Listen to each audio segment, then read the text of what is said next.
So very good evening everyone, welcome back to this session which is obviously going to be a live session of biology. Basically this is a zoology day and the chapters we are going to complete and cover with proper elaboration and explanation. They are animal kingdom, structural organizations in animals along with frog and cockroach, and obviously one of the high weighted chapter from NEET biology, that is biomolecules, including the biomolecule part as well as enzyme part. Again I am welcoming you back to this amazing platform of PW NEET English. Hello everyone, hello Surya, Noob Gamer, Shashi, Priya, Karawan, Mursalin, welcome and good evening to everyone.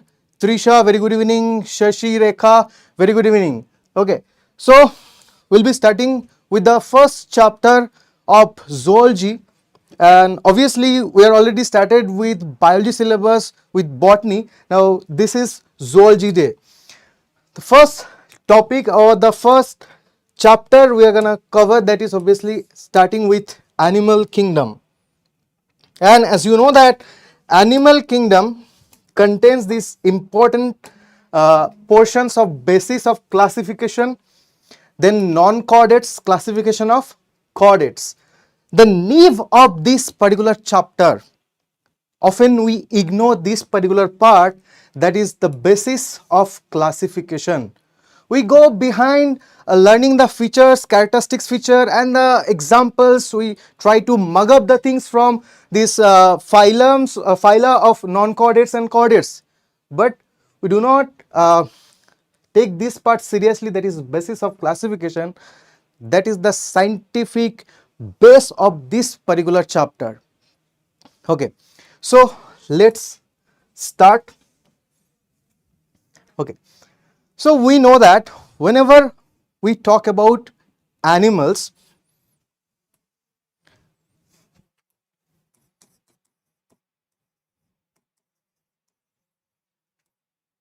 they are divided into two groups. We call them parazoa and eumetazoa, because another name of animals, you can also call them as metazoans.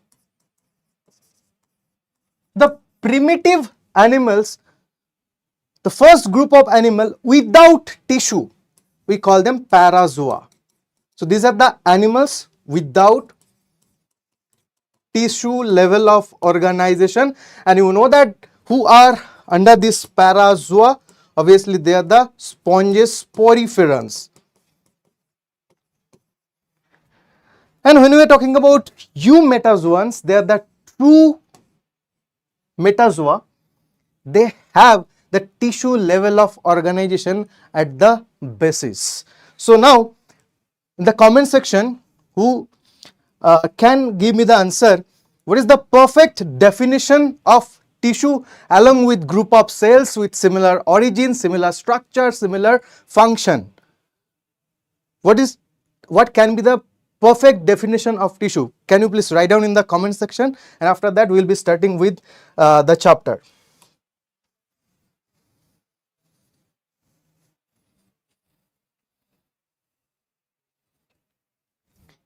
Can somebody tell me? We have divided metazoans into two groups, parazoa and eumetazoa, based upon either tissue is present or tissue is absent. So what is the perfect definition of tissue? The perfect definition of tissue is a group of cell. Obviously we can take this point, group of cells. Next point should be similar origin. Next point, the cells of tissue, in between them you need some intracellular matrix to hold the cells together. So that is called presence of ground substance or intercellular matrix. and obviously they can be of similar structure and function. They can be of similar structure and function. So the definitive feature to qualify the definition of a tissue, that is, there should be a group of cells with similar origin and they should be attached or held together with the help of intercellular matrix or special kind of ground substance. Now this fourth point, they can be, they cannot be. The group of the cells in this particular group, they can have similar structure and similar function, or they may differ from structures and function. Like if we consider our blood is a perfect example of connective tissue, right? But if you check out different cells present into the blood, there is RBC, WBC, platelets, they don't have different shape or size. They perform different function. They varying in different in their functional activities. So that's why please consider this particular point when we are defining tissue. The cells, they can be of similar structure or similar function. They can be of different in structure or different in function. Now let's jump to the basis of classification. The first basis, that is the level of organization. The first question you have to ask, why do we need to learn the basis of classification? Like if you want to construct a building, or if you want to categorize a group of organisms based upon their similarities and dissimilarities into different groups, into different classes, into different phyla, you need some rules to follow. Like when you talk about physics or mathematics, you are given with some formulas, and depending upon those formulas, you will be solving mathematical solutions, right? So in front of us here, we have a problem that we have to separate out the different animals based upon their similarities and dissimilarities, and the formulas are the basis of classification. And first, the level of organization. If you check the ancient animals, their body design is very much simpler, and in the course of evolution, the life started its journey from the ancient one to the modified and developed one. So that's why the ancient animals will be finding cellular level of organization. You can also call this body design as cell aggregates. That means if you want to construct the body, you need multiple cells. You need a group of cells with similar origin but similar structure, but there is no intercellular matrix to bind them together. Absence of intracellular matrix making it cellular level of organization. So they don't have intercellular matrix in between those cells, and that's why poriferans, we keep poriferans or sponges under this cellular level. Now one step advanced, then cellular level, that is tissue level. Now nature started studying the body design of porifera.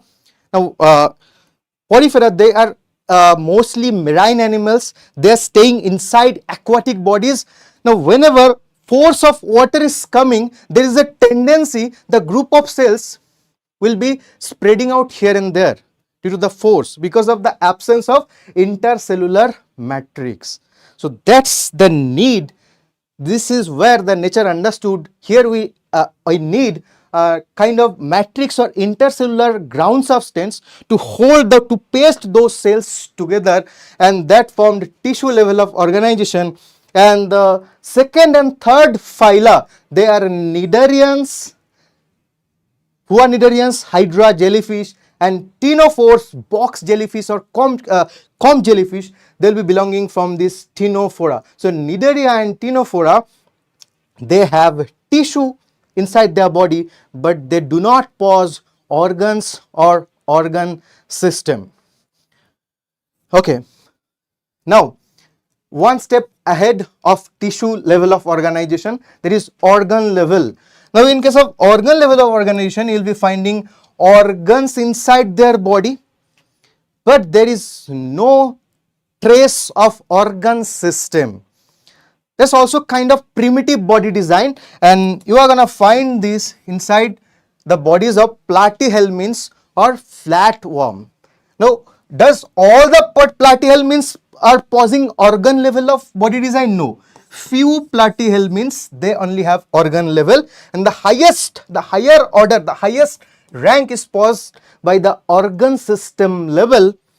And the first organ system you will be finding into the group of platyhelminths, and starting from platyhelminths, Aschelminthes, Annelids, Arthropods, Molluscs, Echinoderms, Hemichordates and Chordates. So all these higher order animals will be possessing organ system level of organization. So here a question can be curated from this particular slide, which is the group of animal where we can observe both the organ level of organization and organ system level of organization. So here you got the answer. Platyhelminths, few platyhelminths, they will exhibit organ level of organization, and few platyhelminths, they will exhibit organ system level of organization. Now you can ask me, sir, is it given in NCERT? Absolutely, it's given in NCERT. If you check the summary section, near to the summary section of this chapter, Animal Kingdom, you will be finding a chart, and in that chart it's clearly written for platyhelminths either you can observe organ level or you can observe organ system level. Moving forward, next basis of classification is digestive system. Now, presence of digestive cavity or digestive system will be making their body design. Now, based upon the presence of the digestive cavity inside the body, we can divide animals into two groups. Few have blind sac model and few have tube within tube model. Now, what do you mean by blind sac model? Now, if you consider a bottle, bottle is having only one opening. So, you can consider this opening as mouth. You can consider this opening as mouth, but for a bottle there is no other opening except this mouth. So this model is called as blind sac model. That means animals who are possessing only mouth but no anus. They have only one opening. We keep them under blind sac body design. And who are they? They are cnidarians, means hydra jellyfish, ctenophores, box jellyfish or comb jellyfish, and platyhelminths like tapeworm, right? Now let's come to the advanced digestive system model. There is tube within tube model. If you consider your body, this is your body wall, and inside your body you have a mouth opening, and throughout the alimentary canal at the posterior side of your body is opening through the anal opening. So you have a mouth and an anus. So starting from mouth to anus, that is forming your gut or alimentary canal or digestive cavity. So that's why your body wall will be considered as a larger tube and the alimentary canal is considered as a smaller tube. So we are considering as tube within tube model. And who are those animals who are following, who have this kind of models inside the body? We have tube within tube model, and starting from Aschelminthes to Chordate, all the phyla. Aschelminthes, then after Aschelminthes we have Annelids, Arthropods, Molluscs, Echinoderms, Hemichordates and Chordates. All of them have tube within tube body design. Now, one more aspect, mode of digestion. You need to study about mode of digestion into different animals. Now, there can be three modes of digestion observed in different animals. First, intracellular digestion. If you observe poriferans, they are performing only intracellular digestion. They are trapping their food with the help of their choanocyte cells, and by the process of phagocytosis, they are digesting their food inside their cells. So poriferans are exhibitor, or they will be exhibiting intracellular digestion. They are digesting inside their cells. They don't have alimentary canal. Okay. Extracellular digestion, they are digesting their food inside the gut, inside the alimentary canal with the help of secretion of digestive enzymes. Like we are exhibiting extracellular digestion. So who all are the groups of animals apart from us? From Aschelminthes to chordate. That means Aschelminthes, Annelid, Arthropod, Mollusc, Echinoderms, Hemichordates and chordates, all of them are exhibiting extracellular digestion. They have a complete digestive system with two openings. Now, few animals, they will be exhibiting both intracellular digestion as well as extracellular digestion. Who are they actually? Coelenterata means Cnidarians, Hydra, jellyfish, Ctenophores and Platyhelminthes. These three are the groups of animals, Cnidaria, Ctenophora and Platyhelminthes. They can perform intracellular digestion as well as extracellular digestion. Let's move forward. Now we have to study the presence of circulatory system inside the body of animal. Now what is the motto of circulation? What is the importance of circulatory system? Now circulatory system are assisted with circulatory fluid or body fluid. For some animals we call it blood or lymph, right? What is the function of circulatory system? To circulating or transporting elements from one place to another place. Maybe they are transporting nutrients, maybe they are transporting gases, maybe they are transporting excretory products, right?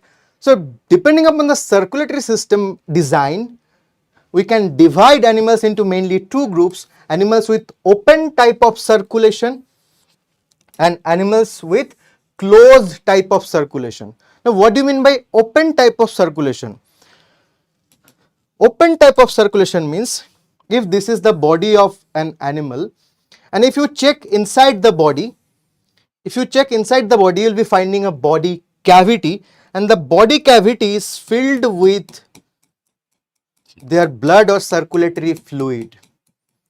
Their body cavity is filled with blood or circulatory fluid. There is no presence of, you won't be finding any sort of blood vessel present into this open circulatory system. So that's why cells and tissues are directly bathed in blood, because the body cavity itself containing blood or circulatory fluid. And these are the example of animals who have open circulation: Arthropoda, Mollusca, not all Mollusca, few Mollusca, Hemichordata, right? Who are Hemichordata? Balanoglossus, Sacoglossas, and from chordate, this particular group, Urochordates, they are Acidia, Doliolum, right? So these are the animals who will be exhibiting open circulation. Again I am repeating: arthropods like cockroach, Mollusca like snails, Hemichordates like Balanoglossus, and Urochordates like Acidia. They have open circulation. Okay, now let's come to the closed circulation. Animals who are having closed type of circulation: annelids. Who are annelids? Leeches, earthworms. They are called annelids. They have their first group of animals who are possessing closed type of circulation, and obviously us means chordata. Most of the chordates, not all chordates, most of the chordates except this Urochordata. So that's why we are telling most of the chordates, they have closed type of circulation. Now if you are asked name a phylum with reduced type of circulatory system, the answer gonna be Echinodermata, starfish. They have reduced type of circulatory system because the function of circulatory system is performed by another system called WVS or water vascular system. Yes, I'm absolutely good. How you people are doing? Sir, as per the NCERT say that platyhelminthes show on organ level only. ChatGPT says that is okay. So that's what I was telling. No, NCERT, if you are reading only the text, you will be finding this sentence that platyhelminths are posing organ level of organization. But if you after completion of the study, at the summary section you will be finding a table, and please check that table under the section of platyhelminths. It's written there organ system as well as organ system level as well as organ level. So few platyhelminths, they have organs only, they don't have organ system. But for few platyhelminths like planaria, you know about planaria, right, who have a great regeneration capacity.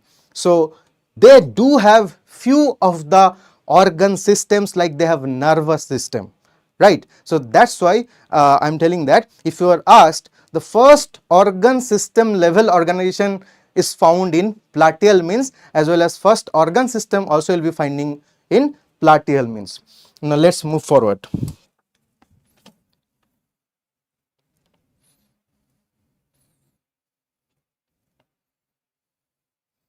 Okay.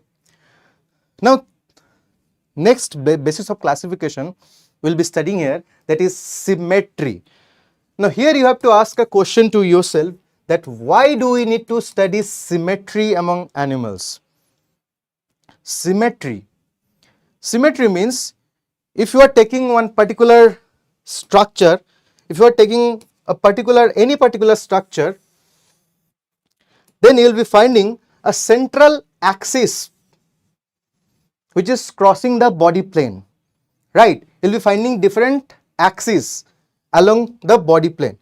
Now with this axis, with following this body plane, either you can call it sagittal plane, this plane is called as transverse plane, this plane is called as oblique plane, right. By following these planes, if you want to divide the body of animal into two equal half and you are getting two equally divided portion, then it's said that that animal is posing symmetry.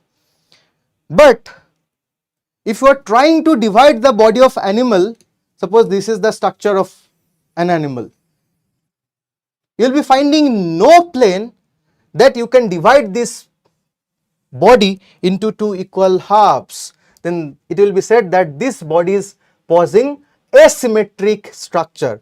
Now what is the meaning of, what is the importance of symmetry in the study of animal kingdom? Symmetry defines speed. Symmetry defines the capability of advanced level of locomotion and movement. So the lowest order of symmetry is asymmetry. So who are posing this asymmetrical structure? Most of the poriferans, not all poriferans, most of the poriferans, they are asymmetric in nature.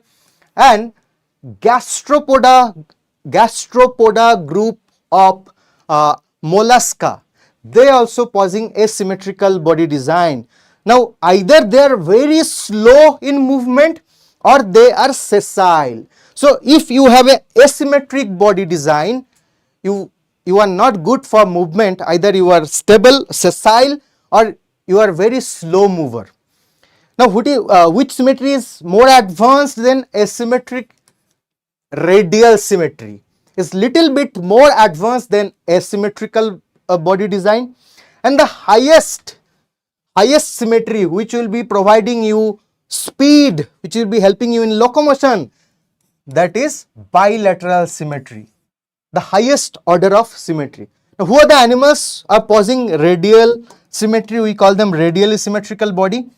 They are Coelenterata, means hydra jellyfish, they are Ctenophora, and they are Echinodermata. Now for Echinodermata, special kind of radial symmetry is found, that is pentamerous radial symmetry. Okay. Now what do you mean by radial symmetry? It's very easy. Whenever you are cutting your birthday cake, you are trying to cut the cake following the radius. If you are observing the birthday cake from upwards, it will be looking like a circle, and from the central point of the circle, if you try to measure the radius, you will be finding numerous radius, infinite radius of your birthday cake. When following those radius, you can cut the birthday cake into equal halves. So that is called radial symmetry. Whenever you are observing a body of an animal and you are finding multiple planes, many planes, and you can, if you follow those planes and cut the body, you are gonna get always two equal halves, right? So that symmetry is called as radial symmetry. Now bilateral symmetry. Bilateral symmetry means if you observe an animal and if you are finding there is only one plane, if you follow that, you are gonna get two mirror half of that animal, then that symmetry is called as bilateral symmetry. So what is the difference between radial symmetry and bilateral symmetry? For radial symmetry, you are gonna get multiple planes, right? And you can cut the body into different planes and you are always you are gonna get the two equal halves. But for bilateral symmetry, you are gonna get only one plane, that is called sagittal plane of our body. I'm elaborating it. Like if we consider our body design, so this is how our body looks like, a cartoon diagram of our body, right? So suppose you are choosing this plane, this is called transverse plane. If you cut the body into this plane, you are not gonna get two equal halves. But if you are following this plane, that is called the sagittal plane of your body or the longitudinal plane, then you are gonna get one left half and one right half, and both of them are mirror image to each other, and that is called bilateral symmetry. And the animals who are possessing bilaterally symmetrical body, they are platyhelminthes, aschelminthes, annelids, arthropods, cephalopods of mollusca, and hemichordates and chordates. Now there is a little you need to understand this mollusca body design or body symmetry. Cephalopoda of mollusca. Who are cephalopods? Octopus, squid, they are cephalopoda, they are possessing bilateral symmetry. But gastropoda, they are also subgroups of mollusca. Gastropods also falls under mollusca. Who are gastropods? Snails, like apple snail, garden snail. Snails are called gastropoda. They are also mollusk, but they are possessing asymmetric body design. They do not possess bilateral symmetry. Now we can compare the animals. You take one animal from arthropoda, you take one animal from Coelenterata, and you take one animal from Porifera. Who is having highest speed? Obviously arthropoda will be possessing highest speed because of the bilateral symmetry. Lowest speed, Porifera, almost immovable, sessile animal. And if you take example of one Coelenterata, that is jellyfish, slowly moving animal. So that's why we need to study animal. Whenever we are studying the dynamics of the body, it's the symmetry which will be helping us to understand the body design in a deeper manner. Now moving forward to the next basis of classification, that is presence of embryonic germ layers during the time of body development. So zygote is the first cell of our life, of animal's life, and upon zygotic cell division, zygotic development, there will be formation of a primitive body, that is called embryo or embryonic stage. Now if you study that embryonic stage of animals, you are gonna get some primitive kind of tissue present into it. So those primitive tissue layers are called as embryonic germ layers. Why we are naming these germ layers? Because from this primitive germ layers, upon the developing phase, when the embryo will start development, it will be flourishing into different organs, different tissues, different systems. That's why we are calling this germ layer, which is having the capacity to regrow, to germinate into new kind of tissue, new kind of organs, new kind of system. Okay. Now if you are finding only two germ layers, we will be calling the embryo as diploblastic embryo. And if you are gonna get three germ layers, we will be calling this as triploblastic embryo. So blast means tissue layers, diplo means 2, triplo means 3. So 3 germ layers diploblastic, 2 germ layers diploblastic, 3 germ layers triploblastic. And what are the 2 layers? Outer layer is called as ectoderm, inner layer is called as endoderm. For triploblastic, the outer layer is called as ectoderm, inner layer is called as endoderm, and in middle of them you will be finding mesoderm. That's why they're named as triploblastic. And these cylinderates and ctenophores, they have diploblastic embryo. Cylinderates and ctenophores, they have diploblastic embryo. So this is the diagram of a diploblastic embryo. The outer layer is of ectoderm, the inner layer is of endoderm, and in the middle of the ectoderm and endoderm, the layer, a jelly-like layer you will be finding, that is called as mesoglia layer. For diploblastic animal, in between ectoderm and endoderm, you are gonna get a jelly-like layer that is called mesoglia. And this mesoglia layer is modified into mesoderm in case of triploblastic animals. Who are triploblastic? Starting first triploblastic group of animals, they are Platyhelminthes. Now Platyhelminthes, after Platyhelminthes, all the phyla, they are possessing triploblastic germ layers. They are Aschelminthes, Annelids, Mollusca, Arthropods, Echinoderms, Hemichordats and Chordates. All are triploblastic in nature. Okay. Now let's jump to the next basis of classification, that is coelom, presence of body cavity inside. Yeah, coelom means body cavity.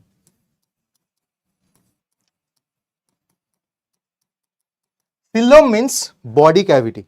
Now, what is the importance of body cavity? Suppose you have made a beautiful house, but inside that house there is no rooms. So where you will be staying? So that will be problematic for you, right? So that's why when nature is making the body design of animals, if there is a body cavity inside, that particular animal is having ample amount of space to keep the organs and organ systems inside.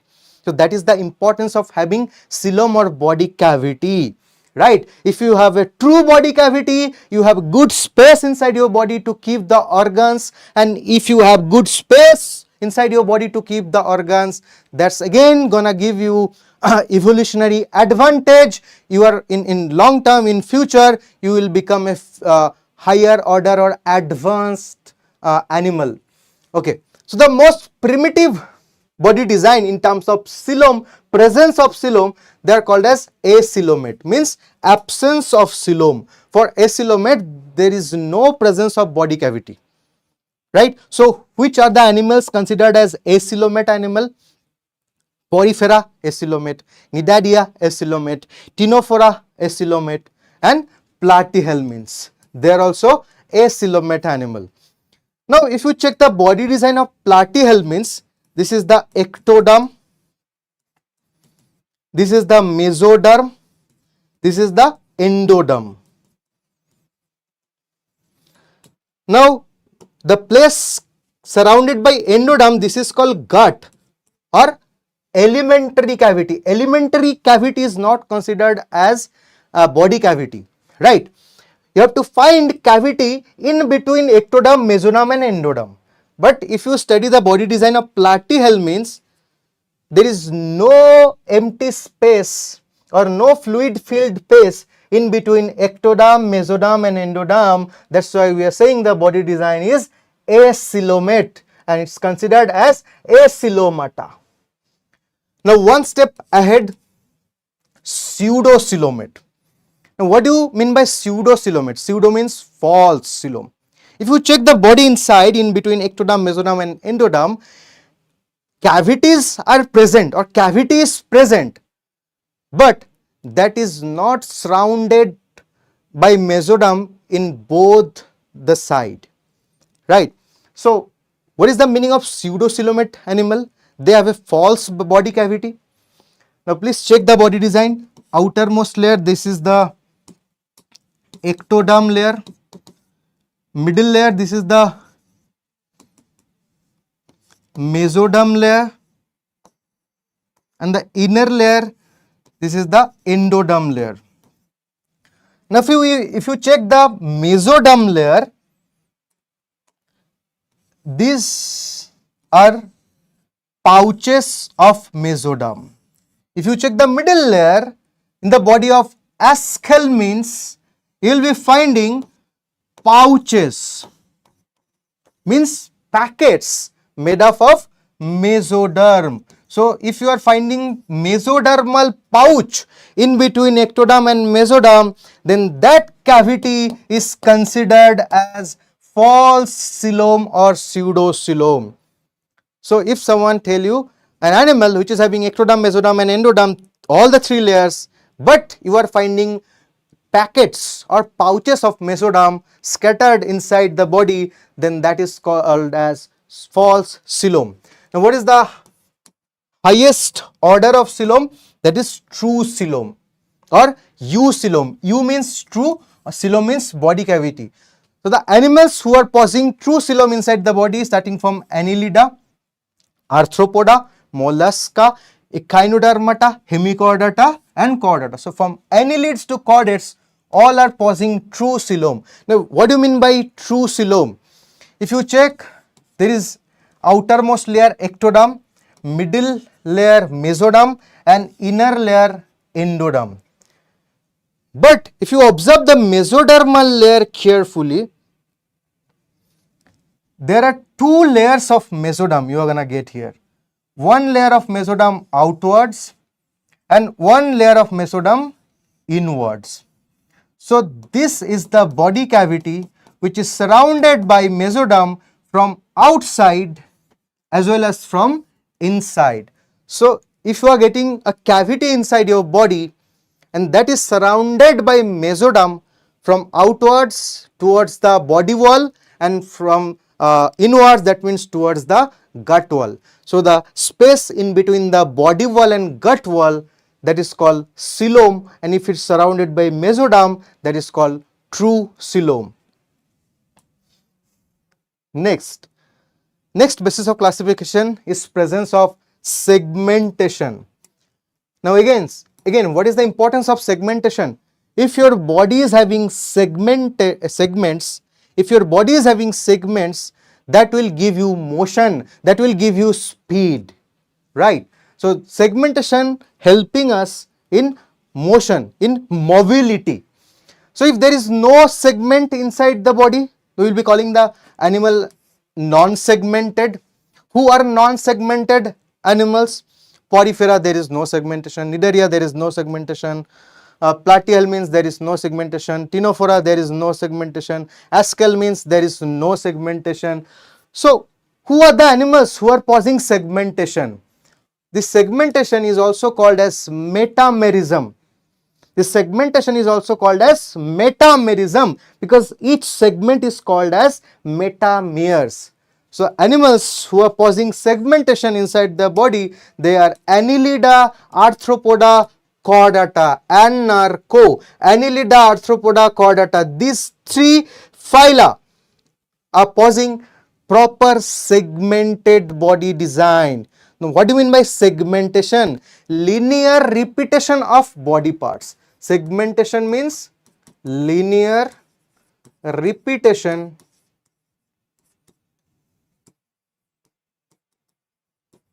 of body parts or organs. Okay. Now this true segmentation or metamerism can be of two types. It can be of two types: external segmentation and internal segmentation. For Annelida, you are gonna get external segmentation as well as internal segmentation. That's why annelids are considered as most perfect example of segmented animals or metamerically segmented body design, annelids. They have external segmentation. If you observe the body of earthworm, if you observe the body of earthworm, then you will be finding from the outside the body is divided into hundreds of ring-like segments. We call them annules or rings. That's why they are called as annelids. Annelids are most beautiful examples of segmented body design, right? And so body is segmented from outside, and if you take out each segment from their body, then it will look like a beautiful ring, or annule. So that's why it said that the body of annelids, they are possessing both the external segmentation and internal segmentation. But what about arthropods, the animals with jointed appendages? If you study an ant or butterfly or mosquito or cockroach, then you will be finding their body, inside the body you will be finding smaller pieces are there, segments are there, and arthroidal membrane, very fine membrane, are helping them to attach those segments in a proper manner. If you observe the body or if you observe the leg of arthropod, you will be finding it is having multiple segments, right? And those segments are connected by arthroidal membrane. If you observe the body of ant, this is head, this is thorax, this is abdomen. If you observe the body design of cockroach, this is head, this is prothorax, this is mesothorax, this is metathorax, and abdomen is having 10 segments, linearly repetitive body parts. So that's why the segments are observed only from outside, but when you are getting inside the body of a cockroach, from inside the body is non-segmented, but from outside it's segmented. So arthropods, they will be exhibiting only external segmentation. What about us? We are chordates. Now if you check your body,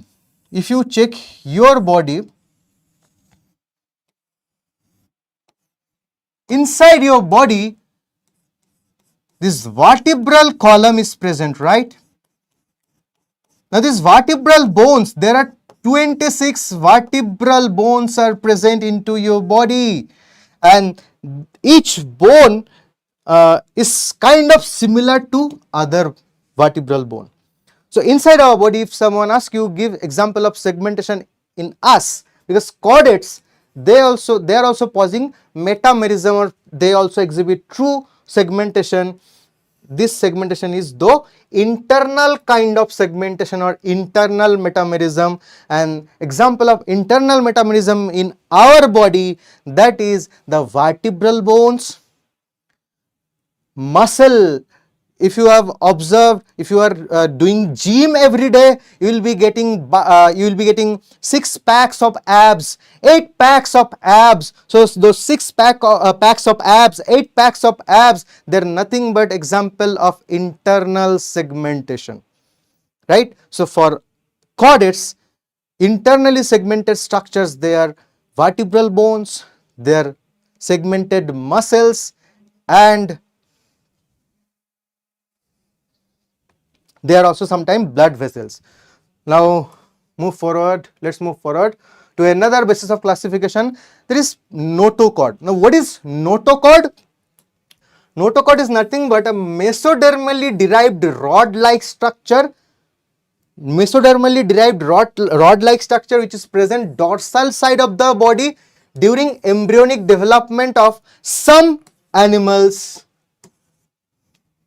So if there is notochord present inside, we will be calling that animal, if you are finding notochord at least during the time of embryonic stage, that group of animal is called as chordata, or we can call them chordates. And if there is no notochord present during embryonic development, then they are called as non-chordates. Who are called as non-chordates? Porifera to Echinodermata. Porifera to Echinodermata, they are called as purely non-chordate animal, and Chordata, we call them chordate. But you may be asking, you may be thinking that, sir, where is then hemichordates? Hemichordates or hemichordata, they are neither purely non-chordate nor purely chordate. That's why we are naming them hemichordate. Basically, they are transitional animals. Hemichordates, they are basically linker animals. They are the group of animals who are linking non-chordates to chordates, right? So that's the basis of classification. If notochord is present, we'll be calling them non-chordates. If notochord is absent, we'll be calling them chordates. Okay, now we are gonna start the first phylum of animal kingdom, the most primitive phylum, that is sponges or porifera.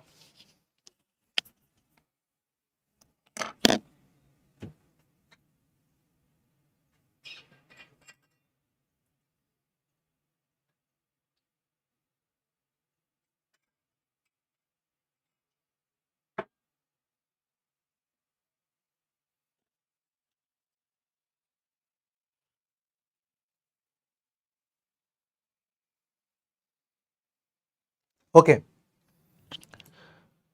now let's get inside the phylum Porifera. Why they are called as Porifera? Porifera means spore bearing animals. Pore bearing animals. They have openings, multiple openings inside their body. That's why we are also calling them as sponges, animals with openings. Now, where will we finding them? If you want to search for poriferans, you have to check out the marine habitats, because mostly they are marine, but not all. Mostly they are marine except the freshwater sponges, Spongilla. So this is a very important point to remember. All poriferans are not marine, only except the Spongilla. Except Spongilla, most of them are marine, and most of them have asymmetrical body. Most of them have asymmetrical body, because if you consider Scypha or Cycon, they're poriferans, but their body is kind of radially symmetrical. So not all poriferans are asymmetrical. Most of the poriferans are asymmetrical, and they are sessile animal. Sessile animal means their body is attached to rock or some woods or leaves inside the water bodies, and they cannot move from one place to another place. That's why you are calling them that their body design is kind of sessile. Now we are talking about pores present of opening inside their body, and those pores are called as ostia and osculum. Ostia, they are multiple in number and they are smaller openings, right? And osculum is one or few in number and they are larger openings. So if you consider the body of a porifera,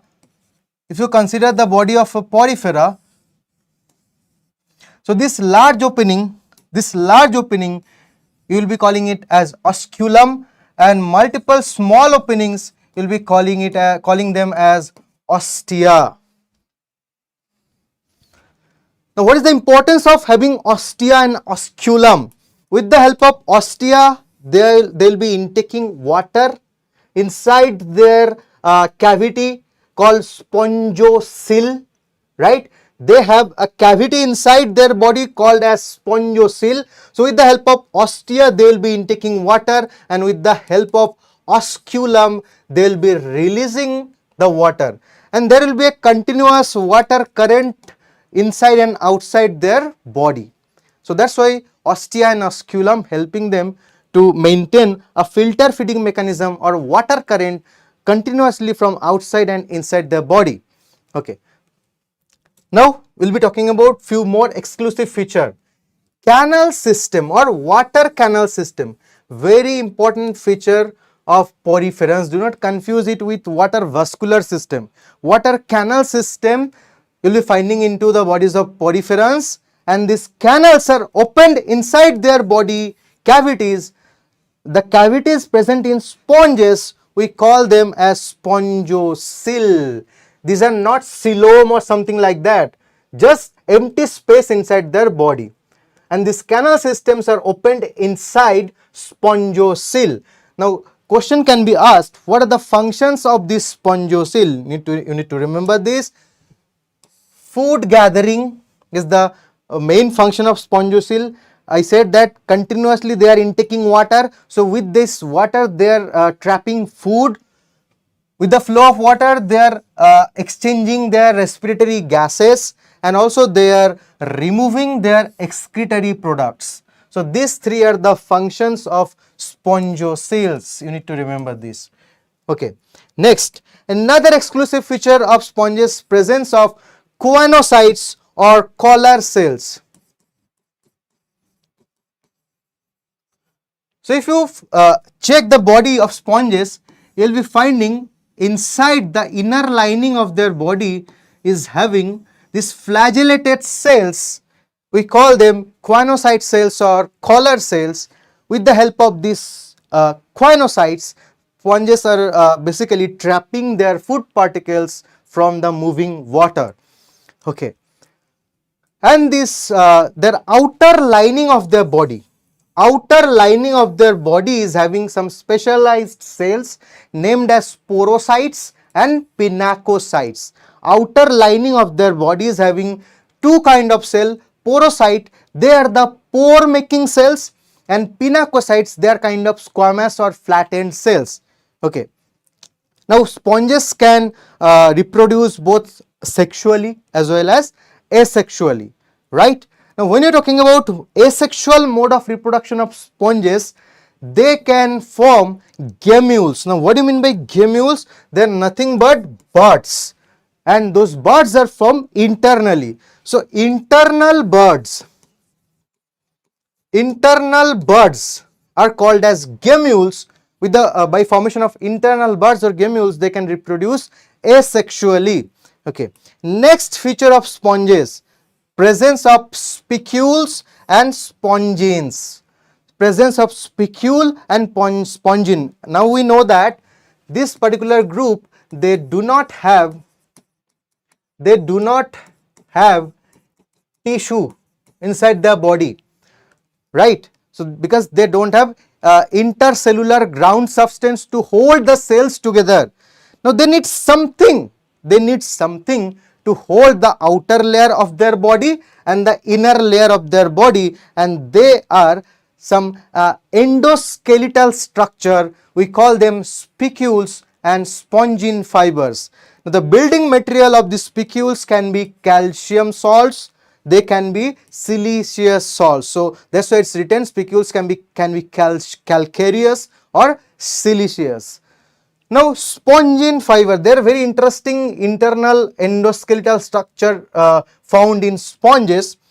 If you get euspongia or bath sponge, and if you kill it, and after drying the body of this bath sponge or euspongia, only the remaining will be spongin fiber of their body.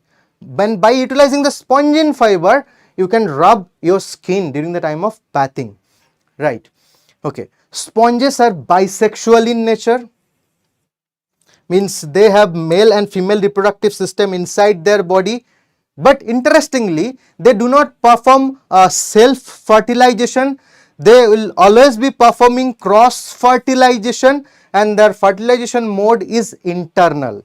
Means at a single point of time, a particular sponge will behave like a male sponge and another sponge will behave like a female sponge, though they are bisexual in nature. Now the male-like behaving sponge will release sperm. The sperm will come out, and through the ostia the sperm will be entering into their body, and if that another sponge is forming ovum, after fertilization they will be forming the new stage of, or the new generation of sponge as larva. Okay. And their larval stage can swim. Their larval stage can swim. So that's why it's written free swimming and radially symmetrical larval forms are found in sponges.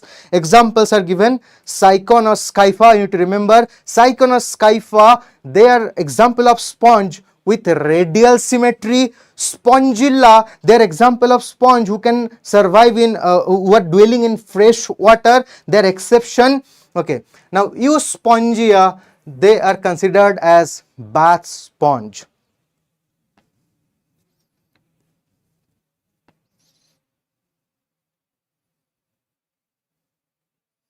Yeah, someone is asking, sir, 2025 pseudocoelom based one question asked, layer based on alimentary canal and body line something, right? Yes. Now let's move forward to the next phylum, that is Cnidaria, and they are also called as Coelenterata. So they got two names, Cnidaria, the second phyla, or Coelenterata. Now why they are called as Cnidaria? Cnidaria, they got the name Cnidaria because they have special kind of poisonous stinging cells inside their body. They are called as cnidoblast or cnidoblast. Now this cnidoblast cell, they have poison containing capsules inside. They are called as nematocyst. So these two terminologies are very much important for cnidarians. One is cnidoblast and another is nematocyst. Cnidoblast is the name of their stinging cells, and inside the cell, the poisonous part, the poisonous capsule, that is called as nematocyst, is acting as one of their cell organelles, right? Okay, now what are the functions of their nematoblast cells? They help them to attach their body. That's why it's written as anchorage. They help them for defense and they help them to capture the prey. Means they'll be threatening their enemies or they'll be capturing their prey with the help of, with the sting, that is cnidoblast cell, and they'll be defending them with the help of the stinging cells. And whenever they want to move or then to get attach their body with some substratum, they will be utilizing this anchorage material called cnidoblast. That's why they got this name Cnidaria or Cnidaria, right? Now next question, why they are called as Coelenterata? Okay, now they got the name Coelenterata from coelenteron or gastrovascular cavity. Now inside their body you will be finding coelenteron, a cavity kind of structure which is called as gastrovascular cavity. Though it's not a coelomic cavity, it's a cavity which helps them to digest the food, and also this cavity is acting as their circulatory structure. So that's why this coelenteron acting as a gastrovascular cavity, and because of the coelenteron they are also named as Coelenterata. Now where you are gonna get these cnidarians? They are also mostly marine like poriferans, because there are freshwater examples. Yes. Which cnidaria is freshwater in nature? Hydra. Hydra is example of freshwater cnidarians, and rest all of them are marine in nature. They exhibit radial symmetry. All of them are radially symmetrical. They are either sessile, like Hydra is sessile, example of cnidarians, but jellyfish is free swimming examples of cnidarians. Okay. Now if you talk about their body design and embryonic germ layers, they are diploblastic, they have ectoderm and endoderm inside their body. They exhibit tissue level of organization, they don't have organs. Okay. Now this is very important, polyp and medusa phase. Cnidarians exhibit two different zooids, two different morphs in their life cycle. One is called polyp and another is called medusa. So these different morphs, if it's looking like a cylinder, if it's looking like a cylinder, then we'll be calling this as polyp. If the morph is looking like umbrella, floating umbrella, then we call these as medusa. And few of the cnidarians, few, mark my word, few, in one stage of life, they will look like this cylinder or polyphase, and this polyphase will give rise medusa by reproducing asexually, and once the medusa is formed, they can produce sperm and ovum, means they can reproduce sexually. Upon result of sexual reproduction, they will be producing polyps again. So these are the different morphological stages found inside their life cycle, and as because polyp is producing medusa asexually and medusa is producing polyp sexually, this can be called as alteration of generation, and this alteration of generation is named as metagenesis. Polyp to medusa and medusa to polyp, and this metagenesis is very much prominent in one of the cnidarians, and they are called as obelia. This particular group of cnidarians, for them metagenesis is very much prominent in their life cycle, right? Okay. Now if you sometime if you observe this Nat Geo channel or something like that, you are exploring ocean, then you might have heard about Great Barrier Reef of Australia, or coral reefs of Andaman and Nicobar, coral reefs of Maldives, coral reefs of Lakshadweeps. Okay, so those coral reefs are these huge calcareous beds underneath water, underneath sea water, are formed by some special cnidarians. They are called as corals. Yes, so corals, they have skeleton or exoskeleton composed of calcium carbonate, and they are forming coral reefs. Okay, last and important point about them, few of them will be exhibiting polymorphism, means they can be solitary, they will be roaming alone, or they can be staying together forming a group, that is called colony. So if they are staying together as a colony, if you study the colonial structure, you will be finding different individuals with different morphological structure, and that is called as polymorphism. That is called as polymorphism of cnidarians, and that's very much prominent in one of the cnidarians. We call them Portuguese man of war or Physalia. Polymorphism is very fantastic in Portuguese man of war or Physalia. So this is how Portuguese man of war looks like the cap of Captain Jack Sparrow. These are the colonial animals. These are the different individuals floating into ocean water. So this is how a Portuguese man of war looks like. This is not a single Portuguese man of war, or not a single Physalia. This is a whole colony of Physalia, and these are different individuals. This is one Physalia, this is another Physalia, this is another Physalia, this is another Physalia, this is another Physalia, and all of them are distinct from each other, and that criteria is called as polymorphism. Now let's talk about their examples. Right now we were talking about Physalia. They are commonly named as Portuguese man of war because the floating colony of Physalia, it looks like the ship of Portuguese pirates or the cap of Portuguese pirates. That's why they are called as Portuguese man of war. Adamsia, they are commonly known as sea anemone. You might have watched that movie Finding Nemo.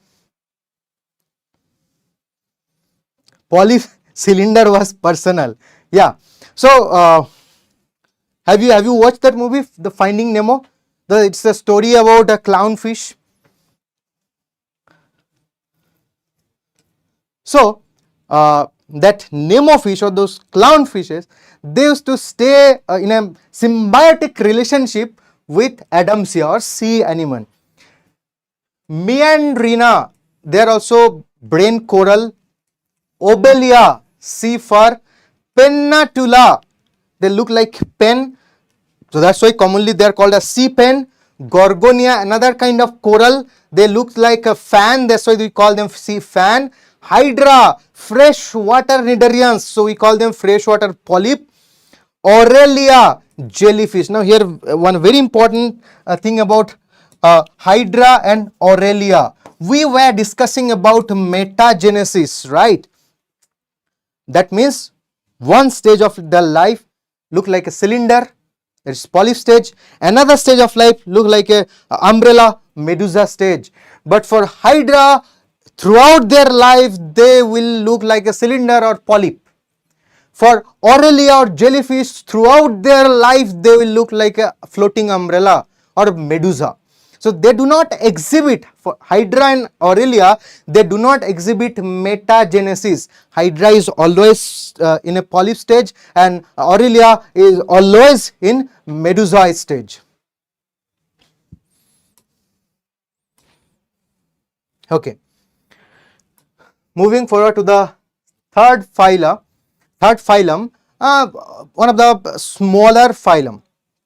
Okay, they are called as ctenophores, and you need to remember these ctenophora, they are closest relatives of cnidarians. Sometimes question is asked, which group of animals are closest relative, or you will be finding similarities with ctenophora and cnidaria. Okay, now why they are called as ctenophora? If you don't have comb to brush your hair, you can catch one of them, and they have 8 comb plates inside their body made up of cilia. So the Latin translation of comb is stenos. So their body is having, if this is their body design, the body is having 8 plates.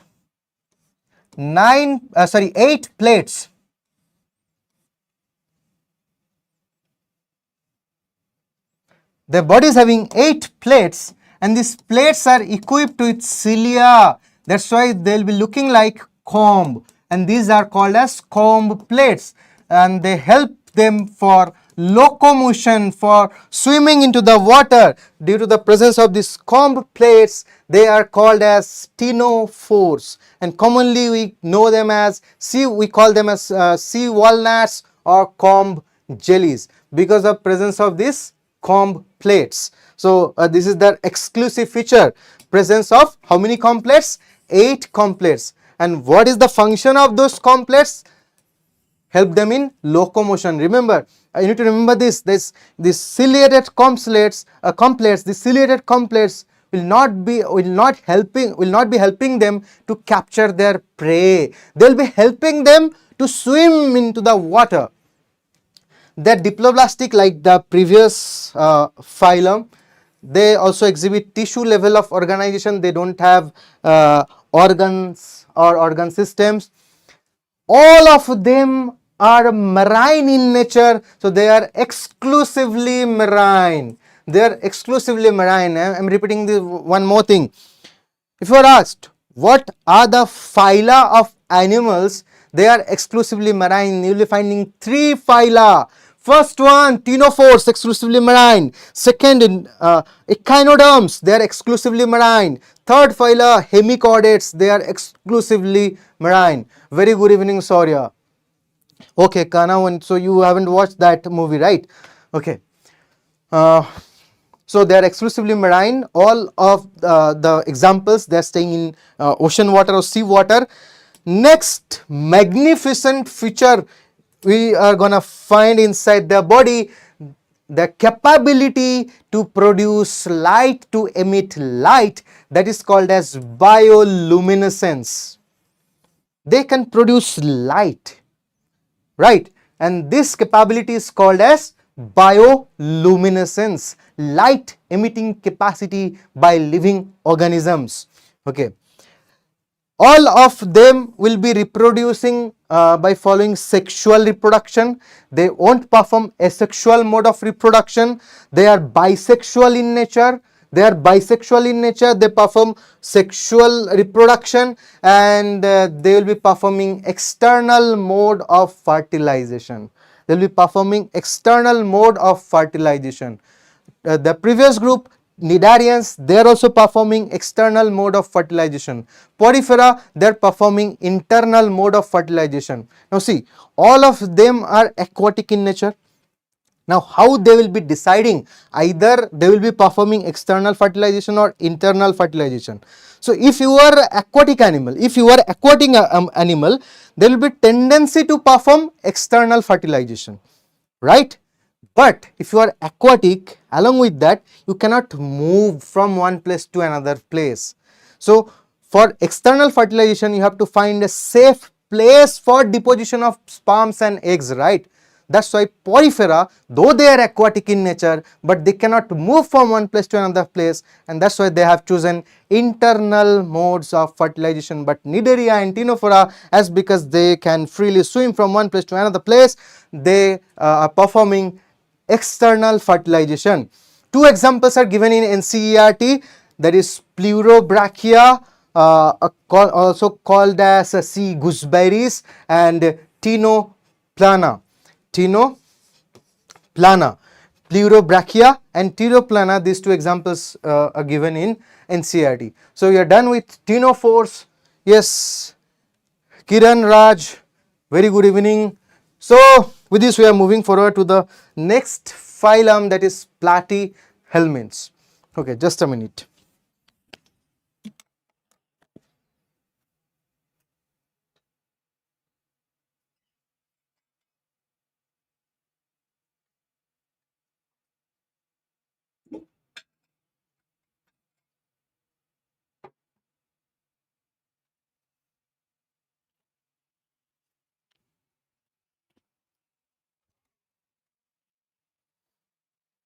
Okay, so the third phylum of animal kingdom, that is Platyhelminthes. Now why they are called as Platyhelminthes? Platy means flat like chapati, and hell means warm. So their body is dorso-ventrally flattened. That's why they are given this name, flatworms or platyhelminths. Now you need to remember this point. They are mostly endoparasite. They are living inside the body of animals. They are endoparasitic to animals, right? So as because they are living inside your body or inside my body or inside the body of another animal, basically they are harboring inside the intestine or gut. They won't be getting ample amount of oxygen for respiration, so that's why they will become anaerobic. The endoparasitic platyhelminths are anaerobic nature, but obviously there are examples of free living platyhelminths. And we call them planaria. Example of a free living platyhelminths, but mostly they are endoparasitic to animals. Very important point, their first diploblastic, triploblastic animals. Animals to have ectoderm, mesoderm and endoderm. Their first animal to have this bilaterally symmetrical body design. They are acoelomate, they don't have true body cavity, and they are the animals with organ level as well as organ system level. So the first group of animal to have organ level, platyhelminths. First group of animal to have organ system level, they are also platyhelminths. Few platyhelminths organ level, few platyhelminths organ system level. Okay, now let's talk about their body design. They generally have blind sac body design, means their digestive system is having only mouth opening but no anal opening. That's called blind sac model. But guess what? In Taenia, tapeworm. In Taenia, digestive system is fully absent. In Taenia, digestive system is fully absent. They don't have even mouth. Then how they will be digesting their food? With the help of their body surface inside the intestine of host, they will be absorbing the digested food material with the help of their body surface. Okay. Prince Pratap, yeah, which English was hilarious? What do you think?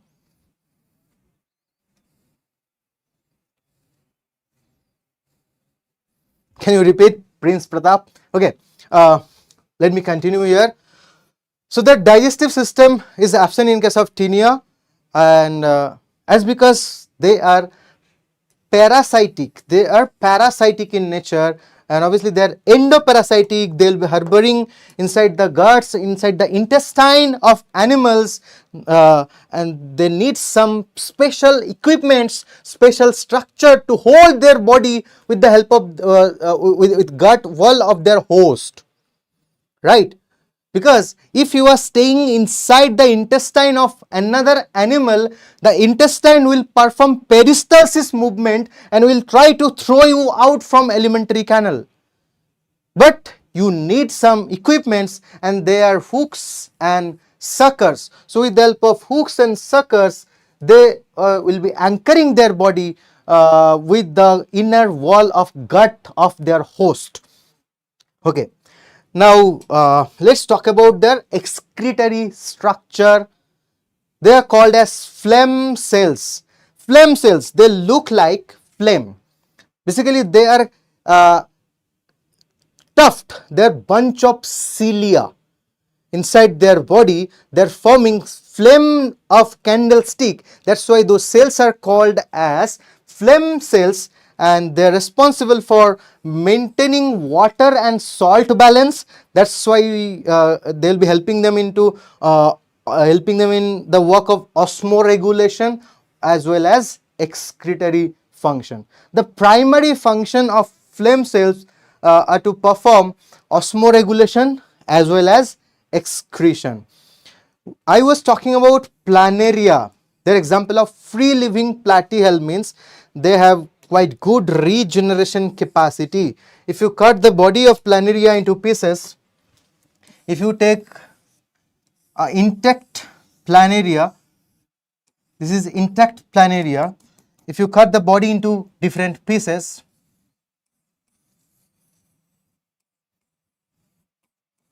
then what you are going to observe within a few hours or few days, each single piece will give rise to another planaria.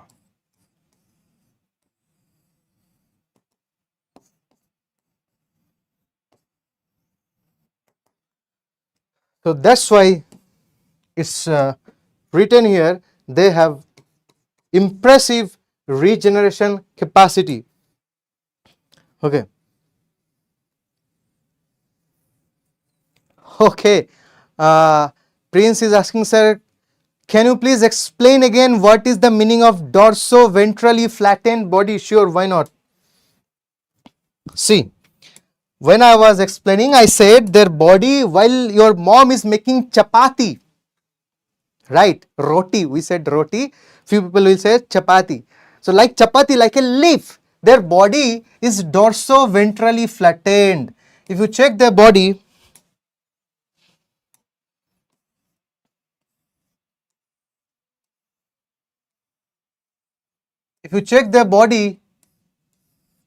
then the body is flat into that from the dorsal surface as well as from the ventral surface. Dorso-ventrally flattened body, like this mobile phone, right? So this is the dorsal side, the upper side, this is the ventral side of the lower side. So this structure is also can be called as dorso-ventrally flattened. Okay. They are bisexual in nature, means you can also call them hermaphrodite animal, you can also call them monoecious animal. Bisexual, hermaphrodite, monoecious, synonymous terms. Okay, their fertilization is internal. Now how do you know? You may ask a question that why they are performing internal fertilization, why they are unable to perform external fertilization. As because they are endoparasite in nature, they're staying inside the high pH or low pH of your gut or intestine. So if they deposit their eggs or sperms into your intestine, your digestive juice, your HCl, your alkaline intestinal juices will be destroying their gametes. That's why they prefer to perform internal fertilization. And upon hatching the eggs, fertilized egg, larval forms will be emerging out, and those emerged larval forms will be exhibiting different morphological conformational changes throughout their maturation, and that's why development is through many larval stage, and this kind of development is called as indirect development. If the life cycle or the growth phases having morphologically distinct phases, right? If you check their larva, they have different types of larval phase. They have different types of larval phases. One phase is quite different from another phase, and that is due to the metamorphosis, and that kind of development is called as indirect mode of development. But for us, our mode of development is direct mode, as because we don't have larval phase, we do not perform metamorphosis. Okay, examples are given in NCERT, that is tinea, called as tapeworm. If you are infected by tinea, the disease is called as tiniasis. Fasciola, they'll be attacking the liver of cattle. That's why we call them liver fluke. So this diagram is of a fasciola. Why they are called as liver fluke? They're attacking, they're residing inside the liver, and they look like a leaf. They look like a leaf. So another terminology of leaf in Latin or Greek language is called fluke. Okay. Now let's come to the next phylum, Aschelminthes. They're called as round worms. Now why Platyhelminthes are called as flatworms, but Aschelminthes are called as roundworms? It's about the section of their body. If you observe, if you take a cross section of body of Aschelminthes, if you take a cross section of body of Aschelminthes, then you will be finding this rounded structure, right? So that's why they are called as roundworm. But if you take a cross section of body of a Platyhelminthes, it will appear flat. That's why they are called as Platyhelminthes. So it's about the cross section of their body. Cross sectional view looks round, that's why Aschelminthes are known as round worms.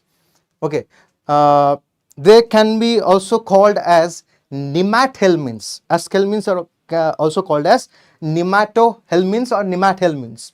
Okay, they exhibit organ system level of organization. They are considered as pseudocoelomate. They are considered as pseudocoelomate.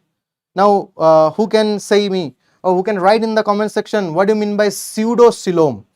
Who can write in the comment section, what do you mean by pseudocoelom?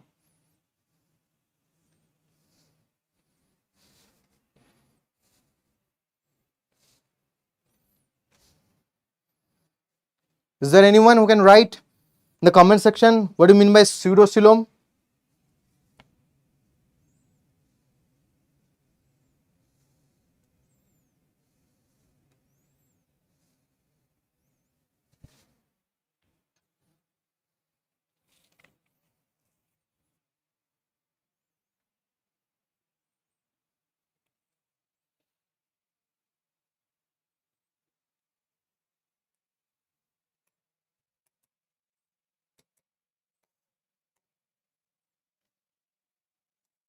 if this is the outer layer of the body and if this is the inner layer of the body.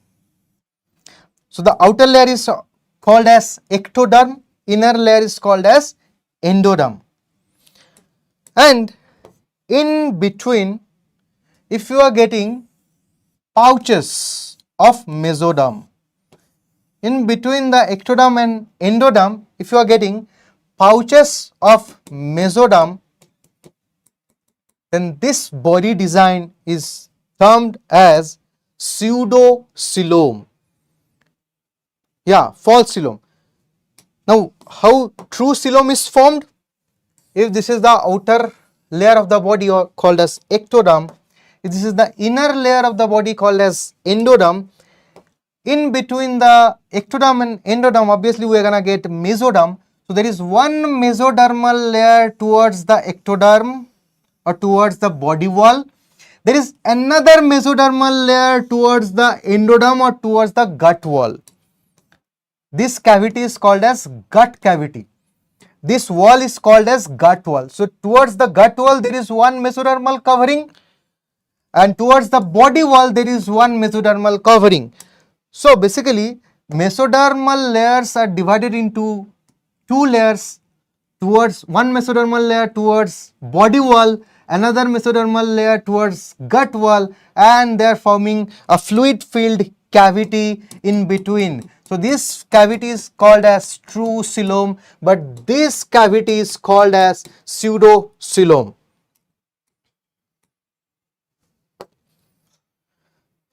They can be free living. If you talk about their examples, they can be aquatic, few of them are staying in water.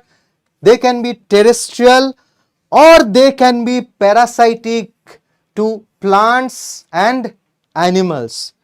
Now remember the previous phylum Platyhelminthes, they are parasitic to animals. But for Aschelminthes, if they are parasitic, they can attack plants. Example, Meloidigyne incognita. You will be finding the name into biotechnology and application chapter. Now, parasitic to animals, Ascaris, right? They have complete alimentary canal with mouth and anus. If they are parasitic in nature, they are staying inside the body of another animal to suck their body fluid, to suck their nutritional juice. They have muscular pharynx. They are first dioecious phylum. What do you mean by dioecious? Dioecious means unisexual. Unisexual. They have male, they have female, right? So sexes are separate. That's why you can call them, they are unisexual or dioecious in nature. Often for Ascaris, females are larger and longer than males. So see, this is the male partner, this is the female Ascaris. Male Ascaris, female Ascaris. Female Ascaris is quite large or longer than the male. They will be performing internal fertilization as because mostly they are endoparasitic. If an animal is endoparasitic, that must be performing internal fertilization. They will not gonna perform external fertilization. Examples are as given here. Ascaris, they are called as common roundworm. Wuchereria, they are pest, they are causative agent of the disease. Filariasis or elephant feet disease, that's why commonly they are called as filarial worm. Ankylostoma, they are commonly called as hookworm. Now jump to the next group of animals, next phyla, annelids. Now from here, the developed group of animals, we'll be talking about developed group of animals. Gradually the animal is going towards advancement and development. Why they are called as annelids? As because their body is made up of hundreds of ring-like structure. While I was discussing about segmentation already, I told this ring-like structure can be called as annules, and that's why they are posing true segmentation and true metamerism, and hence they are named as Annelida. Ring, a ringed animal, or the body is having multiple rings or annules. Their first coelomate phylum, for the first time in the animal kingdom, you will be finding true coelom. First group of animals to exhibit closed circulation with a muscular heart. For locomotion, they have longitudinal and circular muscles, like if you talk about earthworm, if you talk about leech, they have longitudinal muscles as well as circular muscle, helping them into locomotion. But if you study this annelid, this is called Neris. This is called Neris as a locomotory structure.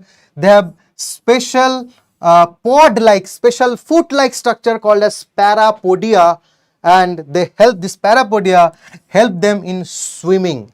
So for earthworm and other annelids, the locomotory structure can be longitudinal muscles or circular muscles, or sometimes it can be CT or CETA, but for Neris, the structure helping them in swimming is called parapodia, foot-like structure. Yeah. Okay. Now, what is the name of the excretory structure in annelids? They have nephridia, the upgraded version of protonephridia, what we found in platyhelminthes, right? But few annelids also have protonephridia. Few annelids have protonephridia for osmoregulation and excretion, but most of the annelids have upgraded version of protonephridia, that is called as metanephridia or simply nephridia. Okay. Now, if you cut out the body of a particular annelid called earthworm, Ferritima, you will be finding that the color of their blood is red, but there is no RBC inside the blood. So what is the reason behind the red colored blood? Because like us, they also have hemoglobin as respiratory pigment, but that hemoglobin is not present into their blood cells. That hemoglobin is directly present into their plasma. So that's why it's written here, they have hemoglobin present into their plasma. Examples are given here. Neris is called as ragworm, Ferritima called as earthworm, Hirudinaria, they are blood sucking leeches, or these blood sucking leeches can also be called as sanguivorous animals. Now, this Ferritima and Hirudinaria, means earthworm and leech, they are bisexual or hermaphrodite annelids, but for Neris, sexes are separate, they are dioecious or unisexual animals. So if you are asked about bisexual annelid, you have to take the name of Ferritima and Hirudinaria. If you are asked about unisexual annelid, it's obviously they are Neris. Moving forward to the next phylum, that is arthropods. Yes, they are literally ruling the world, arthropoda. Okay, that's because they are the largest group among animals, largest phylum. So that's why it's written here, 2/3 of all animals are basically arthropods. That is the reason we say they are the real they got the real evolutionary advantages. What are those evolutionary advantages? Their body is covered by tough exoskeleton made up of chitin, right? Okay, so that's why it's written here, they have chitinous exoskeleton. Their body is covered by this tough polymer of N-acetyl glucosamine. Sometimes the question can be asked. The exoskeleton, the outer covering of arthropods that is made up of chitin, that is basically polymer of what? That is polymer of NAG, N-acetyl glucosamine. 2/3 means suppose overall all the animals, if you consider that they are 100% animals, like there are near about 1.2 to 1.3 million species of animals are there. So out of those 1.2 millions of species, 2/3 means nearby 70% of animals belong to this group called arthropod. Like 70% of animals are arthropoda. Okay. Now another line is written here, very important. We know that they will be exhibiting external segmentation. Their body is divided into mainly these three parts: head, thorax and abdomen. Head, thorax and abdomen. These are the main three body parts of arthropods. But if you check body of spider, they have fused head and thorax called as cephalothorax and abdomen. So for few arthropods they have head, thorax and abdomen. For few other arthropods, for them head and thorax is fused, that's forming cephalothorax. So can you give example of animals or arthropods having cephalothorax and abdomen? Yes, spider and scorpion. Their body is not divided into head, thorax and abdomen. They have cephalothorax and abdomen. Arthro means jointed. Pod means appendages. So their body is having numerous jointed appendages. So that's why they are called arthropoda. Now whenever we are uttering the word jointed, so the next question gonna ask you, which is the special structure that is responsible for joining the different segments of the body? The answer gonna be arthrodial membrane, right? If you check their body design, if you check their appendage, so these are different parts. Now one part is connected to another part with the help of fine thin membranous structure, and these fine thin membranes are called as arthrodial membrane, and that is one of the exclusive features of arthropods. So jointed appendages are jointed by what? Jointed by arthrodial membrane. Now in terms of sense organs, they are also very much advanced and developed. They have sensory organs, like they have simple eyes, they have compound eyes, they have antennas, right? For excretion, they have Malpighian tubule. For excretion, insects, not all the arthropods, insects have Malpighian tubules. Statocyst, a very important or very interesting organ that help them as balancing organ. Like we have our internal ear, we have our cerebellum which is helping us to balance our body. For invertebrates, the balancing organ is called as statocyst.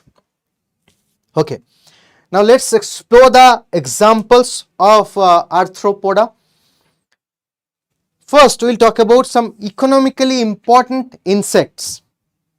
Now, who are called insects? Arthropods with 6 legs. Arthropods with 6 legs are called insects. Now, if they are economically beneficial for us, we call them economically important, like Apis, Apis indica, Apis mellifera, Apis dorasta, right? Different species of honeybees. So obviously honey is having economical importance. Bombyx, Bombyx mori, commonly called as silkworm, we can obtain silk fiber from them, and from silk you can produce clothings, right? Lacifer, not Lucifer, Lacifer, lac insects. Lac is a kind of gum-like structure. Okay. Next, we will be talking about some gregarious paste. Next, we will be talking about some gregarious paste. Gregarious means very much hungry. They can eat, they can destroy the cultiva, they can destroy the crop production, and they are called as locusta. Commonly, you can call them locust. Okay. Limulus, we call them living fossil and king crab. Now, why Limulus is called as living fossil? It's a very ancient arthropod, very primitive animal. Okay, it was evolved long ago, but the simultaneous animals are fossilized nowadays. They are already extincted, but Limulus still alive. That's why we are calling it as living fossil. Next, we'll be talking about some vectors, mosquitoes, Anopheles, Culex and Aedes. Palaemon, shrimp, common name of scientific name of shrimp is Palaemon. Okay, so this is scorpion, this is butterfly, this is shrimp, and this is the locust or locusta called as gregarious paste. Okay, now let's move forward to the second largest phylum of animal kingdom, that is Mollusca. Now, why they are called as Mollusca? See, we got the term Mollusca from molasses. Molasses means soft body.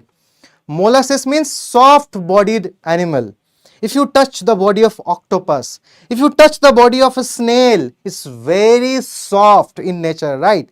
So that's why we have named them Mollusca. Yeah, Balaji, Mr. Shreyans, hello, very good evening, welcome to the class. Okay.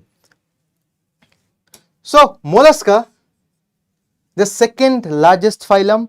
There are some land dwelling molluscas are there. So, there can be terrestrial, they can be aquatic. If you talk about aquatic environment, they can be marine or freshwater.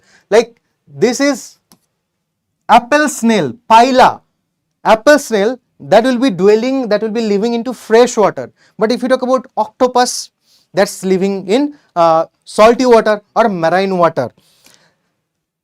Exclusive feature, their body is covered by calcareous shell. Their body is covered by calcareous shell, and this calcareous shell is made up of, this calcareous shell is made up of calcium, made up of concholine, a special protein called as concholine, and in new NCERT you will be finding this particular terminology, that calcareous cell also has chitin. So chitin is not only present into the exoskeleton of arthropods or cell wall of fungi, chitin is also a very important component of calcareous shells of mollusca. You can check the line of NCERT. Okay. Now, because their body is very soft and a calcareous shell is covering it, in between the soft body and their calcareous shell, there is a skin or spongy structure, spongy covering like structure called as mantle. Basically, this is the mantle which is protecting the soft body from any kind of friction with calcareous shell. Yeah. Now, what about their different body parts? Head, muscular foot and visceral hump. Now, if I draw diagram of mollusca, this is the head, this is the visceral hump, and this is the muscular foot. This is the head, this is the visceral hump, this is the muscular foot.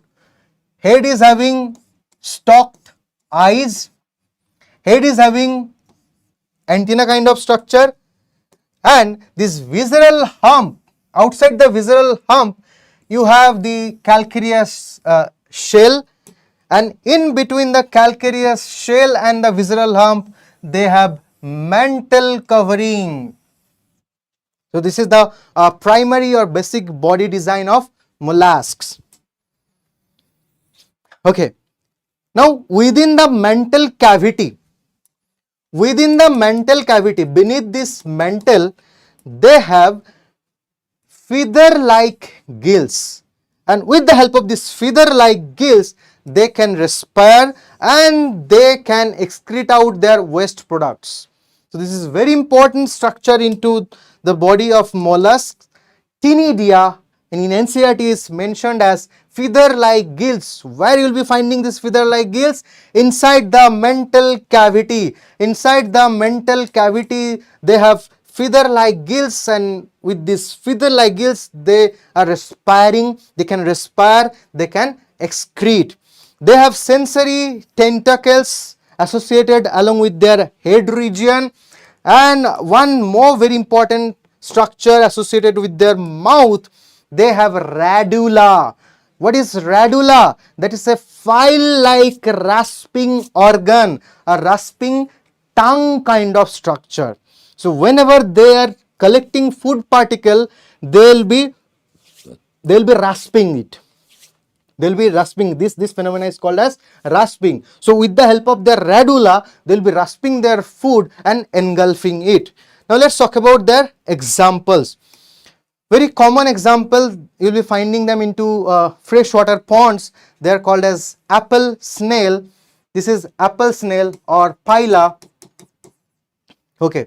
Pink tada, you can collect pearl, so that's why they are called as pearl oyster. Okay, sepia, they are commonly called as cuttlefish, they are marine in nature. Loligo, they are commonly called as squid, they are also marine in nature. Octopus, commonly called as devilfish, they are also marine in nature.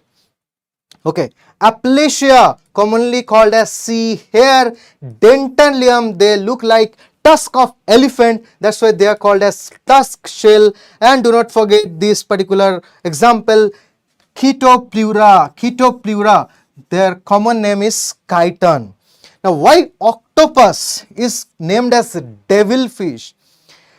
Ancient sailor used to think inside the ocean there are presence of enormously large octopus, and these octopuses are the reason of sinking of ships into the mid ocean. They had this kind of thought, this kind of imagination. So they used to think octopus is large, enormous, giant size octopus are basically giant or they're devil. That's why they named them as the devil fish. Okay. So we are done with mollusca. Now we are moving forward to the last purely non-chordate animal, and they are known as Echinodermata. Now what do you mean by Echinodermata? Echinos means spine, and derm means skin. So they have a spiny skin. So these spiny skinned animals are called as Echinodermata. A very good example of Echinodermata, they are starfish, sea urchin. Actually you can observe their skins, their spines present on their skin. Okay. Now why their skin is spiny in nature? So whenever you will be studying the anatomy of the body or morphology, you will be finding they have calcareous bone-like structure, bone kind of structure, very tiny bone kind of structure made up of calcium. We call them calcareous ossicles. That's why we are naming them as endoskeleton. So we also have bony or cartilaginous endoskeleton. But the starfish or the echinoderms, they also have endoskeleton made up of calcium salts, kind of bone-like structure. That's why we are naming them as calcareous ossicles, and these will be peeping out from their skin, and that will be making their skin, design of skin, very rough and spiny. Okay. All of them are dwelling into salt water. That's why they are exclusively marine. Remember, 3 phyla exclusively marine. They are Ctenophora, Echinodermata and Hemichordata. Okay. Poriferans, they have water canal system, but echinoderms, they have water vascular system. A very important system into their body. This water vascular system helping them into locomotion, into capturing and transporting of food and prey, and also helping them in respiration as well as excretion. So it's a multitasking system present into the body of echinoderms, that is water vascular system. Sometimes this water vascular system is also known as ambulacral system. Ambulacral system. Okay. Now it's very interesting that the adults they are with radial symmetry. Their body design is pentamerous radial symmetry, but the larval stages are bilaterally symmetrical. Now if you try to connect it with evolutionary aspect, this kind of phenomena is called as retrogression. Retrogression means opposite to progression. Generally what happens? Larval stage, that is immature stage, that should be inferior, and the adult stage, that is mature stage, that should be superior. But we know that radial symmetry is inferior, but bilateral symmetry is superior. The adult is having radial symmetry, the larva is having bilateral symmetry. Now in terms of symmetry, you can say that they are exhibiting retrogression into their life cycle. In terms of symmetry, larva is superior than their adult.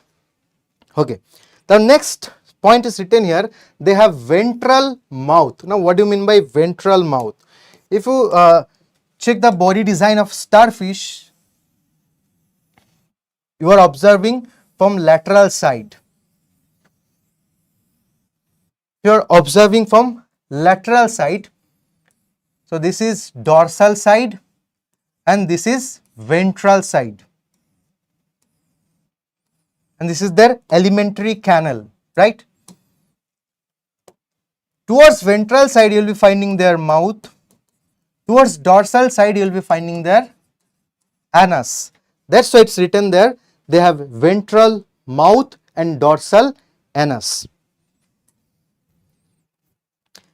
They will be performing external fertilization. I said that most of the aquatic animals, they have tendency to perform external fertilization. Okay.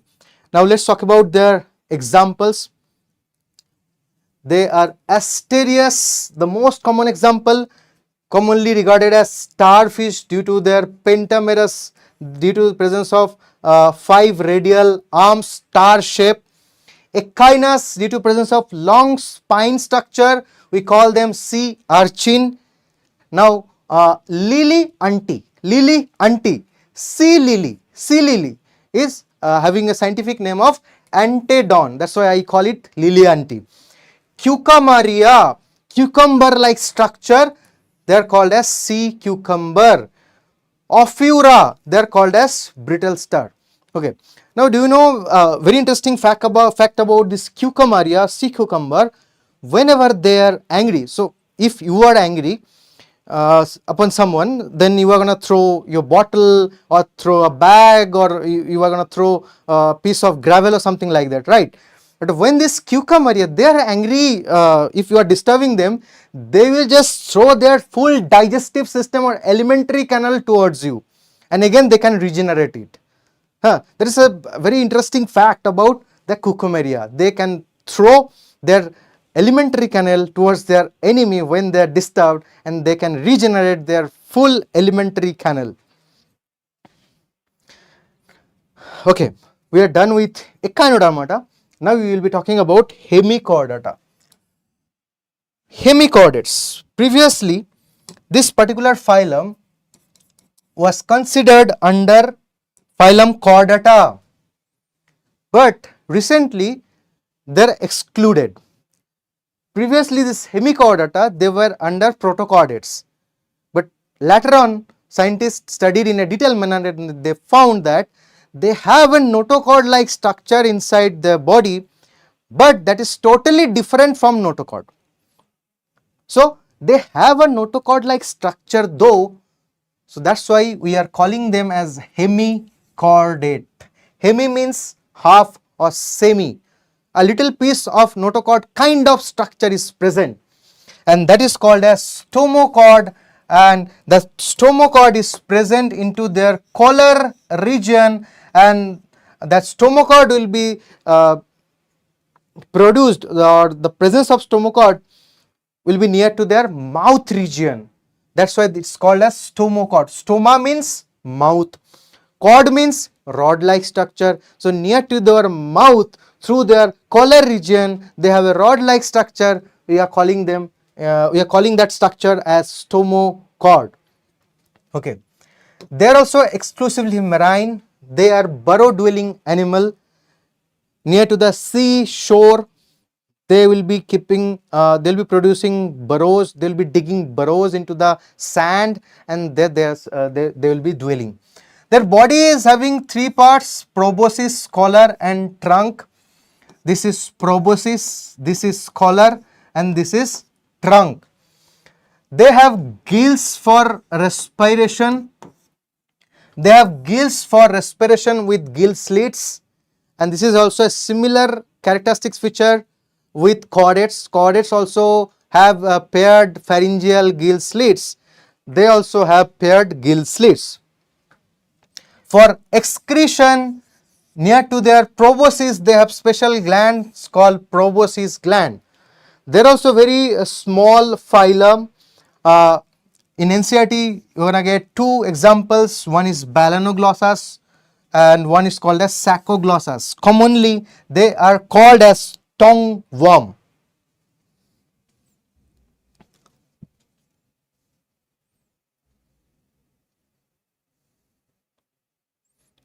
Okay.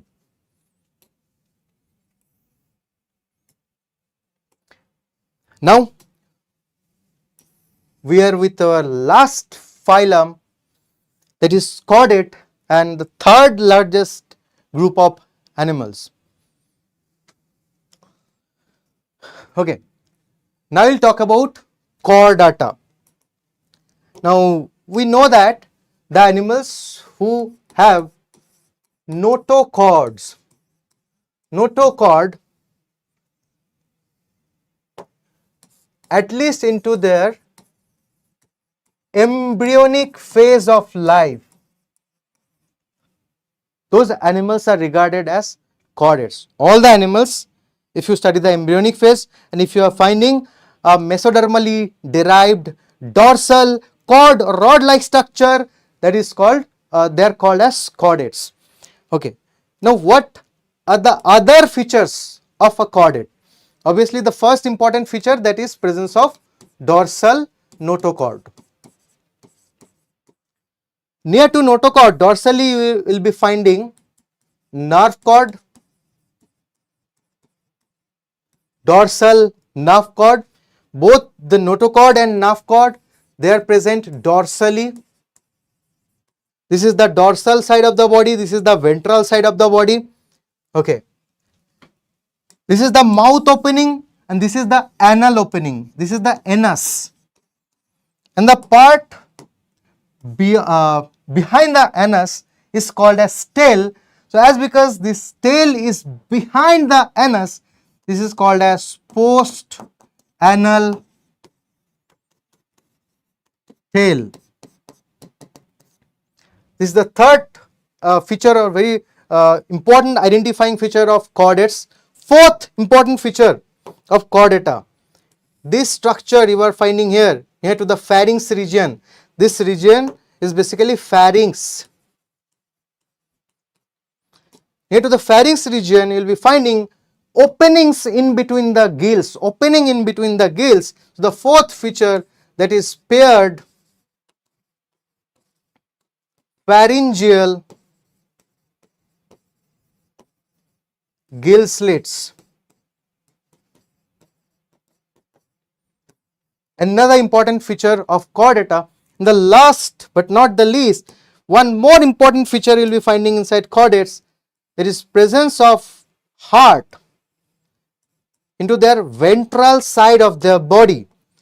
So the fifth feature, that is ventral heart.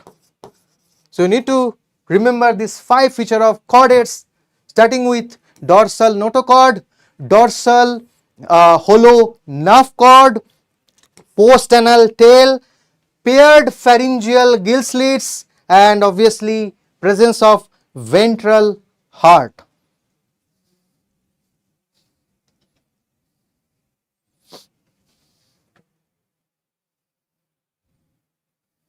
Okay.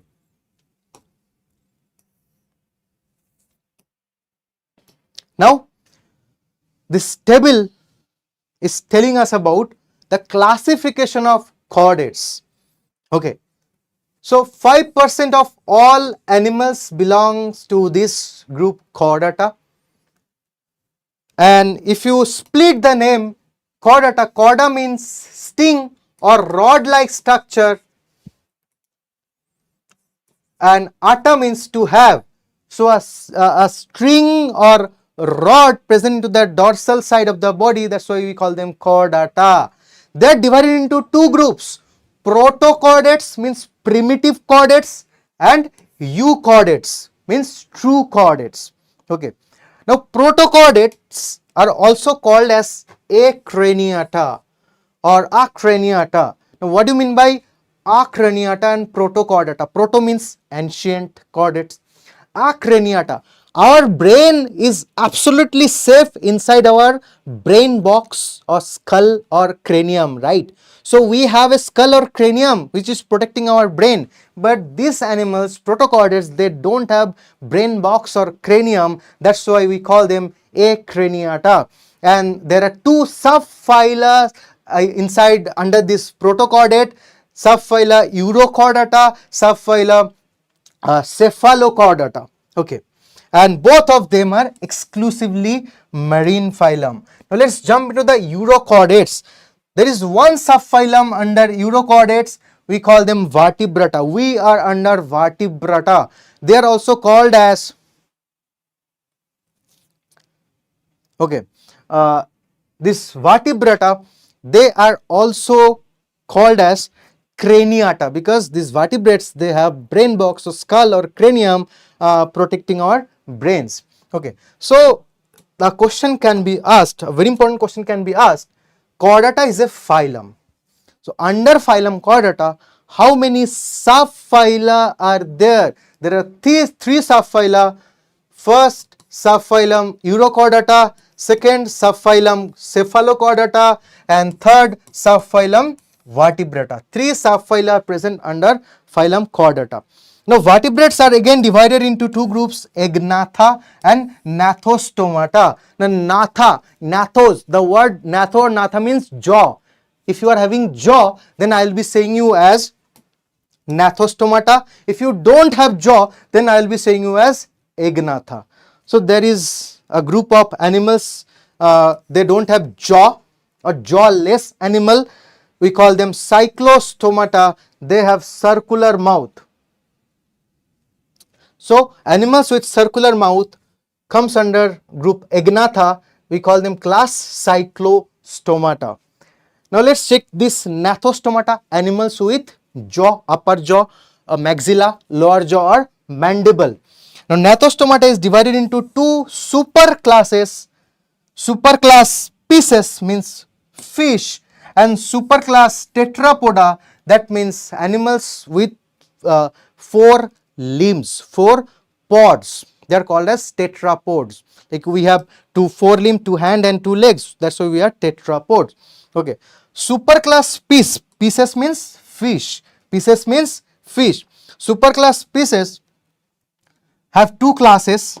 First class Chondrichthyes, second class Osteichthyes. Chondrichthyes, they are called as a fish with cartilaginous endoskeleton. Osteichthyes means fish with bony endoskeleton. Chondrology means cartilage or study of cartilage. Osteology means study of bones. Now under superclass Tetrapoda, animals who have 4 limbs, they are class Amphibia, means frogs and all, class Reptilia, snake, lizard, crocodile, class aves, birds, and we are under class Mammalia. Now one by one we are going to finish them. First we will be talking about subphylum Eurochordata. Firstly, we will be talking about subphylum Eurochordata, and here you can see another name of Eurochordate, that is Tunicata. Now why Eurochordates are named so? Euro means tail. Euro means tail. So they have notochord only into their larval tail, right? Their larval stage is having notochord, but the notochord is present only into the tail region, not throughout the body. That's why they are called as Eurochordata. Why they are called as Tunicata? Tunic means covering.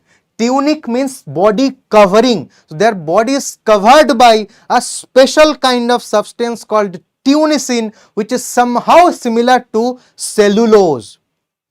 So sometimes questions can be asked.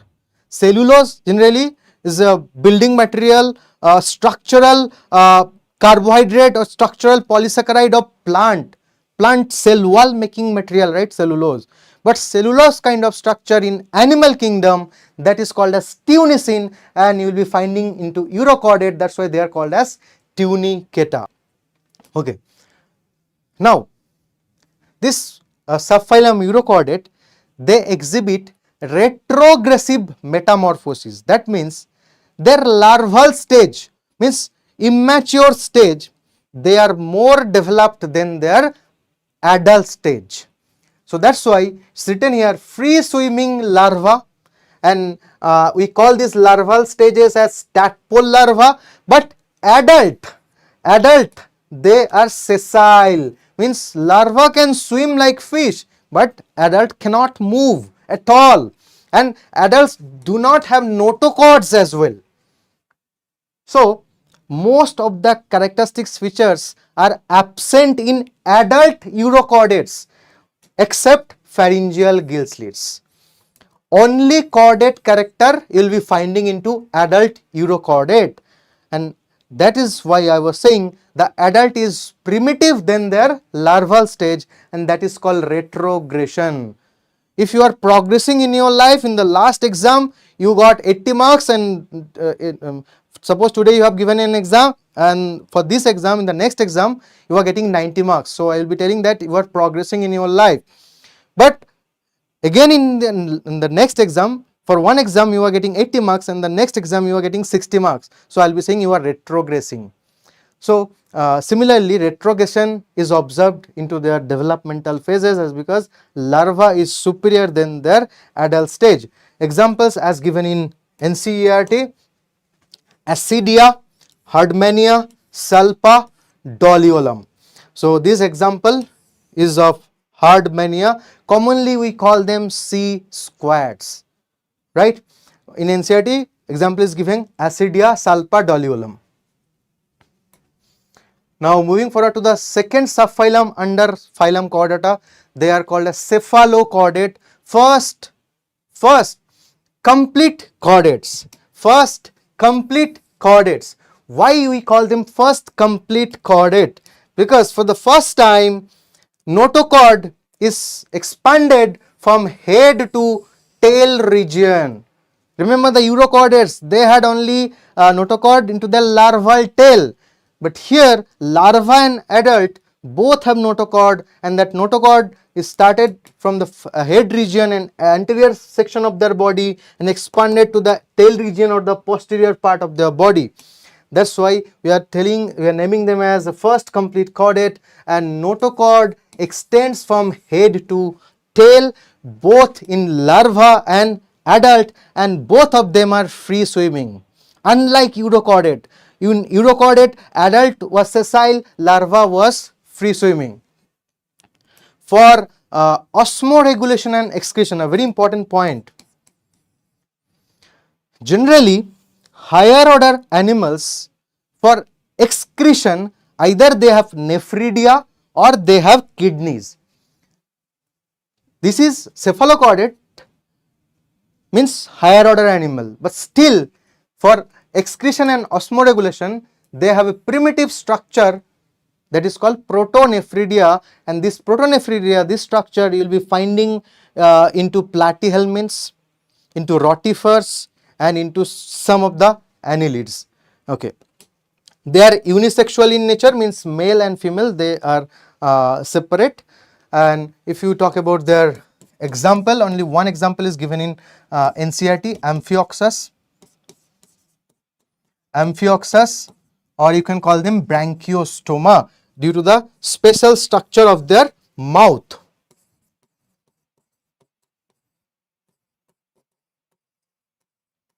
Okay, so we are done with protochordate. Now we are moving forward to vertebrates. Just a minute.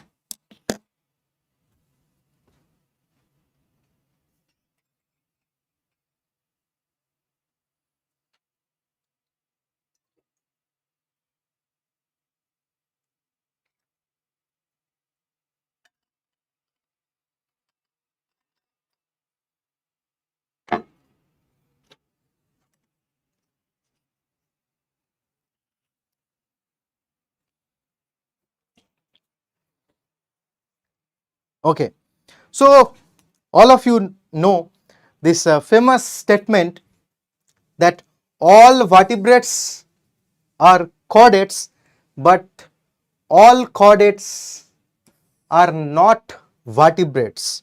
Why it's so? Because notochord is present during embryonic stage of few animals, right?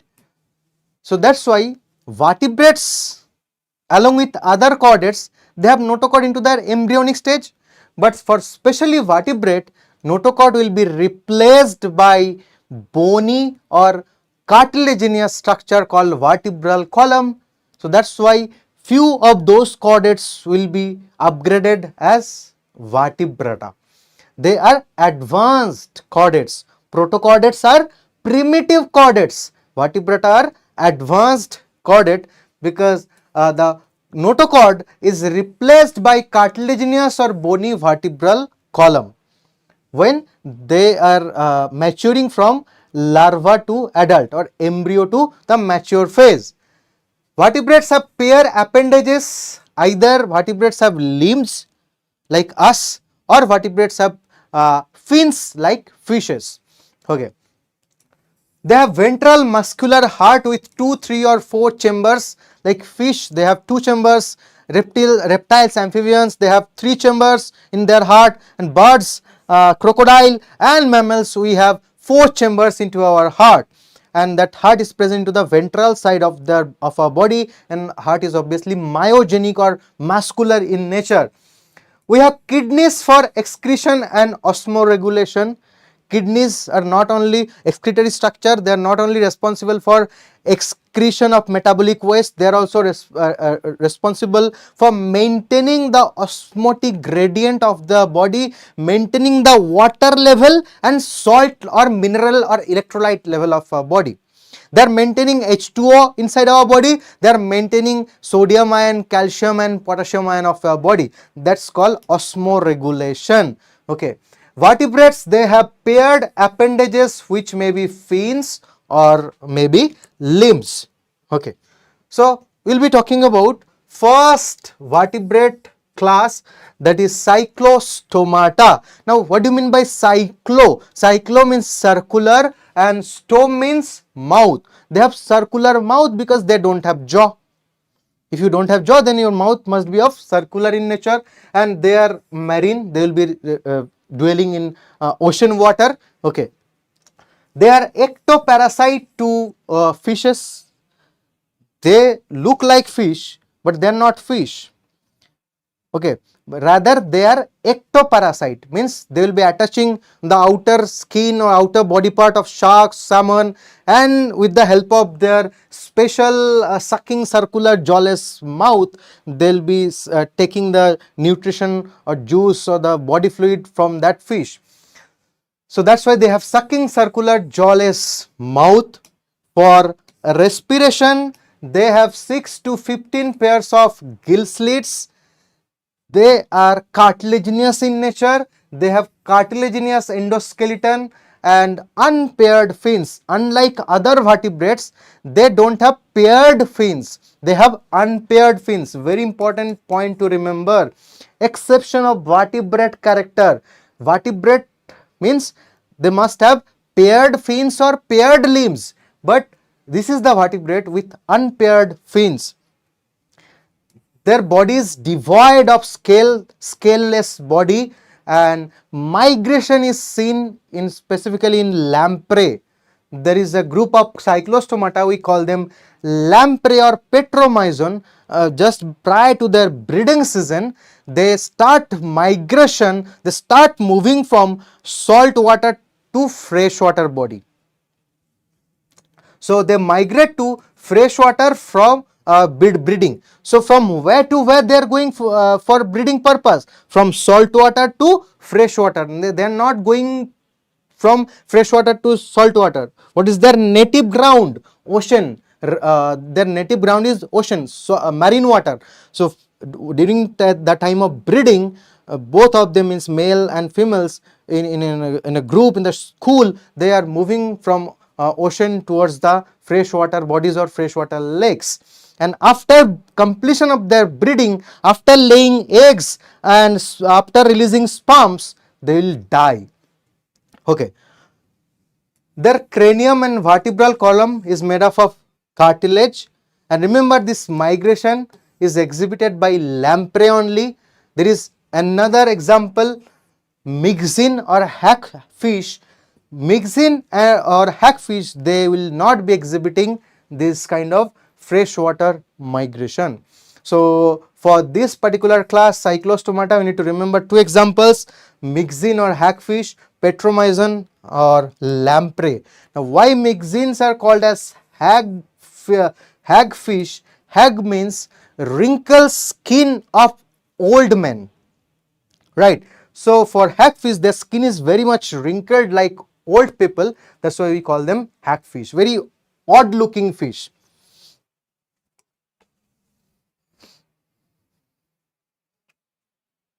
Okay, now we will be talking about Gnathostomata. Under superclass species, means fish, we know that there are two kinds of fish, cartilaginous fish and bony fish. Let's talk about cartilaginous fish or chondrichthyes.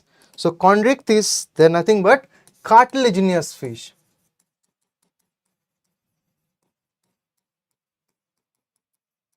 Means they have cartilage made endoskeleton.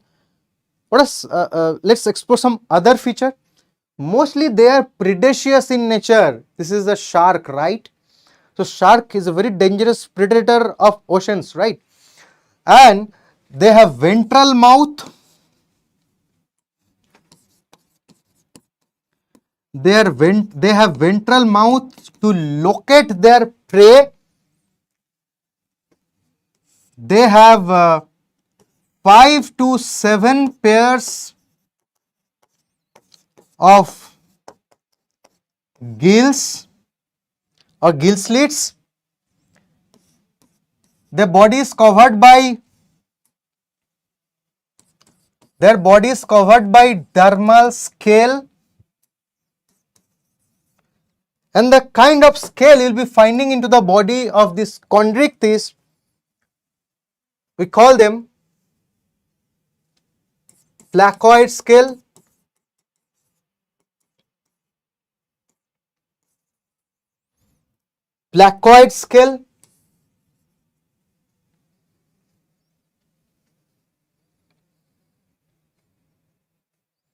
and they have backwardly directed teeth.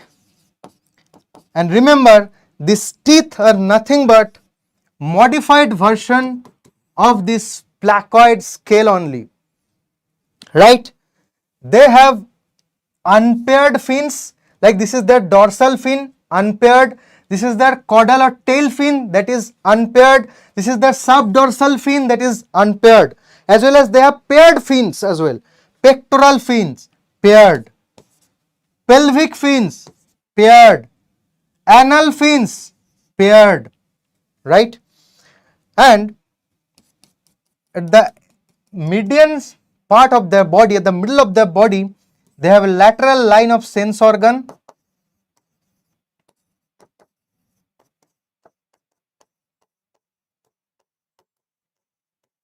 which help these fishes to measure the water pressure, water temperature and the surrounding. And sometime, see, they will be performing internal fertilization. Chondrichthyes, they are marine in nature and they will be performing internal fertilization. But they don't have special copulatory organ like penis. So that's why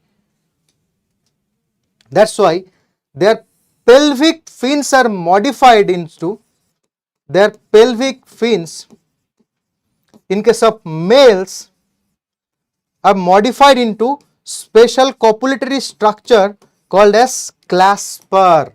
Their spoon-like pelvic fins, with the help of this clasper, a male shark will inseminate the sperm inside female shark, right? Okay, so these are the primary features of chondrichthyes, and they do not produce larval stage, like they'll be directly giving birth of their young ones. So one more important point, they are viviparous in nature. They are viviparous in nature mostly. One more important point about them, they are continuous swimmer. They are continuous swimmer because they don't have any respiratory sac kind of structure inside their body, and if they want to survive inside the water, they need to continuously swim, and that is helping in their respiration purpose, that is preventing them from sinking into the ocean water. Okay, examples: torpedo, electric ray, they can produce high voltage electricity, they have electric organ. Trigon, they are called as stingray, they have very poisonous sting attached along with their tail fin. Scolidan, that is called as dogfish, very predominant fish of Indian Ocean. Pristis, sawfish, they have a saw-like mouth or snout. And obviously Carcharodon, the great white shark, the horror of oceans. Now let's move forward to the next group, that is bony fishes, or we call them osteichthyes. So like other fishes, their body is also streamlined. So this particular spindle shaped design is called as streamlined body design, right? That will be helping them into swimming, overcoming the water force. They have bony endoskeleton, that's why they are called as osteichthyes. Osteich means the word came from osteo, means study of bone. They can be a freshwater fish and fewer marine fish. All the chondrichthyes, they were living in marine water, but osteichthyes, few are freshwater in nature, few are marine water in nature. Okay. Position of their mouth, they have terminal mouth,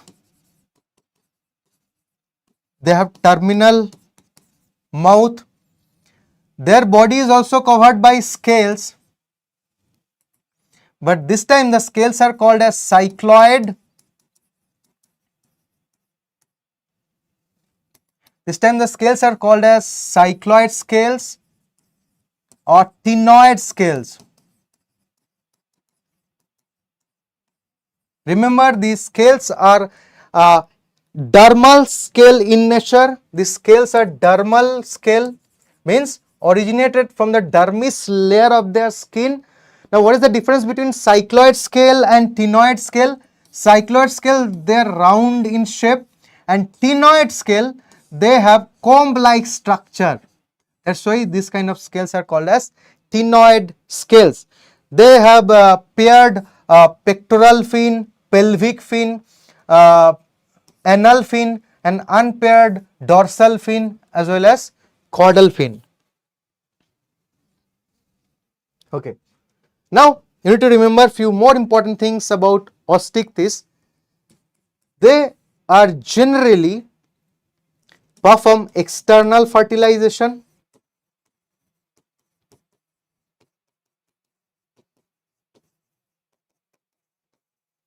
They perform external fertilization, and not all, though mostly they are egg laying animals, means oviparous. Mostly they are oviparous in nature. If we talk about their marine examples, Exocetus, we call them flying fish due to their enlarged pectoral wings.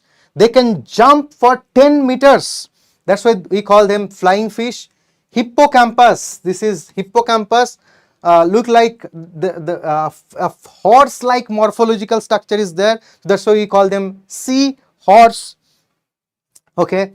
Now, if you talk about freshwater osteichthyes, a very common example of edible fish, that is rohu, scientifically called as labio. Katla, scientifically called as katla, the spelling, the scientific name Catla and the common name Katla. Okay, catfish, magur, and the scientific name is clarias. Now let's talk about some ornamental, means the fish which we keep inside our aquariums. Fighting fish, commonly known as fighting fish, and the scientific name is betta fish, because if you keep two male betta fish, they will be fighting with each other. That's why we call them fighting fish. And very beautiful fish, commonly called as angel fish, the scientific name is Pterophyllum. So we are done with superclass species. Now we are moving forward to superclass tetrapoda, animals with 4 pods. And the first class under superclass tetrapoda, that is class amphibia.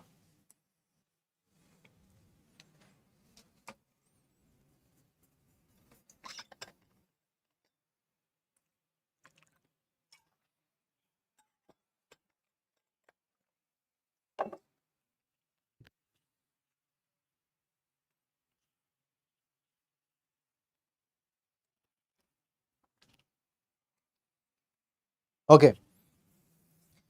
So why they are called as amphibia?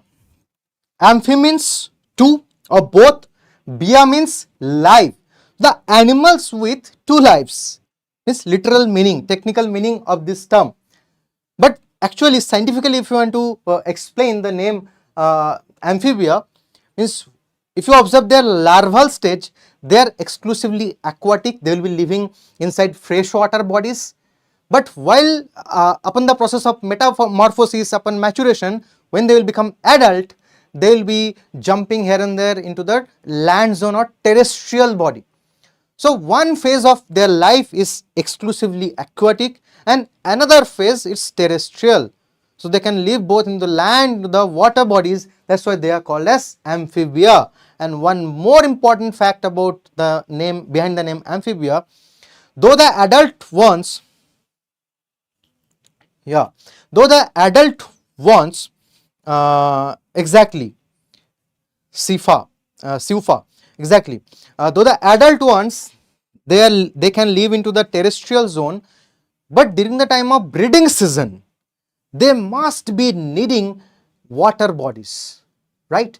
So they will be, you'll be finding frogs into the monsoon season nearby ponds and lakes.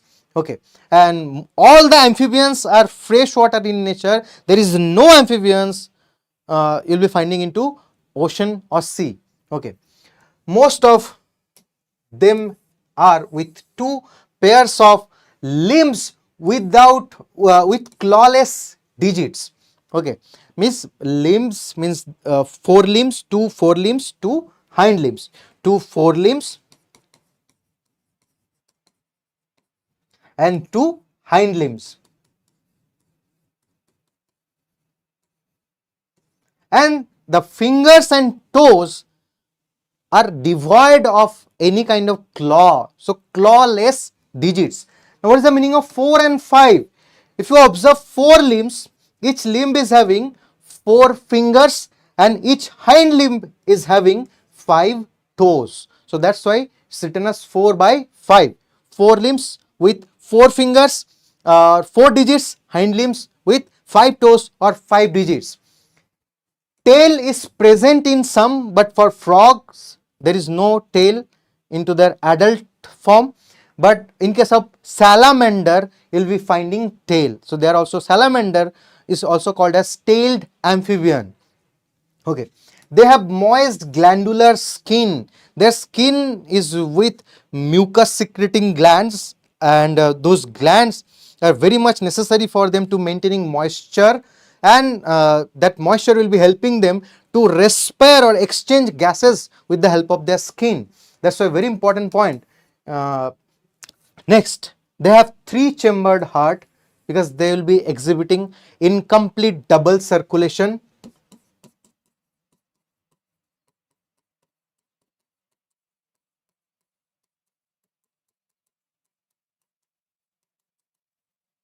Okay, while they are in larval stage or tadpole, they will be respiring through gills, but once they are adult, they will be respiring through lungs, skin and also through buccal cavity. So adults can respire through lungs, skin and buccal cavity, but the tadpole larva will be respiring exclusively through their gills. Okay.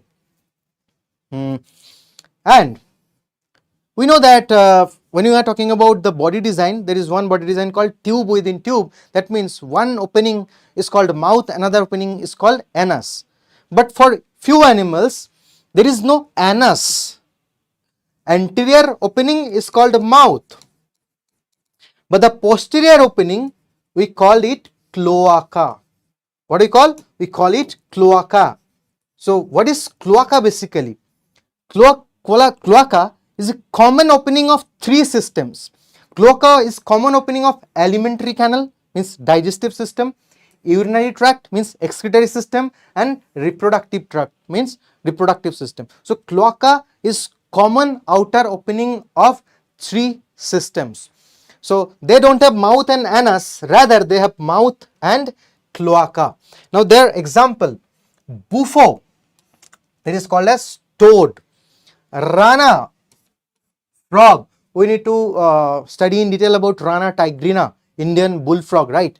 Hyla, a green colored tree frog. Salamandra, salamander, they are also called as tailed amphibian. Okay, salamanders are also called as amphibians with tail or tailed amphibian. Now remember this amphibia, ichthyofish, they don't have 4 limbs or hind limbs, so we call them limbless amphibia.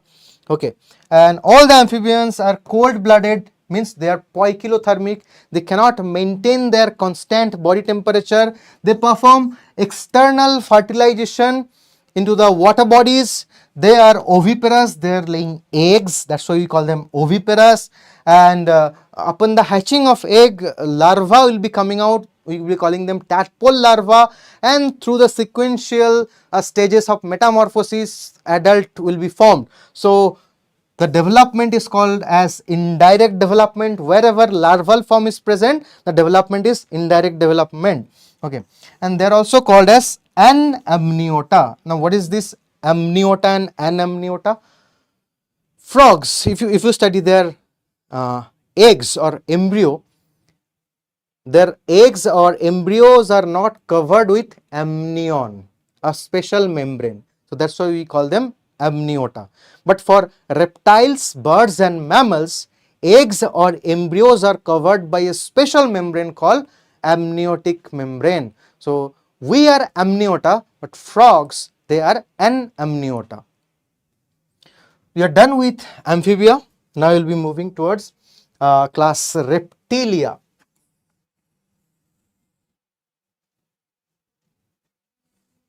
Okay.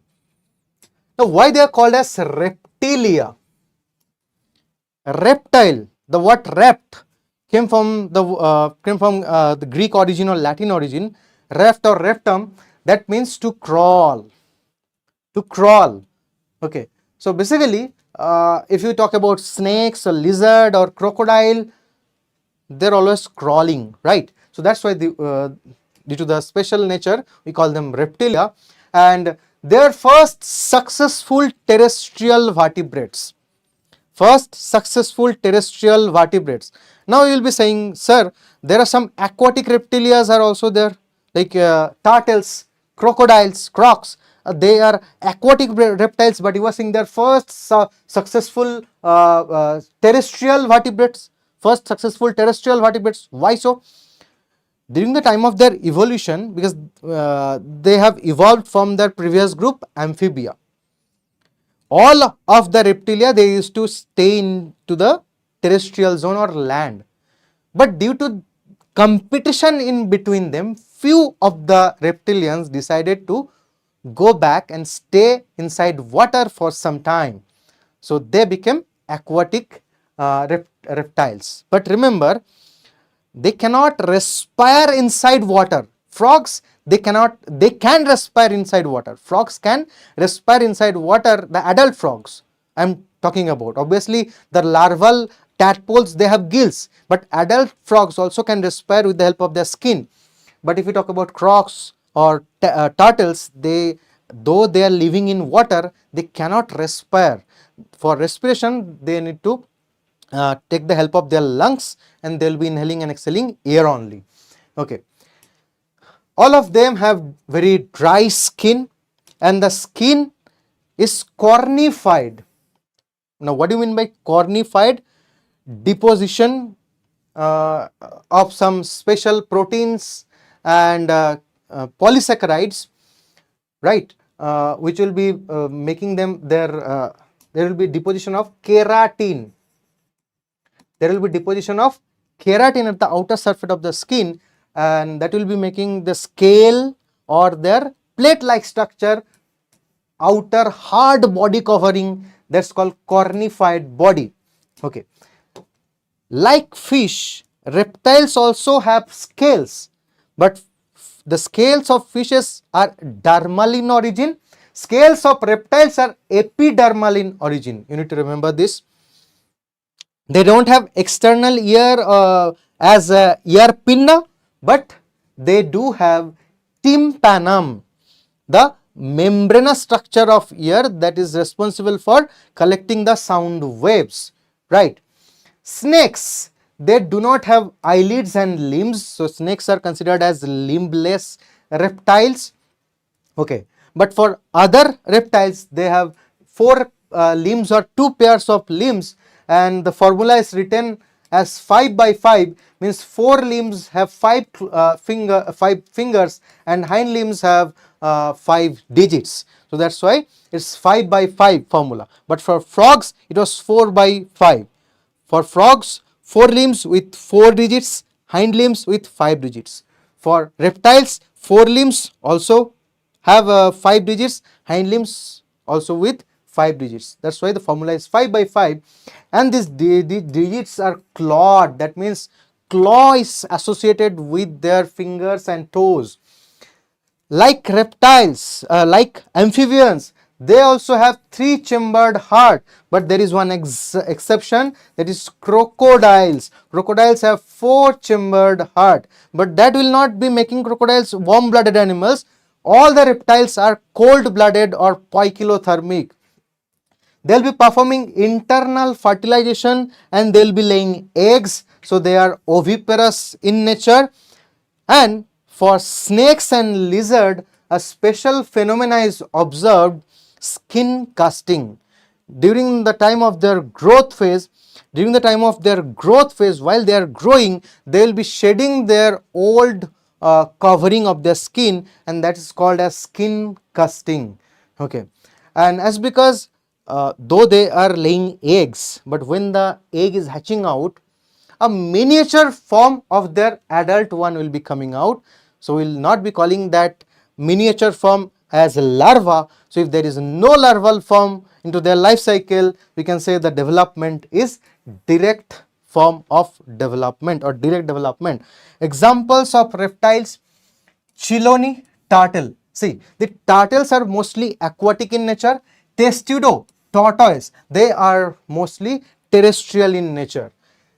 Chameleon, they are called as tree lizard. They are master of camouflaging, right?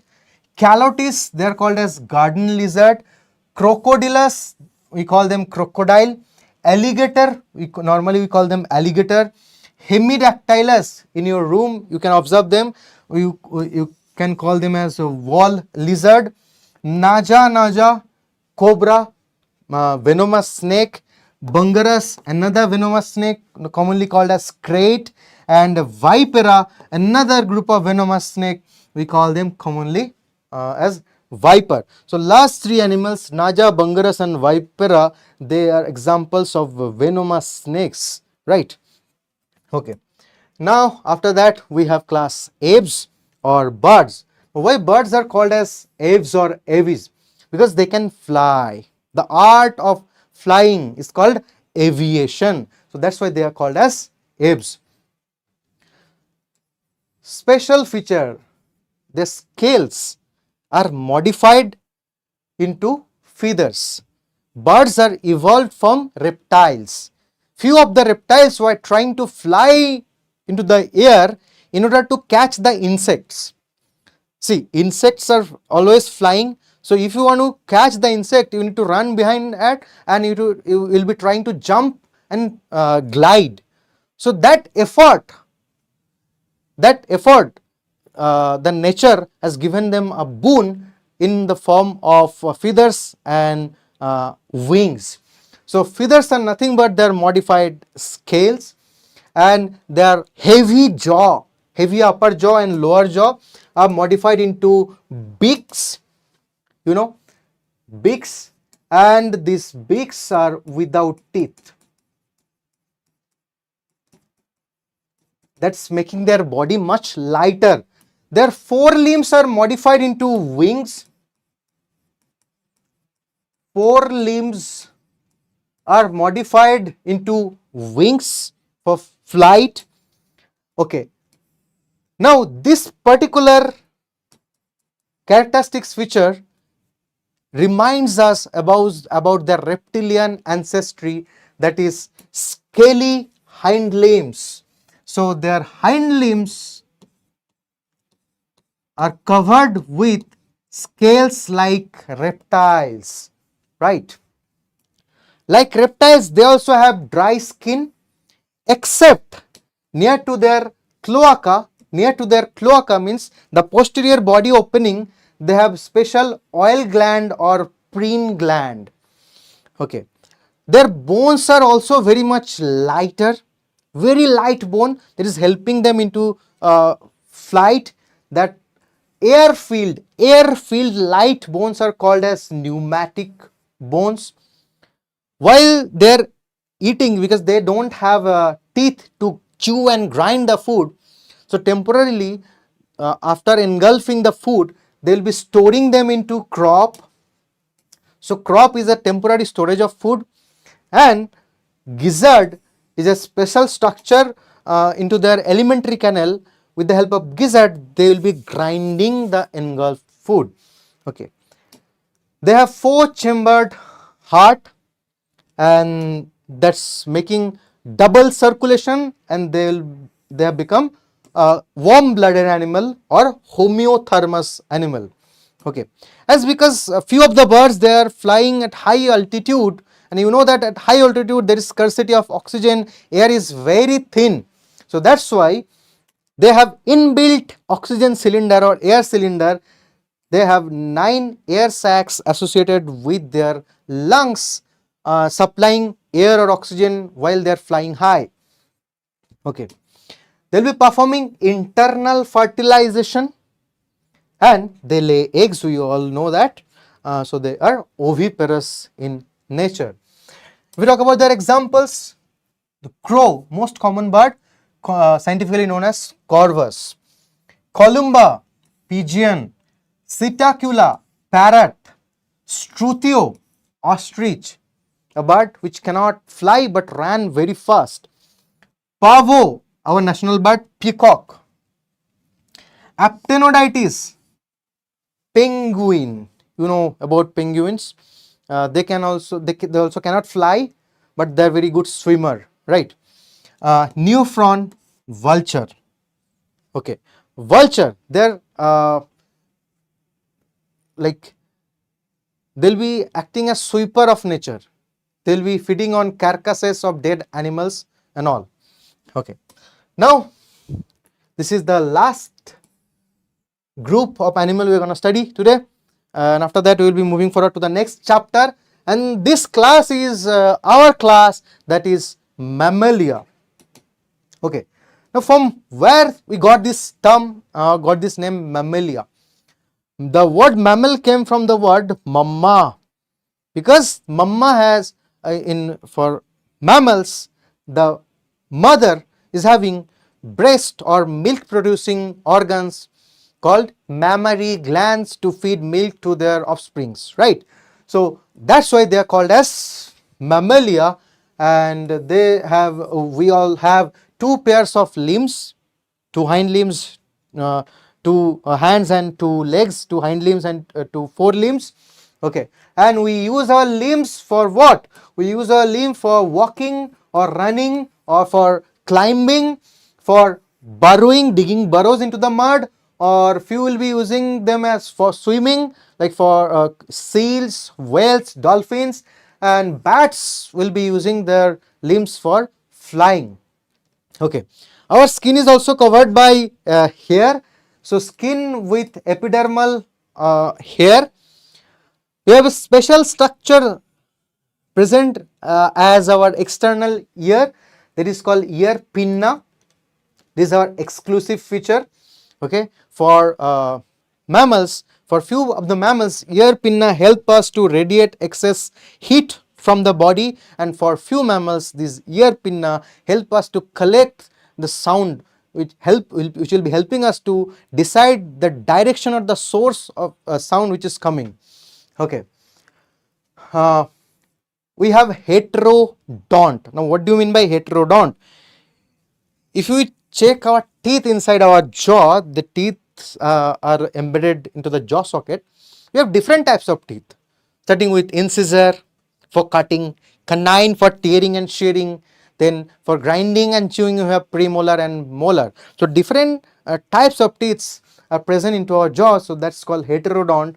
And obviously we have four-chambered heart, that's making us warm-blooded animal. We can maintain constant body temperature of 37 degrees Celsius. So that's called homeothermicity, and we always respire through. We are respiring through one pair of biological machines called lungs. These lungs can also be called as vascular bags inside our body. We perform internal fertilization. For that we have copulatory organs, and we give birth of young ones, mostly, not all. That's why mostly viviparous except Ornithorhynchus. Ornithorhynchus means duck-billed platypus. Yes. Now let's talk about examples of mammals. Macropus, scientific name of kangaroo. Pteropus, scientific name of flying fox. Camelus, scientific name of camel. Macaca, scientific name of monkey. Rattus, scientific name of rat. Canis, scientific name of dog, Canis familiaris. Felis domesticus, scientific name of cat or Felis catus. Elephas, scientific name of elephant. Equus, scientific name of horse. Delphinus, scientific name of common river dolphin, common dolphin, sorry. Balanoptera, scientific name of blue whale, the largest animal present into our earth. Panthera tigris, scientific name of tiger. Panthera leo, scientific name of lion. Panthera pardus, scientific name of leopard. So these are mammals and their distribution is everywhere in this earth. So omni distributed. You'll be finding mammals into the hilltops, into the deserts, into the oceans, into freezing Arctica, Antarctica, everywhere, into the deciduous forest. So this is called omnipresence of mammals. And for our advanced sensory system and highly developed brain, we are evolving. Mammals are considered as the supreme phyla in terms of evolutionary advantage, and animal kingdom is evolving day by day. And with this we are ending this chapter, animal kingdom, and now we are going to start animal tissue. And prior to start this particular chapter, where we are going to cover four types of tissues: epithelial tissue, connective tissue, muscular tissue, and neural tissue, we'll be taking a short 5 minutes of break.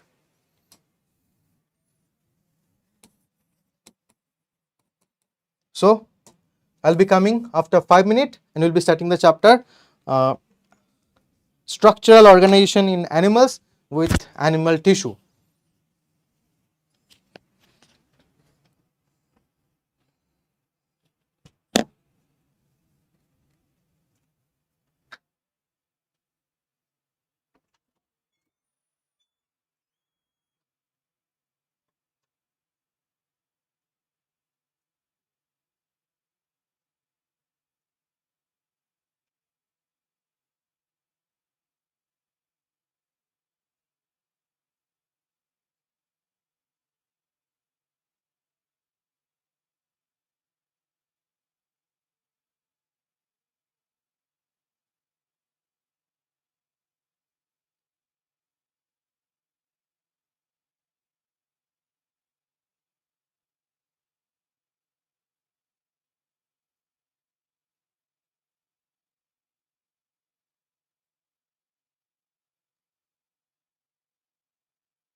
So I'm back with the chapter that is animal tissue.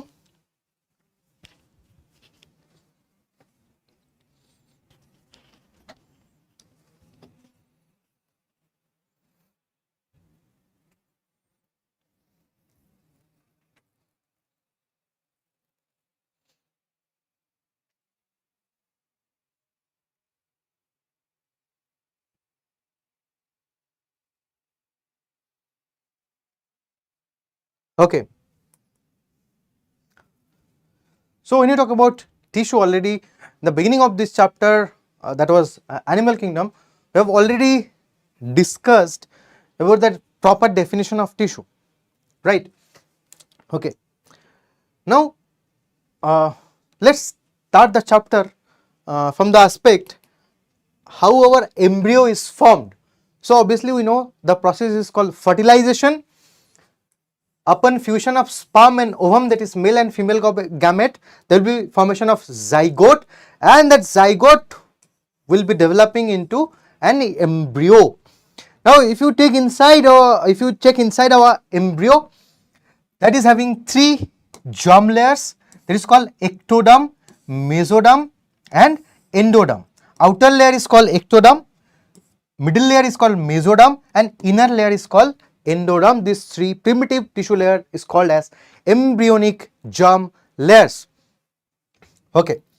Now later on in the course of embryonic development, these tissue layers will be differentiating and give rise four fundamental types of tissue. We call them epithelial tissue first.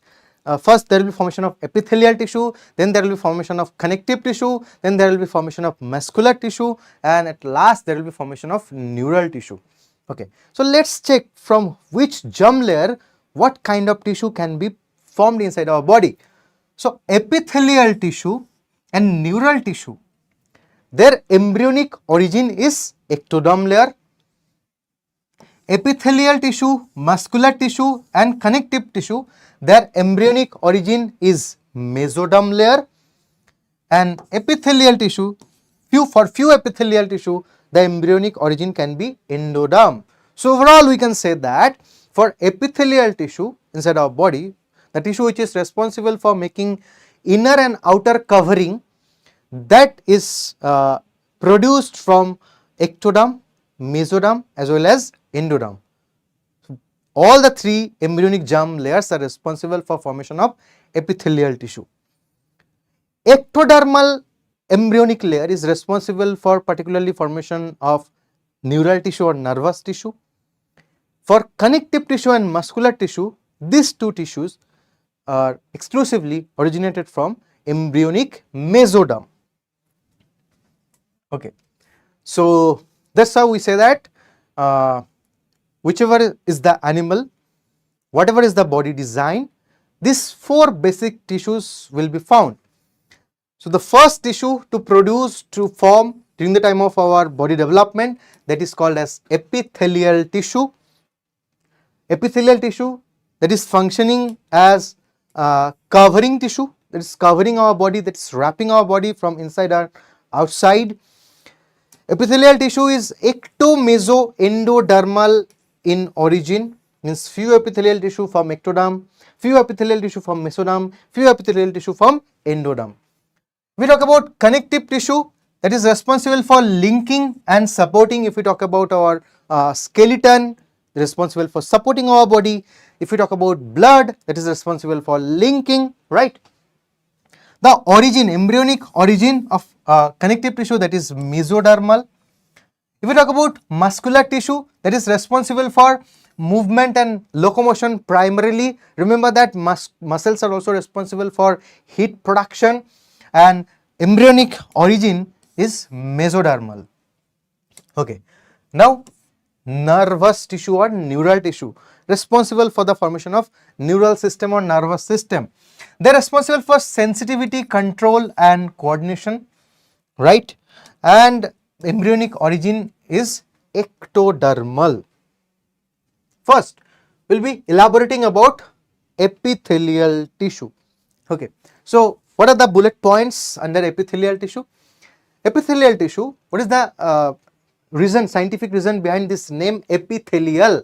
Epi means upon, thelia means to grow or to cover. So this is the kind of tissue that is forming the covering of the body and always will be growing upon connective tissue.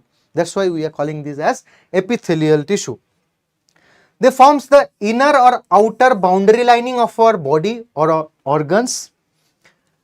The tissue is having highest regeneration capacity. If we talk about regeneration capacity, epithelial tissue is having highest regeneration capacity. Connective tissue and muscular tissue also have very good regeneration capacity. The lowest capacity for regeneration that is found in neural tissue, right? Okay. Epithelial tissue is also called as avascular tissue. What do you mean by avascular? Blood vessels are absent. There is no innervation of blood vessels into this particular tissue. If you check the outer layer of your skin, that is basically epithelial tissue, there is no trace of blood vessels, right? As because they are forming the outer boundary, the cells of epithelial tissue, they are tightly packed. Cells of epithelial tissue are tightly packed or compact, very compact. So that's why they have very less amount of intracellular matrix in between them. Less the gap, less the amount of intracellular matrix. What is the function of this intracellular matrix? Intracellular matrix to hold the cells together, right? Okay. Epithelial tissue, they will be growing upon connective tissue. Now, why these epithelial tissues are growing upon connective tissue? Because directly they don't have blood vessels, but they do need nutrients. Now, to obtain nutrients, they need to rely upon underlying connective tissue. Okay. A basement membrane links connective tissue to the epithelial to supply nutrients. So, basically, this is the layer of epithelial cells and this is the layer of connective tissue. A basement membrane is linking epithelial cells and connective tissue, epithelial tissue with connective tissue. There is a gap between epithelial cells and this connective tissue layer, right? So, this gap is fulfilled by this basement membrane. And connective tissue is well vascularized, full of blood vessels. Now, through this basement membrane, by the process of diffusion, nutrients will be diffusing from connective tissue towards the epithelial cells. Okay. And if you check this diagram, this free surface is called apical surface or free surface, and the face which is facing the basement, the plane which is facing the basement layer, that is called as basal surface. So that's why we say epithelial tissues, the cells of epithelial tissue always have a free surface. Okay. Now, epithelial tissue can be divided into two types, simple epithelium and compound epithelium. Simple epithelium, they are made up of only one single layer. Compound epithelium, they are made up of multiple layers. Okay. And simple epithelium is divided into majorly three groups: squamous epithelium with flattened cells, cuboidal epithelium with cube-shaped or cube-like cells, and columnar epithelial with tall, elongated, slender cells. First, we will talk about simple epithelium. Know that epithelial tissue is divided into two groups: simple epithelium and compound epithelium. Simple epithelium and compound epithelium. First, we will be talking about simple epithelium. So, for simple epithelium, only one layer of epithelial cells are found. Here you can check, only one layer of epithelial cells are resting upon basement membrane of their connective tissue. So, due to this nature, we call them simple epithelium. Now, simple epithelial tissues can be of majorly three types based upon the shape of their cells. Firstly, we call it simple squamous epithelium. They have tiles-like flat cells. the cells with irregular boundaries, right? And as because they are very much flat, the surface is dorsoventrally flattened. These are very thin cells. They will be helping us to pass, to diffuse materials from one place to one side to another side. That's why squamous epithelial cells are making diffusion boundaries or diffusion barriers, right? Okay. Now, if you talk about simple cuboidal epithelial tissue, they are made up of this kind of cube shaped cells, and if you ask about their major function, they are responsible for secretion and absorption. Secretion and absorption is function of simple cuboidal epithelium as well as simple columnar epithelium. So, cuboidal epithelial cells and columnar epithelial cells both are responsible for secretion and absorption, but squamous epithelial cells, they are responsible for, they are acting as a diffusion boundary or diffusion barrier. Okay. Now, if we talk about simple columnar epithelium cells, column means pillar. So, pillar like elongated cells are responsible for this kind of name, columnar epithelium, and they have basal nucleus, means nucleus present towards the basal surface. Okay, that's how you can identify the columnar cells, and they also have the similar function like cuboidal tissue, that is secretion and absorption. Now, we have a slightly modified version inside our body, slightly modified version of simple columnar tissue, that is called as pseudostratified tissue. Pseudostratified is nothing, a modified version of columnar epithelium, and it's not, though it's not given in NCERT, for the sake of interest, the question can be asked, and pseudostratified epithelial tissue can be found into the inner lining of trachea, inner lining of pharynx. That's all. Okay. Now we will be elaborating about simple squamous epithelium. Where in our body, or what are the examples of simple squamous epithelium? So, with a trick you can remember, and the trick is this: you need to remember beta. B for Bowman's capsule, there is a part of our nephron. E for endothelium, or the inner endothelium means inner lining of blood vessels, they are made up of thin flat cells, right? T for thin segment of loop of Henle, that is the part of nephron again, and A for alveoli or air sacs of lungs, which is responsible for exchanging oxygen and carbon dioxide inside our body. So, the cells of Bowman's capsule, the cup-like structure of nephron, that is called Bowman's capsule. Endothelium or inner lining of blood vessels, thin segment of this U-shaped loop of Henle of nephron, and inside our lungs we have 300 millions of air sacs or alveoli, and all these structures are responsible for diffusion of gaseous particles or fluid particles. So, these are examples of simple squamous epithelium.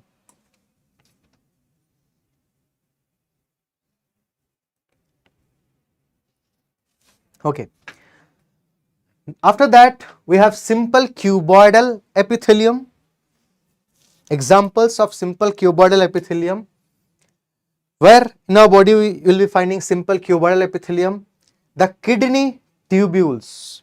That means, if we talk about our nephron, the proximal convoluted tubule, the distal convoluted tubule, and the collecting duct.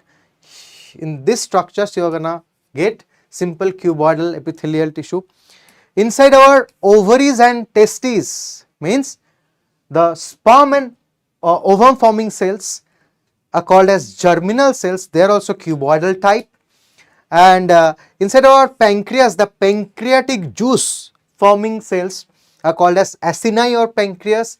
They are also made up of simple cuboidal cells. And DCT and PCT of our nephron, DCT means distal convoluted tubule, PCT means proximal convoluted tubule, and obviously ducts of smaller glands, ducts of salivary glands, ducts of sweat glands. These are made up of simple cuboidal epithelium. And remember, simple cuboidal epithelium is also known as germinal epithelium, as because these are the cells, simple cuboidal cells, eventually inside testes and ovaries, they can give rise gametes. Okay. Now, simple columnar epithelium. The trick to remember is Sir GF. S for inside inner lining of stomach. The inner lining of stomach, you'll be finding simple columnar epithelium. I for intestine, inner lining of intestine, you're gonna get simple columnar cells. R for respiratory tract. In the lining of respiratory tract, inside trachea, bronchi, bronchioles, ciliated, a special modified version of columnar cells, that is columnar cells with cilia, that is called ciliated columnar epithelium, can be found. Now, in our body, goblet cells, mucus secreting cells, goblet cells are nothing but unicellular glands, mucus secreting cells are also modified simple columnar cells.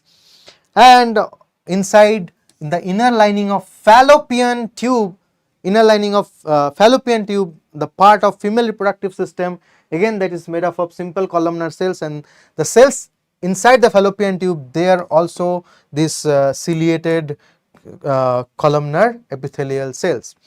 So we are done with examples, right? Now here in this slide I have shown different kinds of modification of ciliated cells or cuboidal cells or columnar cells. Okay. If cells have cilia, then we will be calling them as ciliated cells.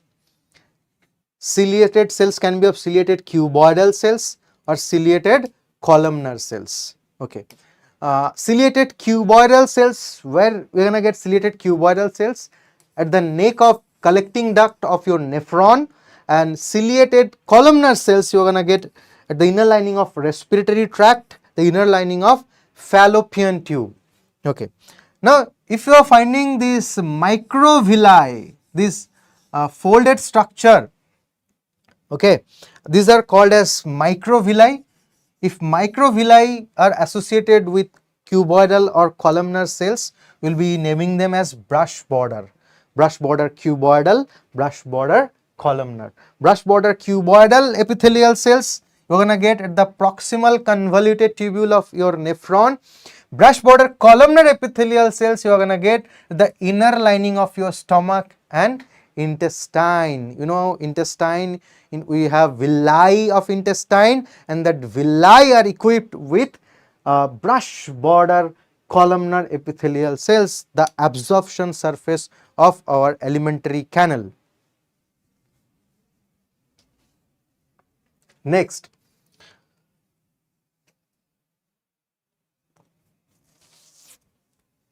glandular epithelium, a modified version of cuboidal epithelium or columnar epithelium, means glands.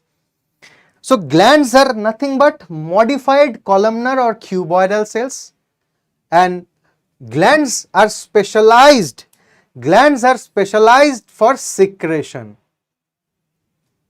Bunch of columnar or cuboidal cells, if mainly they are responsible for secreting substances, we will be calling them as gland.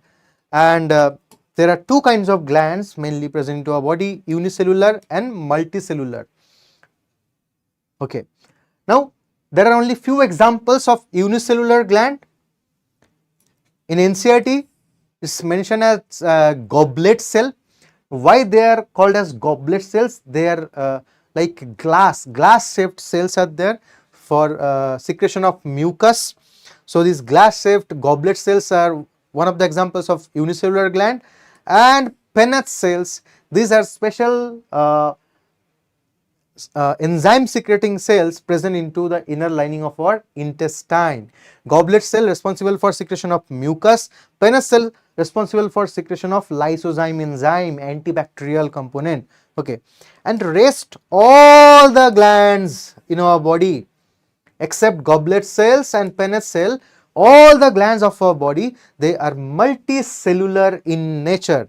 Okay, right, like pituitary gland, the master gland of our body, sweat gland, that is secretion of sweat gland is sweat, sebaceous gland, secretion of sebaceous gland is a kind of oil called sebum, cerumen gland present inside our ear, responsible for secretion of earwax, gastric gland of your stomach responsible for secretion of hydrochloric acid, pepsinogen and gastric lipase, different kind of gastric juice, and pancreatic acini responsible for secretion of pancreatic juice. Okay, so these are different examples of multicellular. So most of the glands of our body are multicellular except goblet cells and Paneth cells. These are single cells acting as unicellular glands. Okay. Now based upon the secretion, glands can be again divided into mainly two types, endocrine gland and exocrine gland. Now if you have a particular gland inside your body, but that doesn't have any duct or pipeline to secrete the product, so that ductless gland is called as endocrine gland. But if a gland is there and it can secrete its product with the help of the duct, so the gland will be called as exocrine gland. So ductless glands are called as endocrine glands and glands with ducts are called as exocrine gland. Okay. Now mostly the endocrine glands, they are hormone secretion, they will be producing and releasing hormones like your hypothalamus, pituitary, thyroid, adrenal, all are examples of endocrine glands. Purely exocrine glands like your gastric glands, glands of your digestive tract which are responsible for secretion of enzymes, they are exocrine gland. HCl secreting gland, gastric gland present into our stomach, exocrine gland. Oil secreting gland, sebaceous gland present into our skin. Milk secreting gland, mammary gland. Mammary glands are nothing but modified sweat gland. Sweat secreting gland called as sweat gland or pseudoryferous gland. Earwax secreting gland or mucus secreting gland. All these glands are example of exocrine. Now if you are asked goblet cell, the unicellular gland is kind of exocrine or endocrine, so you have to answer goblet cells, unicellular glands, they are kind of exocrine.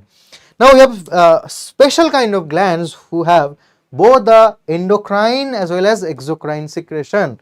We call them heterocrine gland or dual gland. They have dual function. They have exocrine secretion as well as they have endocrine secretion.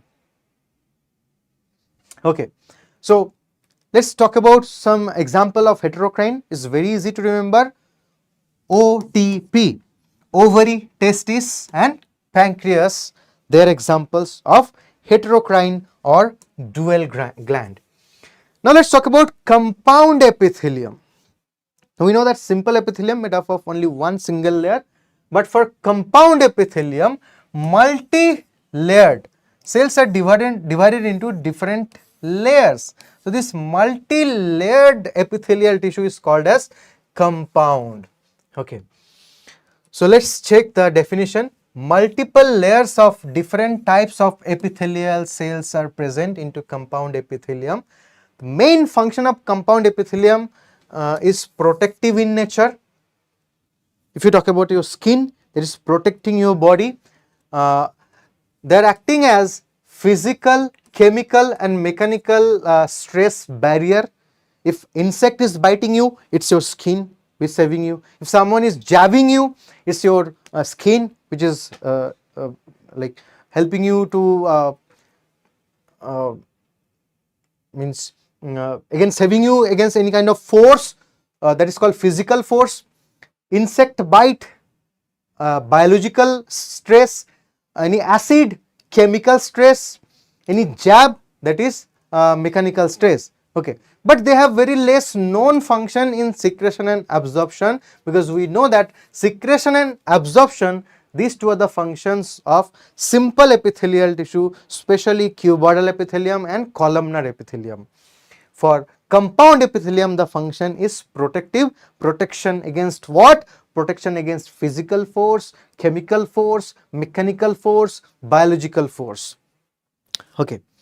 Now if you talk about different types of compound epithelium, majorly they are divided into two groups.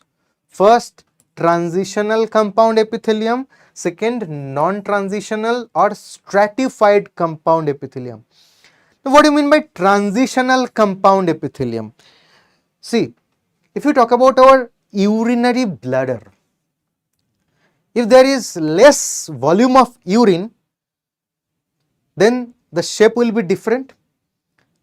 And if there is more urine accumulating inside your urinary bladder, gradually it will be stretching. And upon stretching, sometime it happens the cells are gonna change their shape while you are applying force on their surface, right?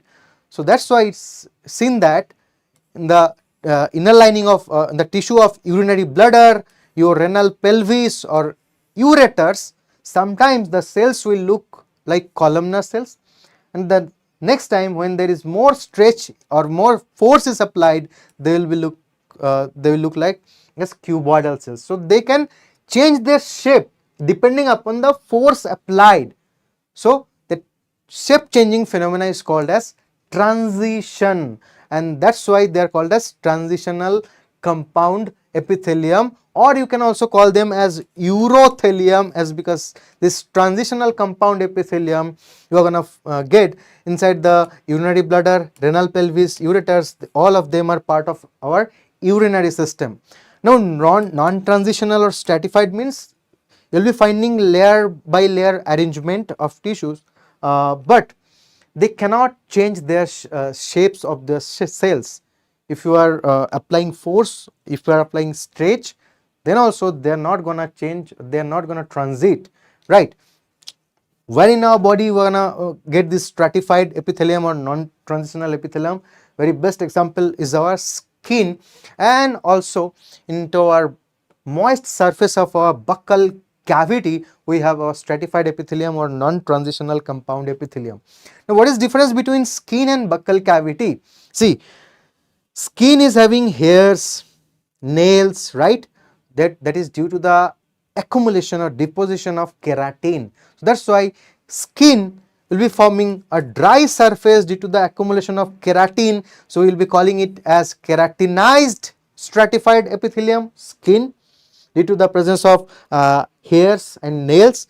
And if you talk about the inner lining of our mouth, the buccal cavity is absolutely moist, right? There is no deposition of keratin, and that's called as non-keratinized stratified compound epithelium. Now we'll talk about connective tissue.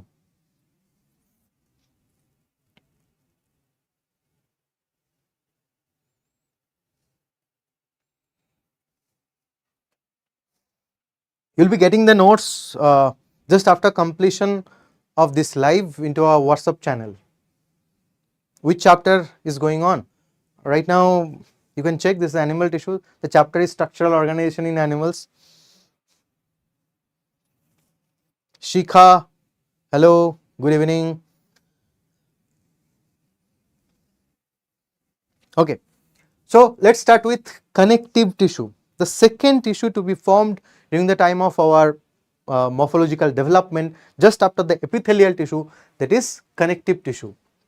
And it's very important to remember, it is most abundant and widespread tissue into our body.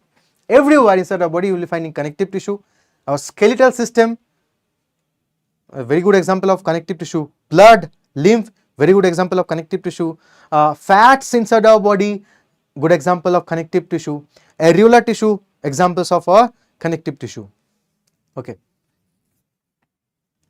The function is to give support, link, and providing framework, like blood is linking by supplying nutrients, bones or cartilage, they are helping us by forming the framework of our body, and support, again bone is supporting, bone is acting as the internal bone is providing us, or skeletal system is providing us internal mechanical strength, and areolar tissue or fat tissue, they are responsible for protection or holding multiple tissue layers together. Okay. Connective tissue also possessing very good regeneration capacity, but remember the highest regeneration capacity is seen inside epithelial tissue. Okay, so basically you can check our PW NEET English channel. If you want to get inside our WhatsApp channel, you can check the playlist and get inside any of the one-shot lecture. There you can get the link of WhatsApp channel, right? Okay, so I was telling that connective tissue also having very good regeneration capacity. You know that every day 1% of your RBC is dying and 1% of new RBCs are produced into our body. If sometime by accident, if your bone is broken or injured, within few days it's getting replenished, getting repaired. So that means our connective tissue is having very good capacity of regeneration. Okay, now I will talk about important components of connective tissue. There are three important components of connective tissue are there. To form connective tissue, you need some cells, you need some fibers, and to hold them together, you need ground substance or ground matrix. Okay. Now, what are the different kinds of cell you are gonna get inside connective tissue? The most important cell of connective tissue, that they are called as fibroblast cell. Now, this fibroblast cell, they are responsible for formation of fibers. That's why they are called as fibroblast cell. Okay, we have some WBCs or immune cells. Macrophages are present into connective tissue. Neutrophils are present into connective tissue. Now you know that neutrophils and macrophages, they can perform amoeba-like movement and they can perform phagocytosis, right? So these are phagocytic cells, macrophage and neutrophils. Plasma cells, antibody producing cells, can be found in connective tissue. Adipocyte cells, fat containing cells, are called as adipocyte cells.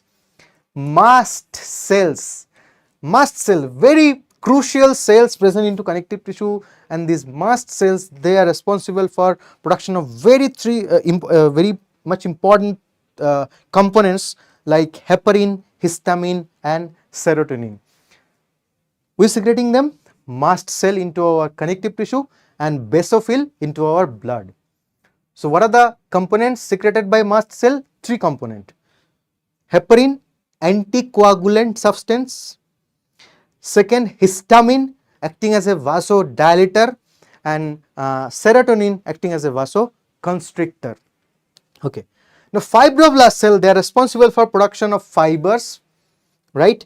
And the fibers you are going to get inside connective tissue, white colored fibers called as collagen fibers, yellowish fibers called as elastic fibers, and network like fibers called as reticular fibers, right? So these three kind of fibers are found into connective tissue.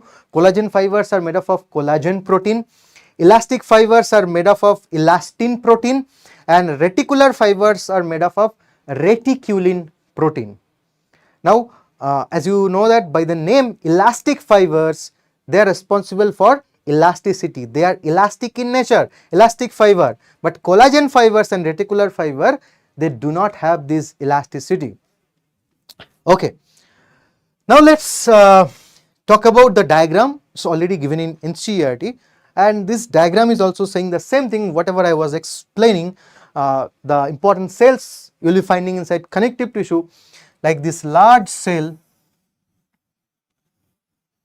This is the fibroblast cell.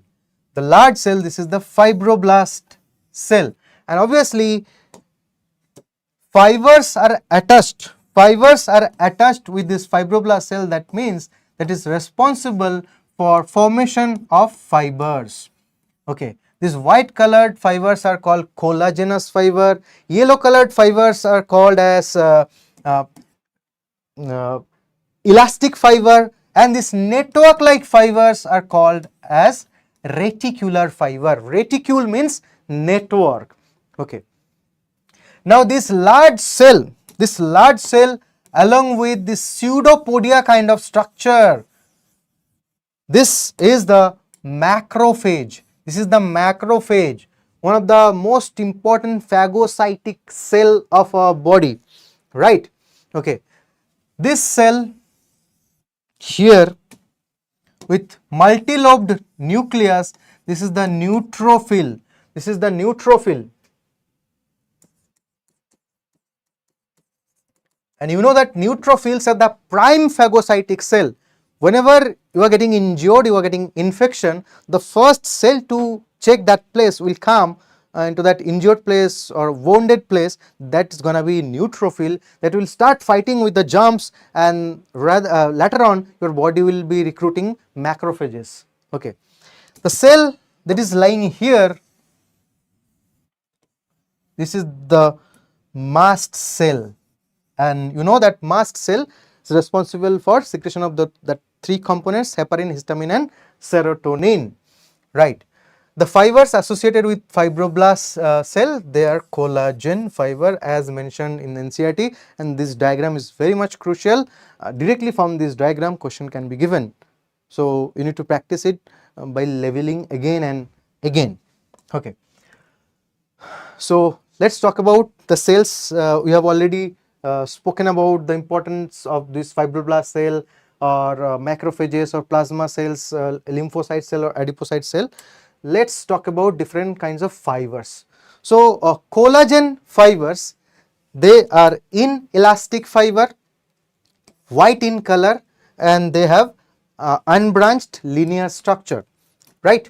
But for elastic fiber, they have elasticity. They are known for their elasticity. They are yellowish in nature due to the presence of elastin protein, and they have this branched appearance. Reticular fiber, they are making network like structure, that's why they are called as reticule, and they are made up of reticulin protein, and you need to remember these reticulins are nothing but modified collagens. So reticular fibers, they also do not have elasticity, they are inelastic fibers. Okay, now this is the classification of connective tissue. Yes, very good, Dr. F. Hassan. Yes. Now let's talk about connective tissue. So inside, if you study your NCERT, it's written here, connective tissue is divided into three groups, and they are loose connective tissue, dense connective tissue and specialized connective tissue. Sometimes this loose and dense connective tissue are considered as proper connective tissue proper and specialized connective tissue. Now why specialized connective tissue is different? Because we were talking about connective tissue must have those important cells, fibroblast, plasma cells, phagocytic cells, lymphocyte cells, right? Neutrophil, macrophage, and they must have fibers and ground substance. But in case of specialized connective tissue, you will be finding some specialized cell, right?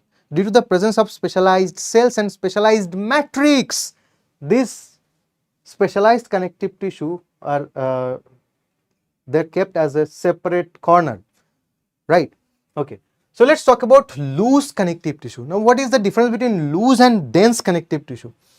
Loose connective tissue, they have more matrix but less fiber and cells.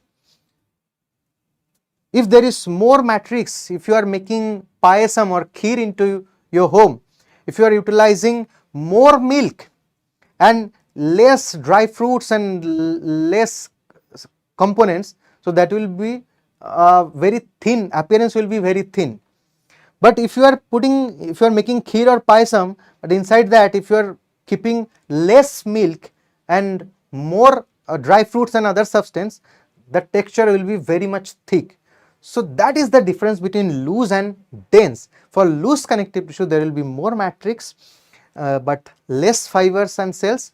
For dense connective tissue, there will be more fibers and cell but very less amount of matrix is present. That is making it a thick, more thicker, so we are calling it dense, but less fibers and more matrix making it thin, so we are calling it loose connective tissue. Okay. Now loose connective tissue can be of two types. Primarily, the loose connective tissue is called as areolar tissue. Now, what do you mean by areolar tissue? Areola, the word areola came from the word area, right? So, if you take out the skin, you are gonna get muscle. If you take out the muscle, you are gonna get bones. But have you ever imagined which is the particular tissue that is pasting the different layers of skin, skin with muscle, muscle with bones, right? In between the air gap, we have the air gap or area in between skin and muscle and bone. So that area, that air gap is fulfilled or cemented by this areolar tissue. There is an example of loose connective tissue. And when this areolar tissue are rich with adipocyte cell, so they will be producer of fat and storage of fat, and that modified areolar tissue can be called as adipose tissue or fat tissue. Now, if we talk about dense connective tissue again there are of two types: dense irregular connective tissue and dense regular connective tissue. Now we will be detailing about regular and irregular. There are two kinds of dense regular connective tissue are there: tendons and ligaments. And when you talk about specialized connective tissue, they have specialized kind of cells and specialized kind of matrix. So that's why we call them specialized connective tissue. There are two kinds of specialized connective tissue. First, skeletal specialized connective tissue, and second, fluid specialized connective tissue. Skeletal connective tissue, they are made up of bones and cartilages, and fluid connective tissue, we have blood and lymph, fluid connective tissue. Okay. So we have already discussed about this areolar tissue. Remember, areolar tissue is responsible for cementing tissue. It's also called as cementing tissue inside our body. Wherever you will be finding gaps in between two tissues, you need some cementing material, you have areolar tissue always. So that's why we know that multiple tissues together will be forming organ, right? Multiple tissues together forms an organ. So when you are pasting those multiple tissues to form a single organ, this is the areolar tissue which is helping the multiple layers to paste or to hold them together. Okay. If we talk about adipose tissue, mostly they are made up of adipocyte cell or fat cell. They are responsible for fat formation, fat production will be happening inside these adipocyte cells, and also they are responsible for storage of fat. Okay. Now, where inside our body you are gonna get this adipocyte tissue? Below your skin, that is called hypodermal fat, and this fat or adipocyte tissue, they are responsible for insulation. They will be insulating our body. Okay, and obviously the major function, fat, if you burn fat molecule, 1 gram of fat gonna give you 9.4 kilocalorie of energy. So energy storage, fat tissue is acting as energy storage of your body. While you are fasting, your body will be utilizing carbohydrate first, then it will start burning fat, and then your body will start burning proteins, right? Now if we talk about adipocytes, there are two kinds of adipocytes: monolocular fat cells and multilocular fat cell. Now based upon the presence of fat globule inside a single adipocyte, so monolocular means if you observe this fat cell, there is only one fat locule or one fat globule present inside the cell. That's giving the cell whitish appearance, so that's why we call it as a white fat, and our body means adult fat is a kind of white fat, that means we have this monolocular adipocytes. Okay, but check out this adipocyte cell.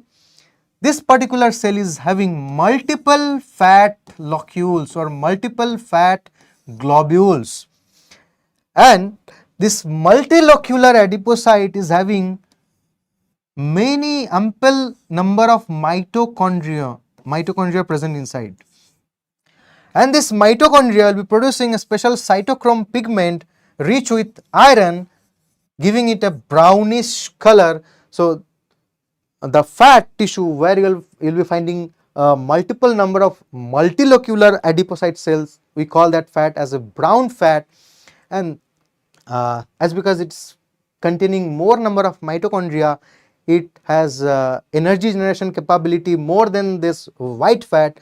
And in infants, inside the body of infants, you are going to get this brown fat, because whenever you are feeling hungry, you can take food, right? So you don't need much amount of brown fat into your body. But think about infants or newborn babies. They cannot seek, they cannot ask for food except crying whenever they are feeling hungry. So that's why Almighty already has given brown fat, means a fat which is having more energy producing capability inside them. Yes, hello Khushi, hello Chinu, welcome to the class. Okay. Now we will be talking about dense connective tissue, and we were discussing that dense connective tissue are of two types: dense regular connective tissue, and dense irregular connective tissue. Now what's making them regular or irregular? See, observe this part of the slide, and these are the matrix of a tissue. This part is the matrix of a tissue, and inside the matrix, these fibroblast cells and fibers are arranged in a regular manner, arranged in a proper manner. So that's why we are naming the tissue as dense regular tissue. So it's written here, fibroblast cell or fibers are arranged properly into the matrix. So that's why you are calling them regular, dense regular connective tissue. And examples are tendons and ligaments. What is the difference between tendons and ligaments? Tendons are responsible for connecting bone to muscle. Tendons are responsible for connecting bone to muscle. Ligaments are responsible for connecting bone to bone.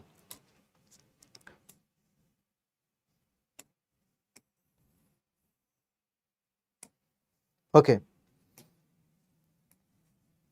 Now, if you check dense irregular connective tissue, this is the matrix or ground substance, and here this fibroblast cells and the fibers, collagen fibers, they are spread out here and there haphazardly. So there is no proper arrangement of fibroblast and fibers into the matrix of this particular dense connective tissue. That's why we are naming them dense irregular connective tissue.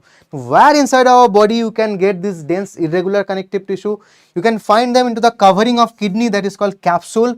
You can find them into the covering of liver, that is called Gleason's capsule. You can find them into the outer covering of your bones, and you can find them into the outer covering of your heart, that is called perichondrium.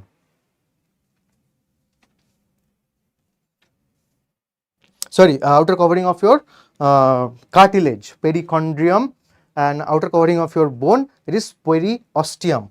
Periosteum is the outer covering of your bone, perichondrium is the outer covering of your cartilage.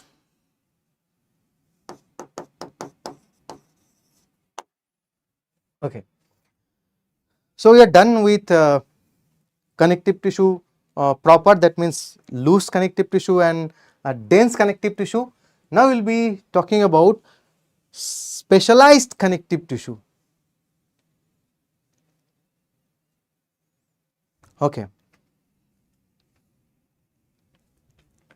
Bone is forming bones and cartilage, they are responsible for formation of framework of our body. So that's why we are keeping it under specialized connective tissue. The study of bone is called as osteology.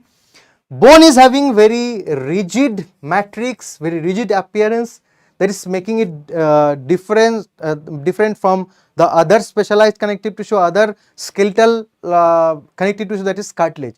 Cartilage is very much pliable, right, but bone is rigid in nature. Now cells you are going to get inside the bone, we call them osteocyte. Cells of bones are called as osteocyte. Bone forming cells are called as osteoblast cell, and bone destroying cells are called as osteoclast cell. Do not get confused by hearing the name osteoblast. Here blast, meaning of blast in biology, which is having capacity to regenerate something, that is called blast. So osteoblast are bone forming cells, osteoclast are bone eating cells. Yeah, this is a complete biology syllabus in 10 days session. Okay. Now fibers you are going to get inside the bone, that is collagen fiber. They have whitish appearance. And what's special about bone? Because of the specialized matrix, and the matrix of bone is hard and non-pliable and rigid. Why so? Because of the deposition of minerals, deposition of calcium salts. So these are calcium salts, and organic proteins are also present in the matrix of bone. You can call it as usine protein. So why the matrix of bone is hard? Due to the presence of mainly calcium salts. It can be calcium phosphate, it can be calcium carbonate. Okay.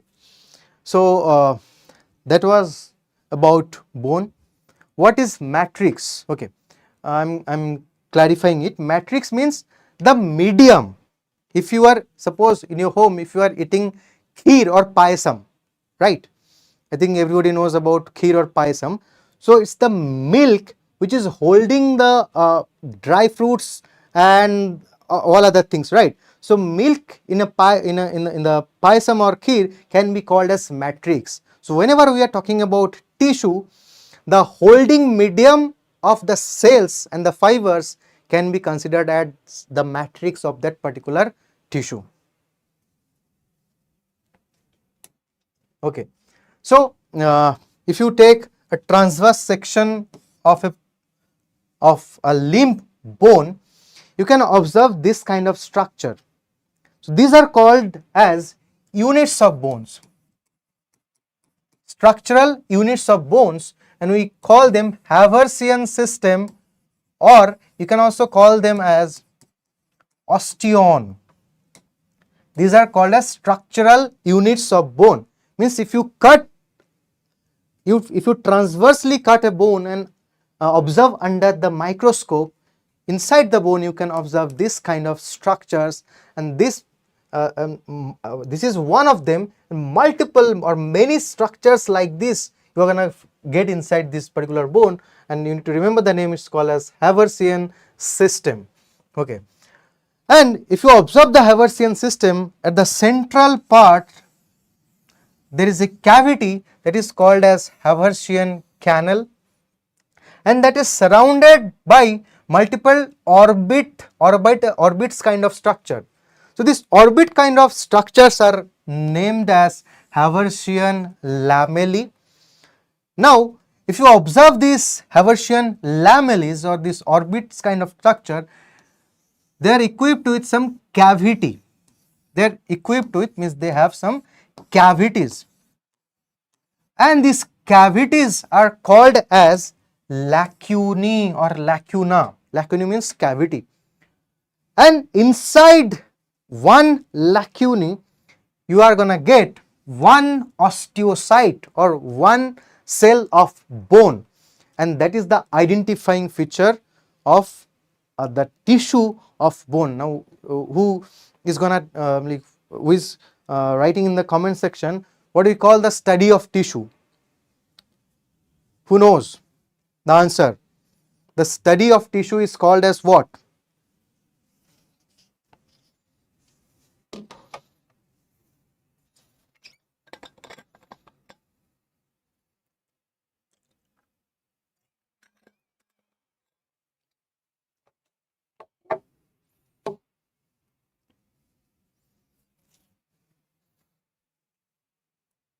Okay. So there, these are the functions of bone, making the framework of our body. Like if we talk about the skeleton of us or skeleton of any animal, the shape of our body is somehow similar to the skeleton. So the skeletal structure is called as framework of our body. Bones are also helping us to carry the weight, particularly the limb bones. Inside your bone, there will be formation of blood. It is called as hemopoiesis. The primary site of for adult human being, bone marrow, red bone marrow is the primary site of blood formation, and obviously bones are responsible for maintaining mineral balance. Means bones are made up of calcium and phosphate ions, right? Calcium phosphate. So whenever, yes, exactly, it's histology, the study of tissue. So whenever your blood needs calcium or phosphate, your body will be demineralizing your bones and sending calcium and phosphate to your bloodstream. Okay, few of your bones are giving protection to your vital organs like skull, protecting your brain. Okay, few bones here, vertebral bones protecting your kidneys, your rib cage, rib bones protecting your heart and lungs. So these are the functions of your bones. Now let's talk about cartilage. Study of cartilage is called as chondrology. Study of bones, osteology. Study of cartilage, chondrology, right? Okay. And the specialized cells of cartilage are called as chondrocytes. Cells of bones, osteocyte. Cells of cartilage, chondrocyte. Fibers. Here also you are going to get collagen fiber. Collagen fibers are present inside bones as well as inside cartilage. But matrix is totally different. Here the matrix is pliable. Now what do you mean by pliable matrix? This bendability is called as pliability. Yes. Now why the matrix of cartilages are pliable? Why you can bend cartilage, the nose tips or this ear pinna? Because they are made up of chondroitin salts and organic chondrine protein. Chondroitin salts are making the matrix quite pliable. Okay.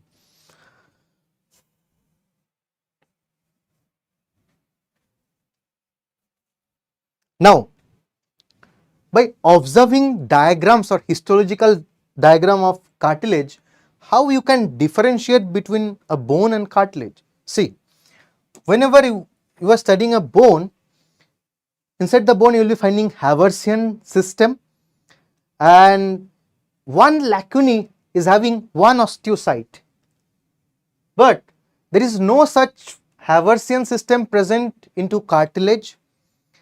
This is the outer covering of cartilage, that is called as perichondrion, outer covering of cartilage, and cartilage is one example of tissue. No blood vessel will be entering into cartilage. Cartilages are also avascular in nature. Okay. Inside cartilage also you are gonna get these cavities called lacunae. Inside cartilage also you are gonna get these cavities called lacunae like bones. But remember, the lacunae of bones, one lacunae, one osteocyte. But for cartilage, one lacunae may have 1 to 4 chondrocytes into them. So that's making that's a major difference between the structure or histological structure of cartilage and bones, along with the absence of Haversian canal. In cartilage there is no Haversian system or Haversian canal, but in case of bones there will be Haversian system. Okay. This is the diagram which is describing how what is the function of ligaments and tendons. So obviously you can observe a bone is connected to muscle with the help of this white fibrous tissue called as tendons, and bone is connected to another bone with this yellow colored fibrous tissue called as ligaments. So what is the basic difference between tendons and ligaments? ligaments are yellow in nature, tendons are white in nature, because you'll be finding more elastin protein into ligaments and more collagen protein into tendons. So that's making ligaments elastic but tendons inelastic, because collagen is the main components, main fibers of tendons, but elastic fibers are the main fibers of ligaments. Okay. Now we'll talk about fluid connective tissue. What is the importance of fluid connective tissue? They are part of our cardiovascular system, and they are of two types: fluid connective tissue, blood and lymph. This fluid connective tissue, they are also called as false connective tissue. They are also called as afibrous connective tissue. Now, why fluid connective tissue is called as afibrous tissue? If you check your blood or lymph, there will not be any trace of fibers. There is no collagen fiber, there is no elastic fiber, there is no reticular fiber. So, as because fibers are absent, this blood and limbs are called as afibrous tissue. Why they are called as false connective tissue? For other connective tissue, the matrix is produced by the cells of their own. For other connective tissue, like as we say, it's the fibroblast cells or mast cell, they are responsible for formation of the matrix of that particular connective tissue. But for this fluid connective tissue, matrix is not produced by the own cells, rather matrix is produced by some other organs. Like for our blood, plasma is matrix, right? Now, who is responsible for production of plasma into our body? Is it bone marrow? No. Is it RBC? Is it WBC? No. Plasma is produced by our liver, by our spleen and other lymphoid organs. So that's why this is called as false connective tissue.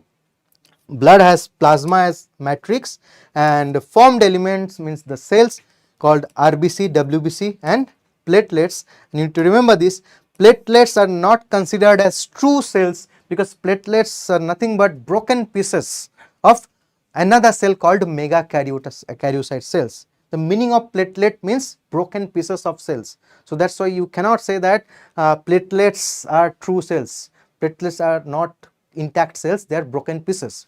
Okay. Now if you talk about lymph, their colorless version, right?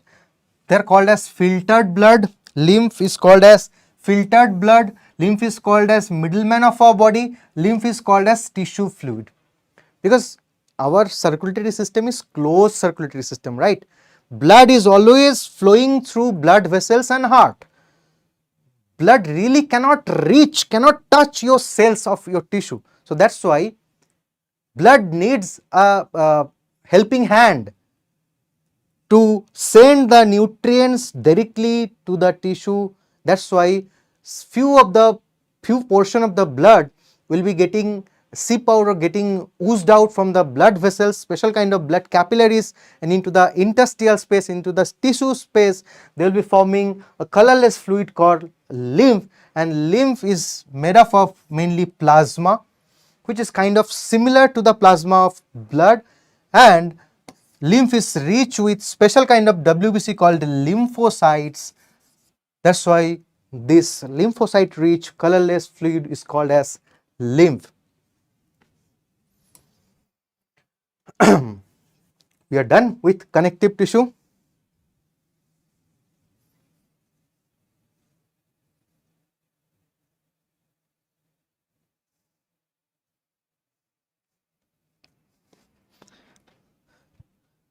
Prajwal is saying something. So why not creating fixed deposit of that 7 crore? Okay. You are not like Sinchan. Your profile picture says you are like Sinchan only, right? Okay.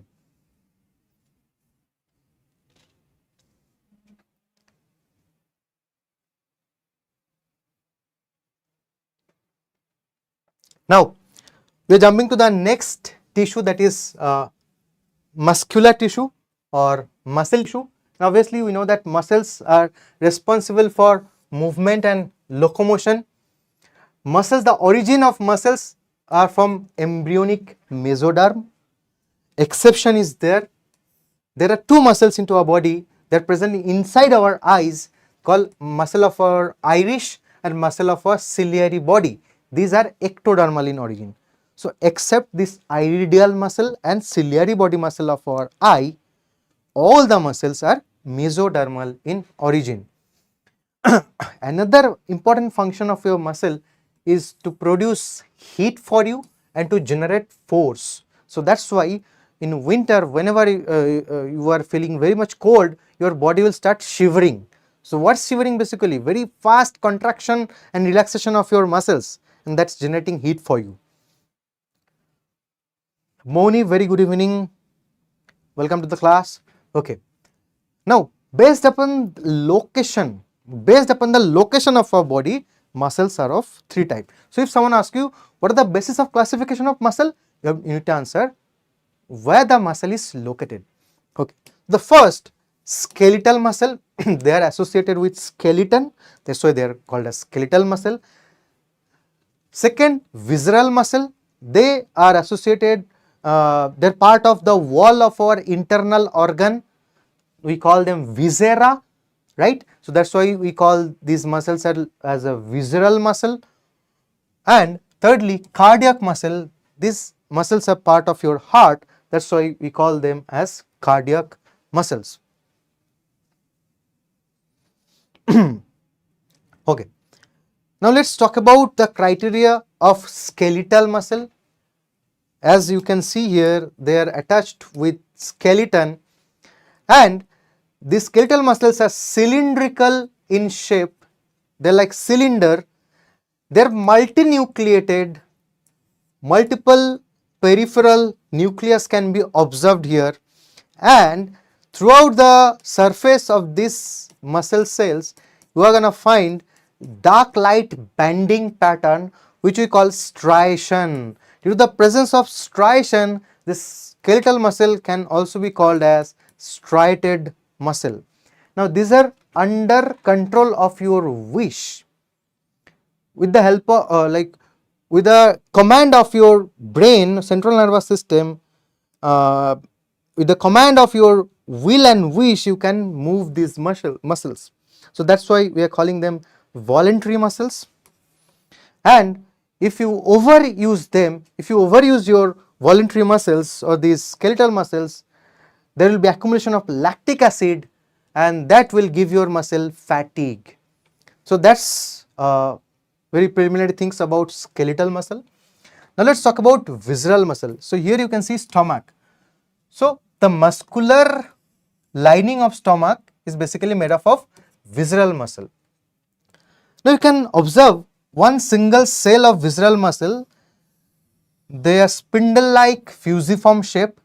Only with one nucleus, there is no banding, no striation. That's why you can also call it as smooth muscle. Where you are going to find it? On the wall of hollow organs, they are called as viscera, internal organs. Uninucleated, unlike the skeletal muscle, they are multinucleated cells. The spindle-like shape is called as fusiform shape, and there is no striation, so you can call the visceral muscle as smooth muscle or unstriated muscle. And these are not under control of your will and wish. You just think about your peristalsis movement of your alimentary canal. You cannot control it. So they are involuntary muscles. Now if you talk about cardiac muscle, they are responsible formation of the myocardium, means the muscular wall of your heart is called myocardium, right? Okay. Now what are the important features of this cardiac muscle? They are very specialized muscle. They have branched muscle means cardiac muscle. This is one cardiac muscle cell, and you can find formation of branches are there. There is only one nucleus present into this branched cardiac muscle cell, and also we are going to observe this striation, this banding pattern. So if you are asked about branched striated muscle, that means cardiac muscle. Unbranched striated muscle, that means skeletal muscle. They are uninucleated, though it's branched and striated, but only one single nucleus in one cell. Striation is seen, and obviously heart is not under control of your will and wish, so it's again involuntary in nature. It will be exhibiting rhythmic contraction and relaxation. And at the junction of two cardiac muscle cells, there will be formation of a special disc through which one cardiac muscle cell communicates with another, and that disc is called as intercalated disc. Very important term to remember. Intercalated disc, very exclusive disc like structure present at the junction of two cardiac muscle, and that is acting as a communication junction or gap junctions between the cardiac muscle cells. Yes. So with this we are done with muscular tissue, and now we will talk about neural tissue. Though neural tissue is described in detailed manner into another chapter called neural control and coordination, so in a very brief manner we will be studying them. Neural tissue, that is ectodermal in origin, that means embryonic ectoderm is the origin of neural tissue of the, if you talk about neurons or neuroglial cells, they are originated from ectoderm. They are responsible for sensitivity, control and coordination of your body. You can sense the outer world, you can sense the inner world due to the presence of neural tissue into your body. And the main structural and functional unit of neural tissue, they are called as neurons, and these neurons are specialized cells. They can collect signals from the environment. The signals are called as stimuli or stimulus. They can sense those stimulus and they can conduct, they can transmit the stimulus throughout your nervous system. And while they are conducting the signals, we call them as nerve impulse. And these nerve impulse are nothing but electrochemical signal passing through your neurons.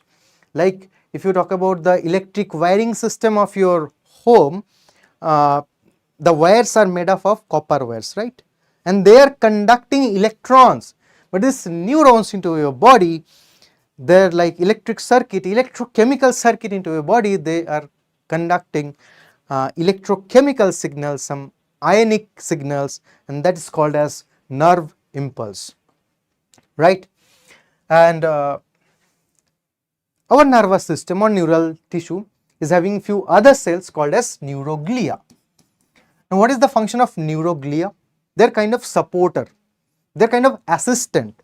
So they are helping the neurons for insulation purpose. Like if you check electric wiring, they are wrapped with plastic, right? Similarly, neurons, sometimes neurons are also wrapped with neuroglial cells. That's why they are functioning as insulator.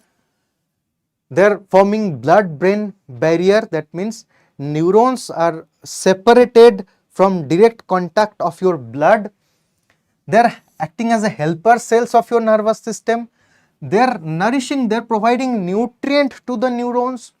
They are helping in phagocytosis, means they are clearing the dirt particles from your nervous system, and sometimes they are helping the neurons. If neurons are getting damaged, they are responsible for repairing, right?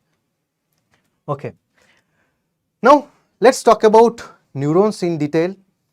Based upon their function, neurons are of three types: afferent neurons, efferent neurons and relay neurons. What do you mean by afferent, efferent and relay neurons?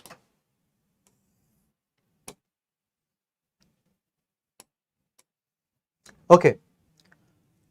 So suppose eye is your sense organ, right? And eye is responsible for collecting the stimuli. What kind of stimuli? Light waves, right? eye is acting as a receptor of light, but with your retina some neurons are connected. They are collecting the nerve signal or the light signal through your retina and carrying to your brain for processing. Your brain is called as central nervous system. So the neurons which are responsible for carrying signal from receptor to your central nervous system, they are called as sensory neurons or afferent neurons. Okay. Now your brain is processing the data. Upon processing, the brain will be sending the processed data with the help of few other neurons to your effectors, to your muscles, and you will be blinking your eye. While a bright light is entering into your eye, what is the response? Blinking. And that response is carried to the effector. That means the eyelid muscles are here effectors, and the neurons which are responsible for carrying the data from your central nervous to effector, we call them motor neuron or efferent neuron. And there are some specialized neurons which are responsible for giving connection in between the sensory neurons and motor neurons. We call them relay neurons. So these are the three different types of neurons based upon their function which they perform. So again I am summarizing the neurons who are carrying the data, carrying the signal from receptor to central nervous system. They are called as sensory neurons or afferent neurons. Okay. The neurons which are responsible for carrying the data signal from central nervous system to effector of our body, they are called as motor neuron or efferent neurons. And the neurons which are responsible for connecting the sensory to motor neurons, we call them relay neurons. Now I got a question in the comment section, sir, how a neuron get repair? Okay. Now sometime what happens, you know about myelin sheath of a neuron, right? You know about myelin sheath of a neuron. These are this white colored structure which is wrapping the axon. Now these myelin sheaths are responsible for giving the fast nature. Like if a neuron is having myelin sheath, we will be considering the neuron as a fast conducting neuron.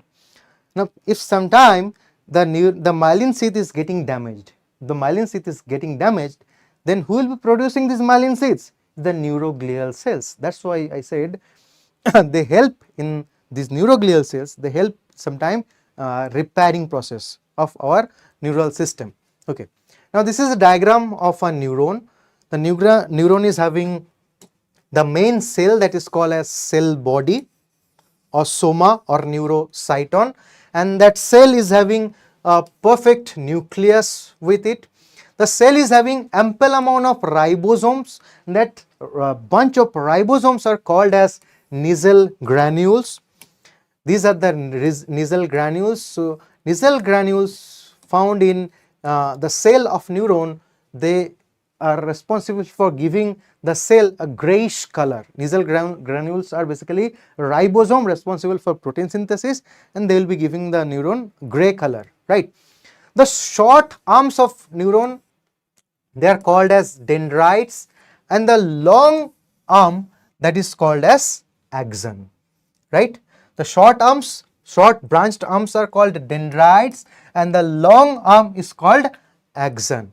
The end part of axon is called as axon terminal, and at the axon terminal we are finding these button like structures. These are called as synaptic or presynaptic knob.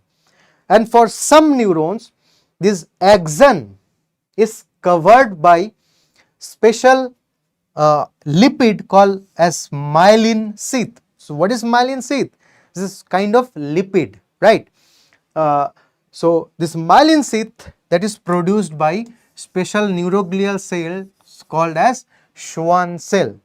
And if a neuron is having myelin sheath, so that is considered as a fast nerve impulse conducting neuron, and if a neuron doesn't have the myelin sheath, that neuron is considered as slow conducting neuron.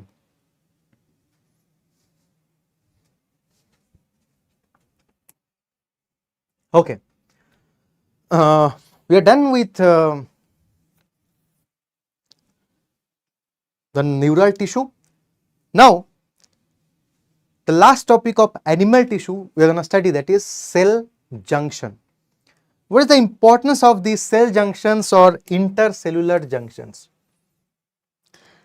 They are responsible for giving mechanical strength or communication in between cells of a tissue, right?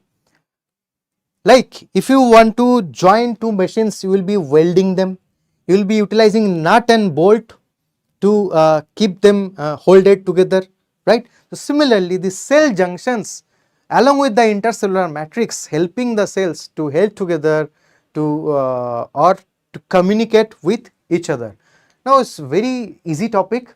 There are three kinds of cell junctions we need to study if we follow NCERT. The first type of cell junction, that is tight junction, second type of cell junction, that is adhering junction, third type of cell junction, that is gap junction. And we need to remember just only one function of these three junctions. Tight junction, that is responsible for prevention of leakage of substance. Tight junction keeping the or holding the cells tightly so that substances cannot leak in between them. So leakage stopping junction is called as tight junction. Okay. Though it is named as tight junction, this is not the strongest junction in between the cells. So the strongest junctions in between the cells, they are called as adhering junction. Like cement, like welding, like a nut and bolt, like welding, two cells are held together with the help of this cementing junction or welding junction, you can call it adhering junction. So that's the strongest junction or strongest connection between two cells, that is adhering junction. Now the third type of junction is a totally different kind of junction, that is called as gap junction. Okay. Now this gap junction is termed as communication junction. So what is gap junction basically? Basically it's a tunnel. Gap junction, this gap junction basically is a tunnel between two cells, and through these tunnels there can be transfer of ions, transfer of small or large molecules. Basically one cell, if want to send some materials to other cell, it will be utilizing this tunnel, and this tunnel will be made up of some special kind of proteins called connexin protein, and the tunnel is called as gap junction. So it's very easy to remember. Tight junction responsible for it's a leak proof junction, stop or prevent leakage between the cells. Adhering junction is help the cell to hold them tightly as a cementing junction or weld two cells very tightly, very firmly. And gap junction is responsible for communication junction. Yes, adhere Fevicol का मजबूत जोड़, exactly.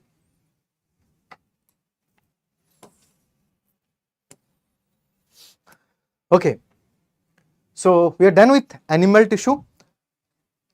Within another 2 minutes, we will be starting the next topic of structural organization, that is frog, and we will be talking about morphology of frog and anatomy. I am just coming within 2 minutes.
Okay, so the next topic from the chapter structural organization, that is frog. Now there are two topics we have to study, that is frogs and one insect, that is cockroach. Which is more important for upcoming exam? Obviously frog, because that's a newly incorporated topic into this chapter. So first we will be starting with the morphology, then we will be talking about anatomy, the internal system of frog, right? Okay. So when you are discussing about the morphological aspect, so where you are gonna get these frogs? Obviously you will be finding them nearby fresh water bodies. There is no frog in the world you are gonna get near to the ocean, near to the salt water body. Yeah, the frog we are talking about, that is Rana tigrina, common Indian bull frog, and this is obviously one of the most prominent amphibians, and we already know what do you mean by amphibia. The larval phase is exclusively aquatic, but while they are maturing or adult, they are terrestrial in nature. That's why we call them amphibia. If we talk about their like blood, they are considered as cold-blooded animal or poikilothermic, because they cannot regulate their body temperature. They need to rely upon their environment for their body temperature. Like we can constantly maintain 37 degrees Celsius, right? But they cannot. That's why they are called as cold-blooded animal and poikilothermal. That's why they need to perform a special kind of hibernation and estivation. They cannot survive to the scorching heat of summer or the shivering cold of winter. So that's why they will be performing winter sleep and summer sleep. Winter sleep is called as hibernation and summer sleep is called as estivation. Now where they are taking the shelter, they will be taking shelter into the mud burrows, where they are going to get ample amount of moisture. And during the time of this winter sleep and summer sleep, you know that they are respiring with the help of their skin. Okay, now they have a very specific superpower that is called camouflage. They have capacity to change the body color according to their background. If you observe a frog into a grassland, then it will look greenish in nature, olive green in nature. If you observe the same frog into a concrete floor, it will instantly, it can change the color into into a gray, right? So that capacity of changing the body color based upon the surrounding, that capacity is called as camouflage. And why they are performing this camouflage?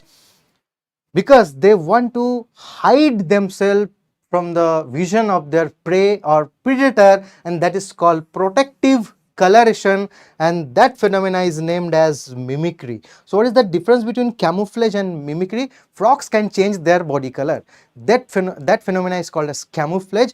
Why they are changing the body color? Because they want to hide that, they want to protect them from their predator. So that's protective coloration is called as mimicry. Okay, now they belong to kingdom Animalia, just like us, phylum similar to us, Chordata, but their class is different. They belong to the class Amphibia and they belong to the order called Aneura. Now what do you mean by Aneura?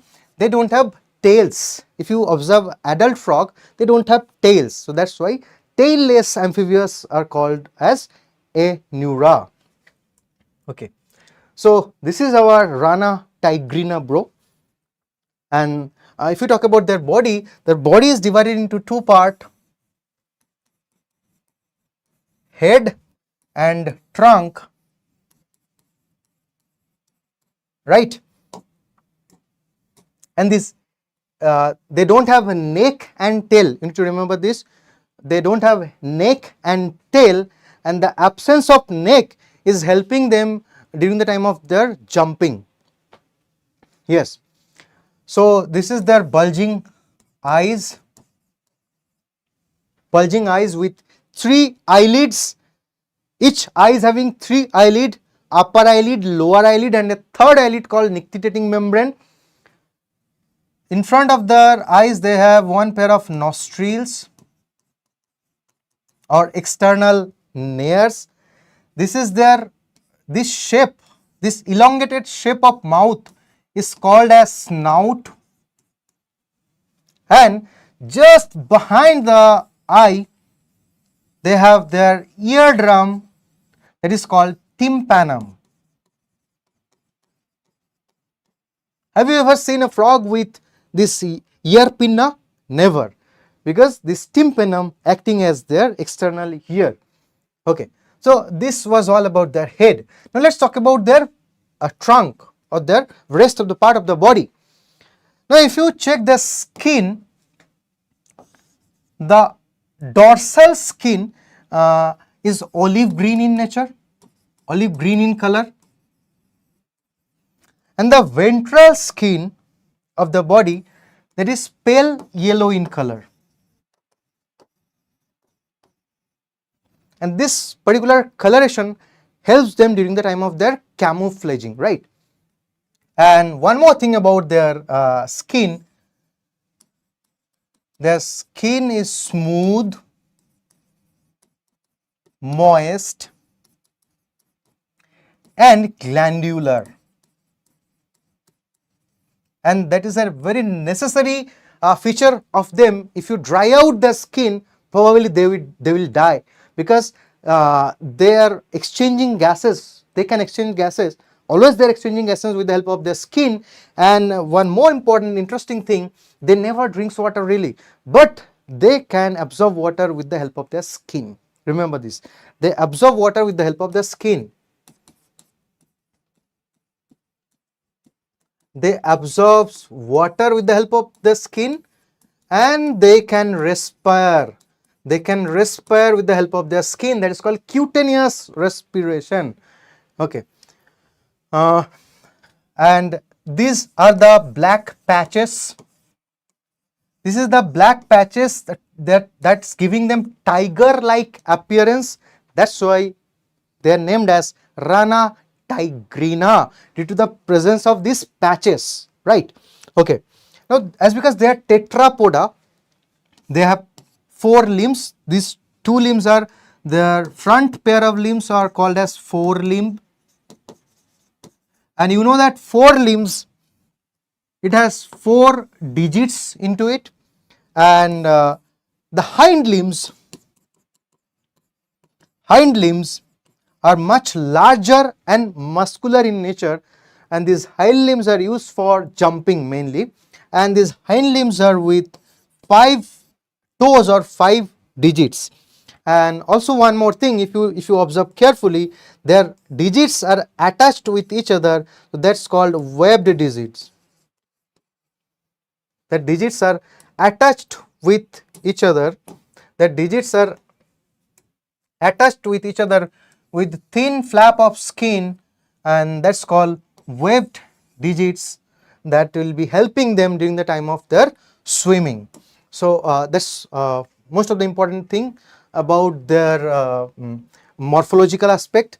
Now their snout has their mouth, and their posterior opening is not anus, it's cloaca, the common opening of alimentary canal, excretory tract, and reproductive tract.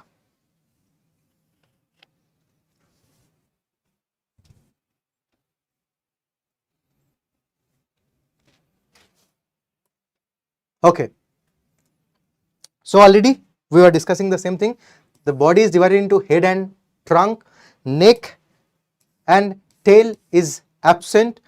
Head has 2 simple eyes, and each eye has one immovable upper upper eyelid, lower eyelid which is slightly movable, but a quite mobile nictitating membrane, the third eyelid. Often you can call this nictitating membrane as third eyelid. Basically, while they will be jumping inside the water for swimming, they will be closing their eyes, they will be protecting their eyes with this nictitating membrane, and with the, as because these nictitating membrane, they are transparent membrane, they can see inside the water, but their eyes are unharmed due to the water force, right?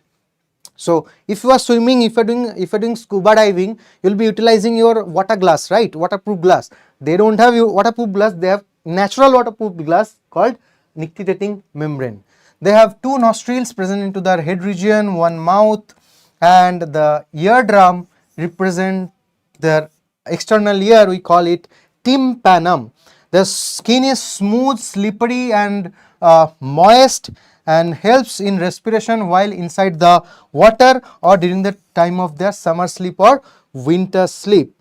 They are sexually dimorphic animal, means you have male frogs and female frogs, and you can separate them, you can differentiate them very easily by observing vocal sacs. During the time of their breeding season, specifically the male frogs, they can produce special crackling sound with the help of their vocal sacs. One more important thing, the male frogs will develop special copulatory pads just prior to their breeding season, and that is present into the first digit of forelimb. Question is asked that this copulatory pad is present at the first digit of their forelimbs. Sir, why frog makes sound after rain? Basically, that is called courtship sound. They are not making sound because they are happy after rain. They are trying to impress their partner. The male frogs, they are producing sound with the help of their vocal sacs, and they are basically singing for their female partners so that they can impress the female frogs. And if the female frog is impressed, they will perform the mating phenomena and reproduction and all. That is called courtship. It's called courtship call. Like in spring, you can hear the courtship call of the cuckoo, right? Similarly, in frogs as well. In animal kingdom, this kind of courtship phenomena is observed. The peacock, right? Peacock will dance to show their peahens. So all are basically they are trying to impress their female partners. Okay.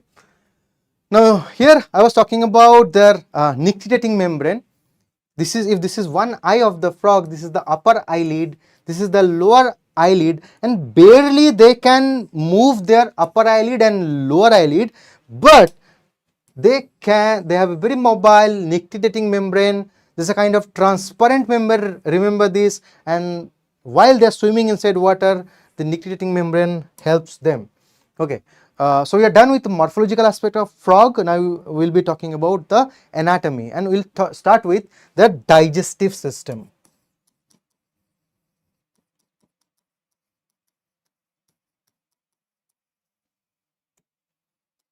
Okay. So the digestive system of frog starts with their mouth, like us, and inside their mouth they have buccal cavity, and after that they have their pharynx. Then after that, like us, they have their food pipe called esophagus. Okay. So this is the part of their esophagus. After esophagus, they have their stomach. So while they are engulfing their food, after esophagus, the food will be coming into their stomach. Partial digestion of food will be taking place into the stomach, and after stomach, the food will be passed into their intestine. Now you need to remember this, they have very reduced format of intestine. Like we know that we have large intestine, we have small intestine, large intestine, and the small intestine in our body, there is almost 7 meter long. But remember this, carnivorous animals, frog is a carnivore. Okay, it will be eating only insects. So carnivorous animals, they don't have very long intestine, they are very short intestine, reduced intestine, as because they are carnivorous in nature. So why the intestine is reduced? As because they are carnivore, their feeding upon flies and insect. Okay, so this is the intestine part.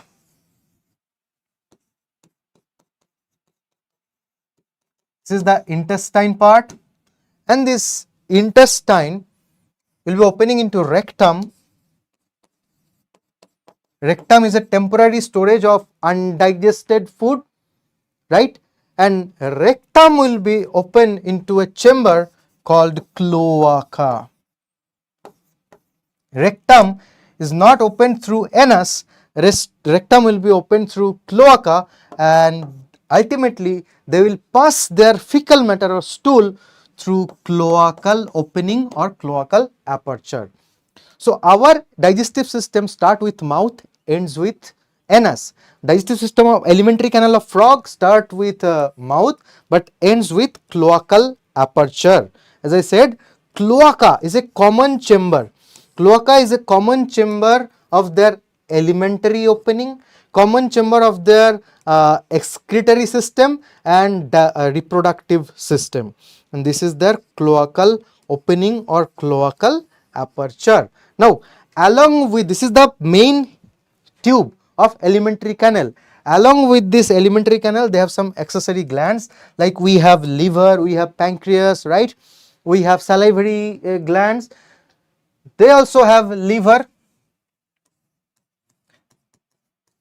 bilobed livers. Liver is present, means liver with two lobes. Frogs also have a liver. Frogs also, so glands associated with their digestive system. They have liver, they have pancreas. These two glands are present. Unlike us, they don't have salivary gland. We have salivary gland, but they don't have salivary gland because their tongue can produce saliva for them. CA means cloacal aperture. CA means cloacal aperture.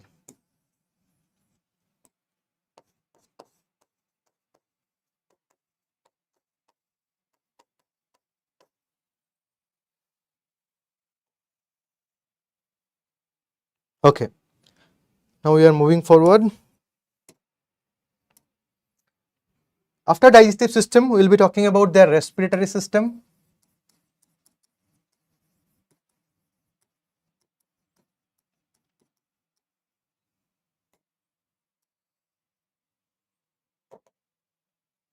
So while they are tadpole, they will be solely depending upon their gills for respiration, but adult frogs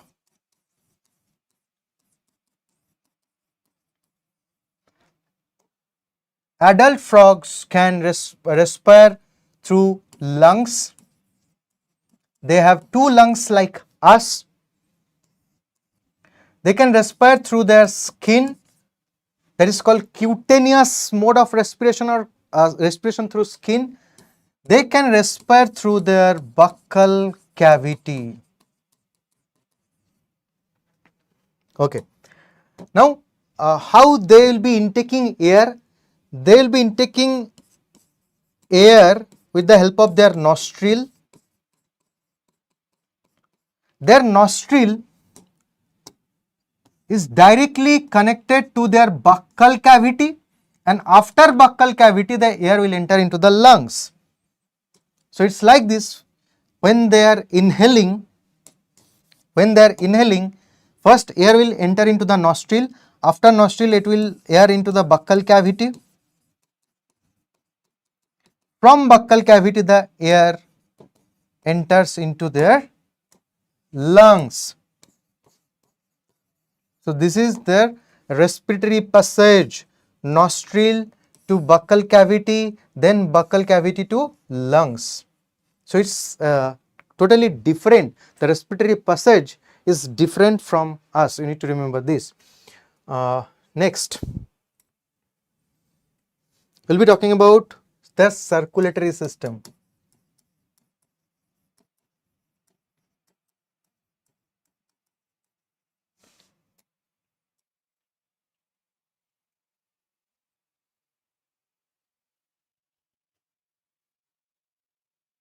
Okay. So when you talk about the circulatory system, this is closed type circulation like us, but unlike us, they have a 3-chambered myogenic heart.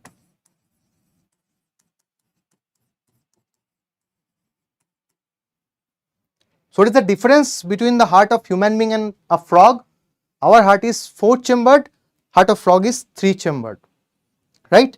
Our heart is also myogenic in nature. That means like our heart, they also has the SA node to produce the heartbeat inside them. So that is similar, but the chamber number is different. So when you are talking about they have 3-chambered heart, they have 2 auricles, 2 upper chambers, but only 1 ventricle, right? They are cold blooded.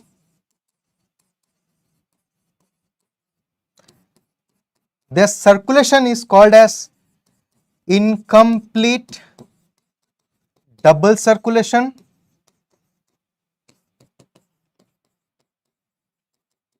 Our circulation is called as double circulation. What is difference between double circulation and incomplete double circulation? See, if you observe your heart, it is perfectly divided. So the left side will be receiving and pumping oxygenated blood, and the right side will be receiving and pumping deoxygenated blood. So for our heart, that's because we have 4-chamber, our heart has capability to separate out oxygenated and deoxygenated blood.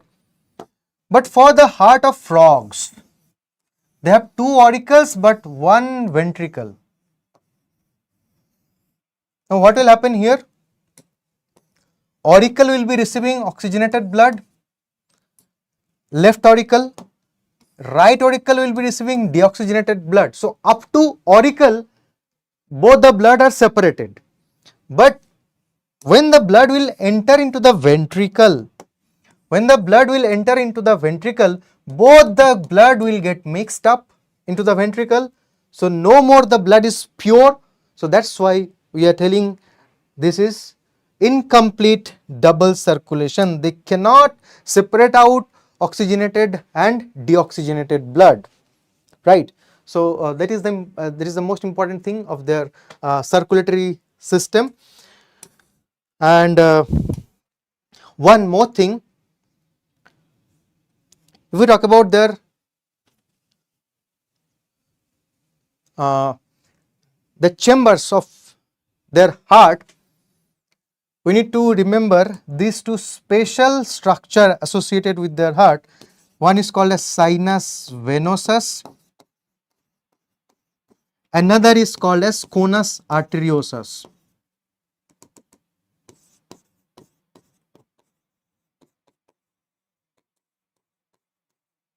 These 2 are very special structure associated with their chambers of the heart.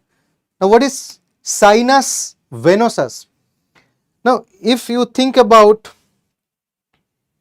our heart for just a minute, if you think about our heart,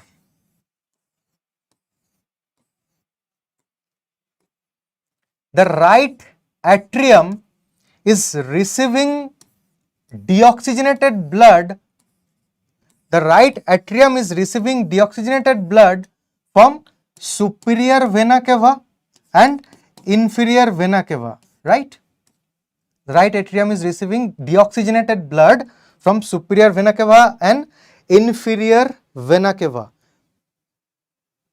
But for frog's heart, the inferior vena cava and superior vena cava will not release deoxygenated blood directly into the right atrium.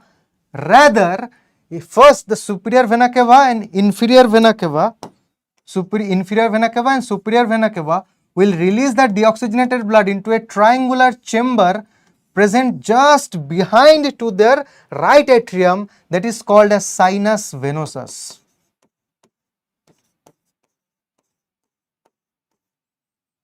So sinus venosus is the associated structure with what? With right auricle, right? And conus arteriosus is the associated structure with ventricle. You need to remember these two structure. Sinus venosus, they receive deoxygenated blood from their body with the help of inferior and superior vena cava first into sinus venosus, and then sinus venosus pumps the blood into their right atrium, and then from right atrium the blood will enter into the ventricle. So this is the difference between heart of our circulatory system and heart of circulatory system of frogs. Okay. Now we'll talk about nervous system.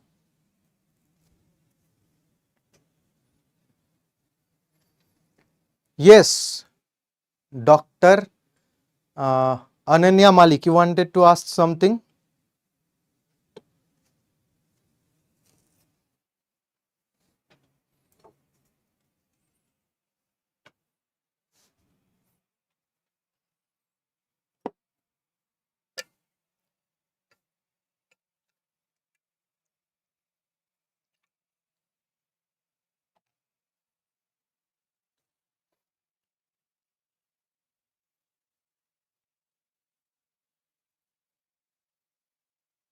Uh, which one?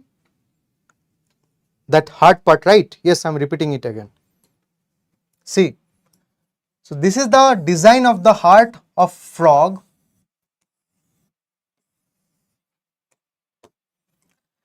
This is the right auricle, this is left auricle, this is ventricle, right? Okay. So like our heart, the left auricle will be receiving oxygenated blood. Left auricle will be receiving oxygenated blood from the veins coming from their lungs.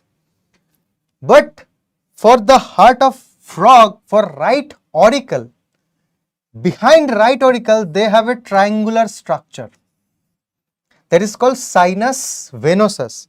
So basically the sinus venosus will be collecting all the vena cavas, deoxygenated blood from vena cavas, and that will be pumping blood into the right atrium. Right atrium will pump that deoxygenated blood into the ventricle. Left atrium will pump oxygenated blood into the ventricle, and coming inside the ventricle, oxygenated blood and carbon dioxide rich blood will be mixed together, and the ventricle is responsible for pumping the blood, right?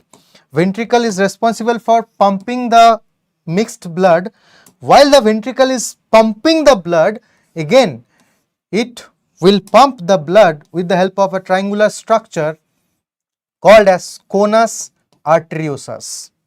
So that is the difference between the structure of our heart and heart of frogs.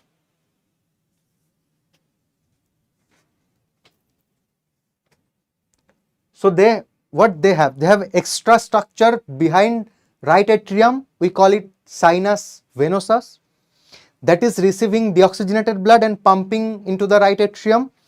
And with ventricle they have an extra structure called conus arteriosus.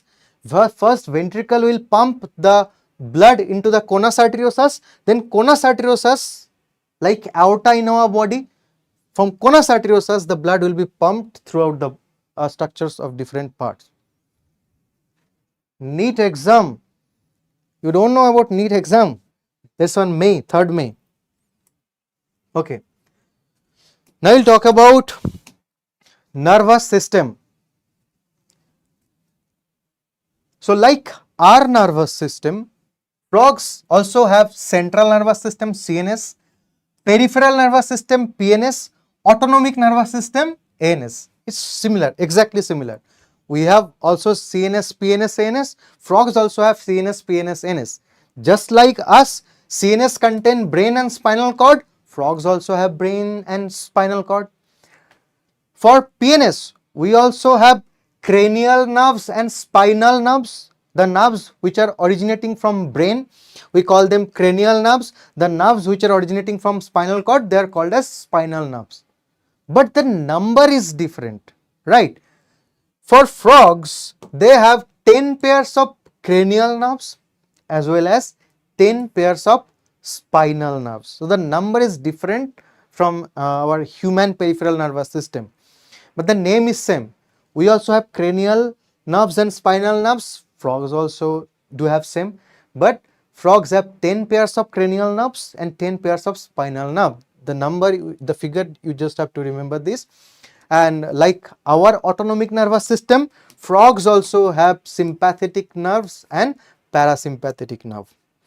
Like our brain, frogs, the brain of frog is divided into three parts: forebrain, midbrain and hindbrain. Just like us, our brain also has three parts: forebrain, midbrain and hindbrain. Frogs, the brain of frog is also divided into forebrain, midbrain and hindbrain. But if you get inside the forebrain of frogs, you will be finding two olfactory lobes, two cerebral hemisphere and one diencephalon. Midbrain is having two optic lobes and hindbrain is having pons and medulla oblongata, just like us, but they don't have the cerebellum part. So these are the different parts of their brain. That's not much important. Just have to remember the nervous system of frog is divided into CNS, PNS and ANS. CNS is having brain and spinal cord. PNS is made up of cranial nerves and spinal cord. The number is important here. Frogs have 10 pairs of cranial nerves and similar 10 pairs of spinal nerves. Okay. Now let's move towards their excretory system. Okay. Now while they are larva, means tadpole, they will be excreting ammonia. While they are aquatic in nature, they will be excreting ammonia and ammonium. So larva is ammonotelic in nature, as because they are excreting ammonia. But when we are talking about adult frog, they will be excreting out urea just like us. So adult frogs are ureotelic. So larval stage of them, they are ammonotelic, but adult means frogs are ureotelic just like us. We are also ureotelic. We also excrete urea with the help of our urine. Okay. Frogs have two kidneys, right? Frogs have two kidneys. The excretory system of frog, now we are entering into the excretory system of frog. They have two kidneys and two ureters. That means ureters are responsible for collecting urine from kidney and fetching the urine inside the urinary bladder, and obviously they are opened into cloaca. So what is the passage of urine secretion for frogs? It will start with kidney, from kidney to ureters, from ureters to urinary bladder. UB means urinary bladder. Then they will push the urine into cloaca, and from cloaca the urine will be released with the help of cloacal aperture, as because you know that cloaca and cloacal aperture, they are the common opening for their excretory system, digestive system as well as reproductive system. So these two structures, one is left kidney and one is right kidney. Above the kidney, these are not adrenal glands, these are fat bodies. Okay, along with the kidneys, the long stripes you can see, these are adrenal glands.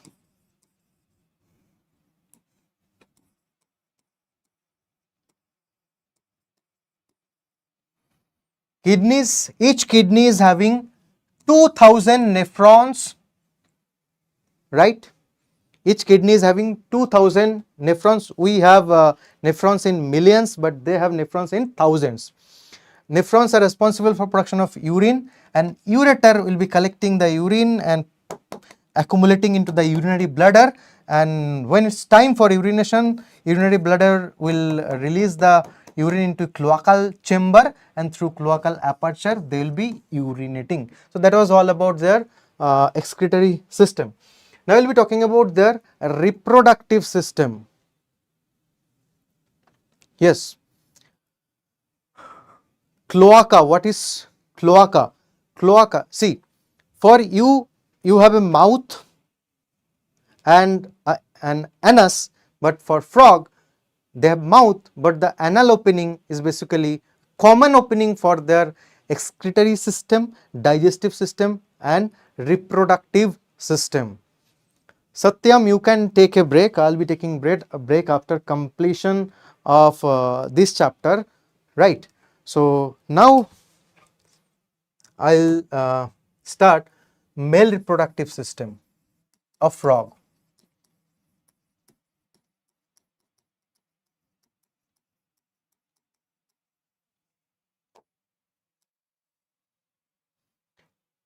So male reproductive system, again it's very easy. See, these two are the kidneys. Now at the superior pole of kidney, these two structures, they are basically their testes. And this testes, they are internally connected with their kidney. It's quite amazing, right? For frogs, they have two kidneys, and at the top of the kidney, the superior pole, will be finding testes, and they are directly connected. They have internal connection with testes to kidney, and how they are connected? With the help of vasa efferentia. Few pipes will be coming from testis and entering into the kidney. We call them vasa efferentia, and those vasa efferentia will be joining together. They will be joining together to form a common pipe that is called Bidder's canal. That is called Bidder's canal.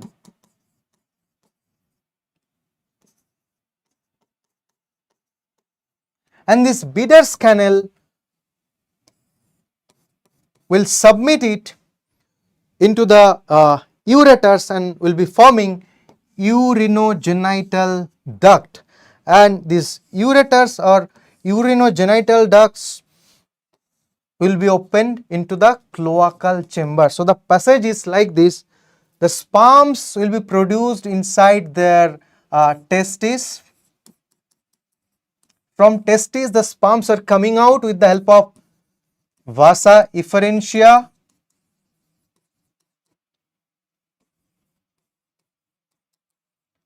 This vasa efferentia will enter into kidneys. That's why I am telling they have direct connection. They have direct connection with testis to kidney. Upon entering into the kidney, the vasa efferentia will merge together to form a common channel called as Bidder's canal.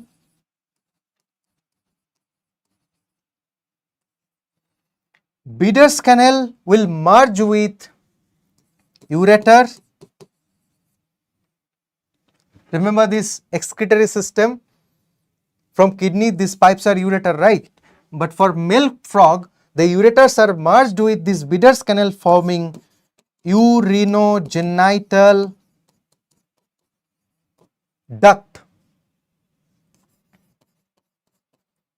So for male frog, ureters are also can be called as urinogenital duct, because through these ducts they will be passing their urine, they will be passing their sperm, and this urinogenital duct will be opened into cloaca and ultimately release the sperms will be released through cloacal aperture. So this is the passage of the sperm while they are melting, means releasing the sperm. This the passage will be followed in case of male frogs. Now let's talk about female reproductive system of frog.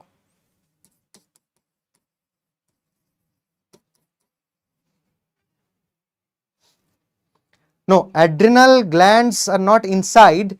Adrenal, see, this is, if this is the kidney adrenal glands present outside the kidney, just like a strip, outside strip. Okay, so I was talking about female reproductive system of frog.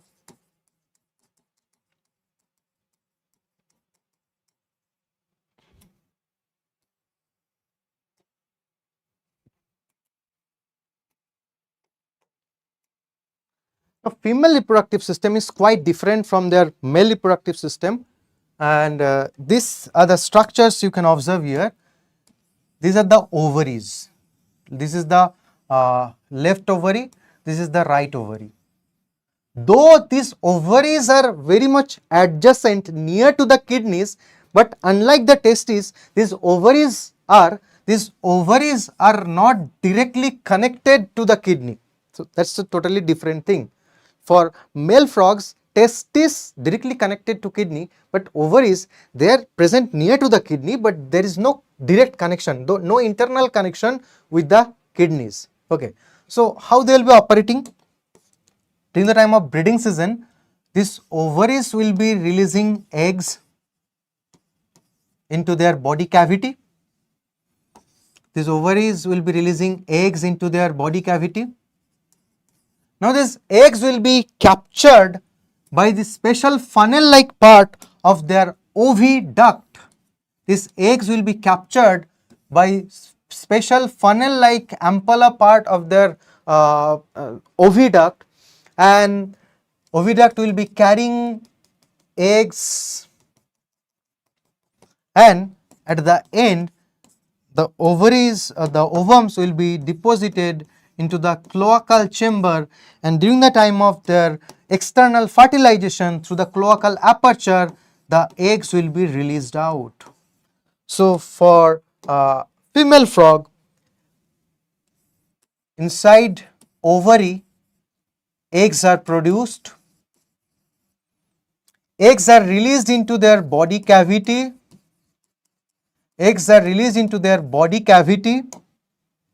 Okay, now from body cavity, oviduct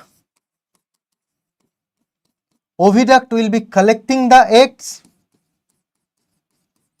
Oviduct with this funnel-like structure, they will be collecting the eggs, and oviducts will be carrying the eggs and directly depositing them into the cloaca.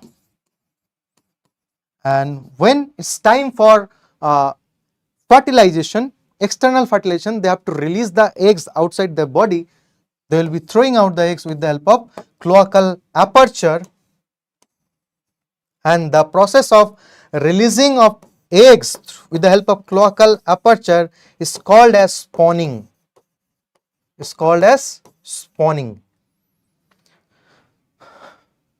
So we are done with female reproductive system of frog as well. Now during the time of breeding season, a mature female frog can lay a few informative talk, 2500 to 3000 egg at a time, and fertilization is external, as because you know that during the time of breeding season they will be finding for any water bodies, fresh water bodies, so they will be performing this external fertilization into the water. And remember, the process of release of eggs, you call it spawning. The process of release of sperm into the water by frog, male frog, is called as milting. Spawning and milting, and inside the water the sperms will be fertilizing the eggs, and upon successful fertilization, the fertilized egg upon maturation will be releasing their larval stage called as tadpole larva. And you all know that the tadpole larvae are exclusively aquatic in nature. They cannot survive out of water because they need to respire through the gills. Okay, now what's written here? Pseudo copulation. Whenever during the time of breeding season, if you observe the frogs, a pair of frogs, you can observe that male and female frogs, they are sitting quite closer. So you will be thinking they are performing mating phenomena, that is called copulation or coitus, but actually they are not doing so, right? So that's why they exhibit like they are copulating, but they are not actually copulating because their fertilization is not internal fertilization. They are just releasing their sperms and eggs there. So that phenomena is called as pseudo copulation. And while the male frog is holding the female frog, their copulatory pad or nuptial pad, you know, the sexual dimorphism, male frogs have copulatory pad associated with their first digit of their forelimbs. So this copulatory pad present on the first digit of their forelimbs will help males to hold their female partners. Okay, so here you can see the development of tadpole larva towards the maturity of frog, and the sequential development is called metamorphosis. So the development of frog is called as metamorphosis, and obviously it's not direct development, it's indirect development, as because their growth, their life cycle is through drastic change of their body forms. Tadpole looks quite different from the adult. Tadpoles, they have gills for respiration. Adults, they have lungs for respiration. So that is possible due to the metamorphosis or indirect development. We are done with frog.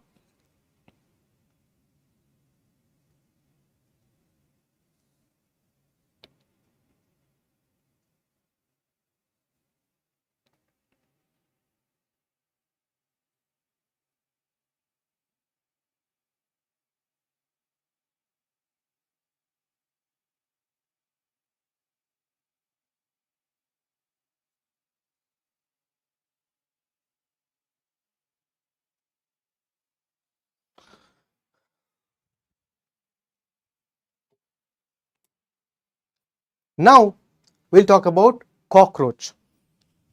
The last topic of this chapter, structural organization in animals. Similarly, for cockroach also we will be covering the morphology and anatomy.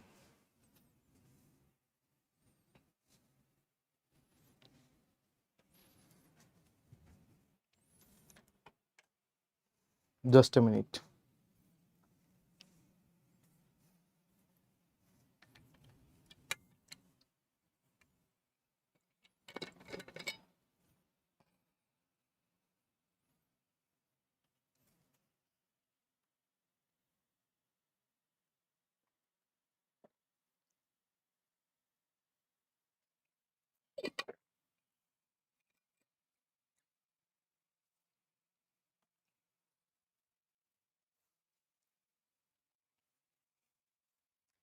Yes, it's Periplaneta americana. The species of cockroach we are going to explore now. So, the common cockroach we see hovering around us in our kitchens, our bathrooms, nearby manholes, they are mainly called as Periplaneta americana, though there are different other species cockroaches are there called as Blatta orientalis, Blattella germanica, but our topic is about Periplaneta americana.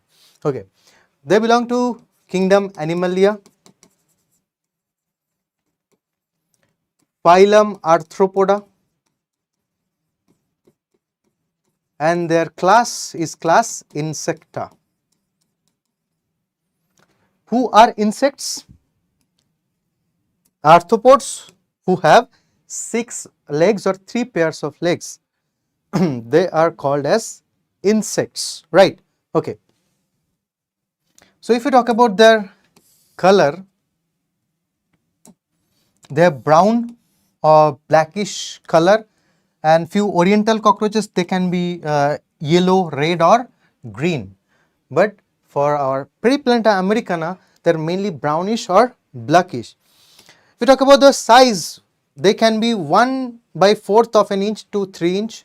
If you talk about German cockroach, they are very smaller one, and if you talk about oriental cockroach, they are quite larger. Okay. Cockroaches have 2 long filiform antennae. This kind of structure present into the near to their eye region, to the head. Okay, those structures are called as filiform antennae, means segmented antennae, right? Whip-like segmented antennae are called as filiform antennae. They have 6 thoracic legs, exclusive feature of insects. They are nocturnal. They will be coming out into the night time while you are sleeping. They can eat everything and anything, so they are omnivore. They are also cannibal. If they are hungry, they can kill their own species. That's called cannibalism. Okay. Now they are not friends of us. They are our foe because they are acting as serious pest and vector of many disease. Like they can cause typhoid, cholera, salmonellosis, gastroenteritis. That's why it's suggested do not keep the food materials bare or open into the kitchen room. You please cover them properly, otherwise you don't know, the cockroaches are hovering or flying here and there. Sometimes they will sit upon your food material, they will eat it, and they will spray the germ of numerous diseases. Okay, so in this slide you can observe different species of cockroaches are there. This is obviously the Periplaneta americana. These are German cockroaches. Sorry, these are Oriental cockroaches, right? And this is German cockroach. And obviously somebody is holding a cockroach, which is a very favorite for girls, especially girls. They are fond of cockroaches, right? Okay. Now let's talk about morphology. Okay.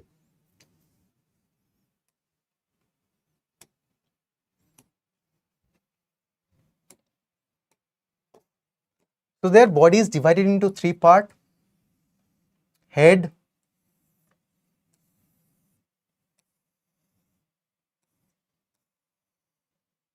thorax, and abdomen. Their body is divided into head, thorax, and abdomen.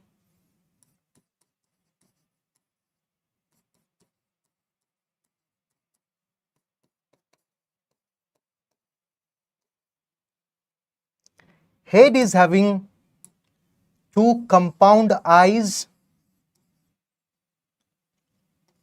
two filiform antennae,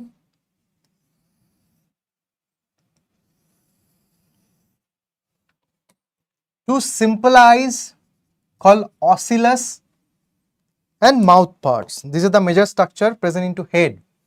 Now if we talk about thorax, it's divided into three parts.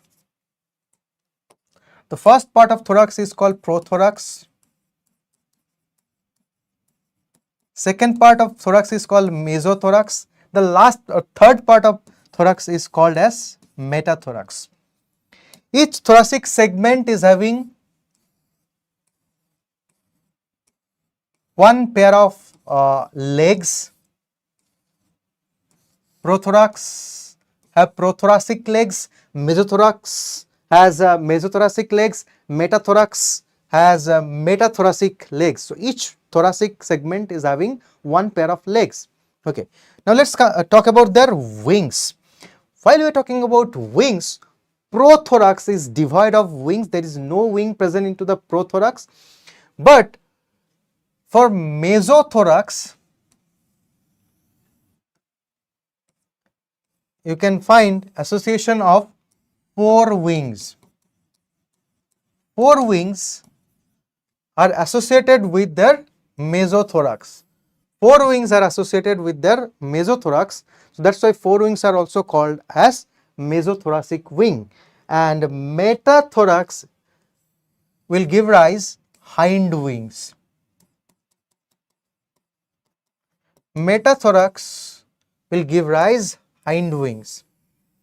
So hind wings are also called as metathoracic wing. Okay. So these are all about thoracic segment.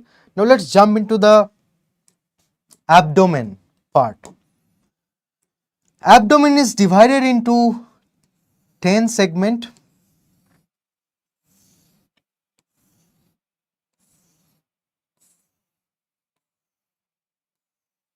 Abdomen is divided into 10 segment.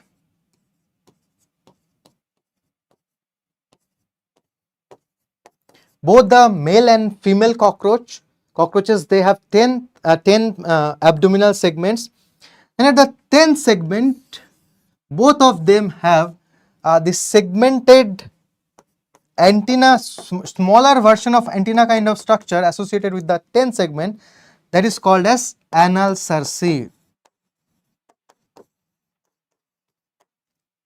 So basically anal cerci is their sound receptor. Anal cerci and this antenna. With the help of antenna, they can sense you. With the help of anal cerci, they can hear you. Yes. And anal cerci you will be finding in both the sexes, in male as well as in female. But if this is a male cockroach, a special structure can be seen that is called anal style.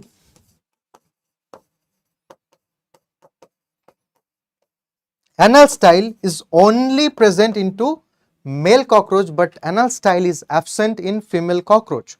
What is the difference between anal style and anal cerci? Anal cerci is present in all the sexes, but anal style is present only in male. Anal cerci both male female, anal style in male.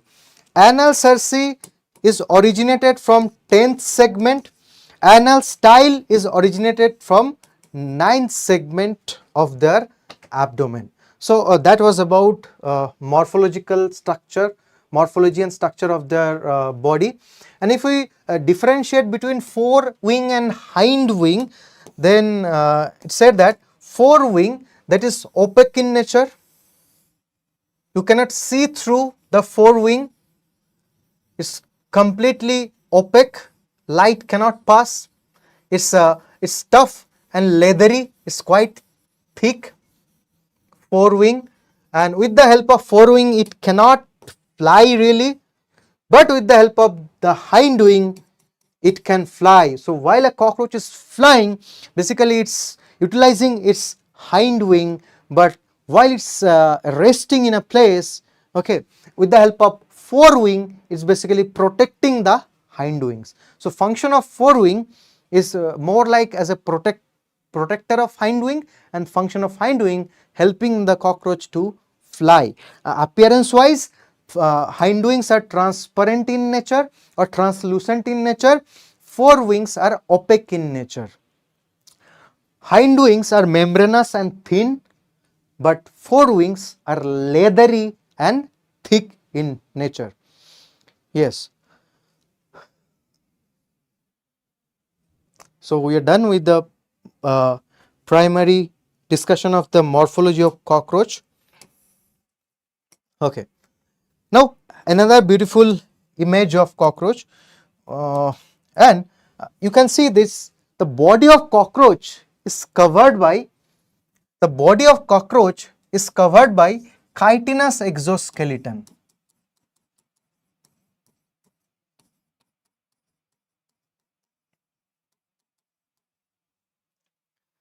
And these chitinous plates covering their body are called as sclerites. These chitinous plates that's covering their body, we call them sclerites, right? You can observe, this is one plate, this is another plate, this is another plate, and they are connected together with the help of arthrodial membrane. You know, that's why they are called arthropoda. Okay, but while you are observing these chitinous plates, there are few chitinous plates present to the dorsal side, means the upper side of the body. So these dorsal plates are called as tergites. The ventral plates are called as sternites. You can call these tergites as terga. You can call these ventral plates as sterna. This is important point to remember. Their body is covered by chitinous plate, and this chitinous plate, overall all the plates are called as sclerites, right? Now the sclerite which are present to the dorsal side, this is the dorsal side, they are called as tergites or terga. The sclerites which are present into the ventral side, to the lower portion of the body, they are called as sternites or sterna.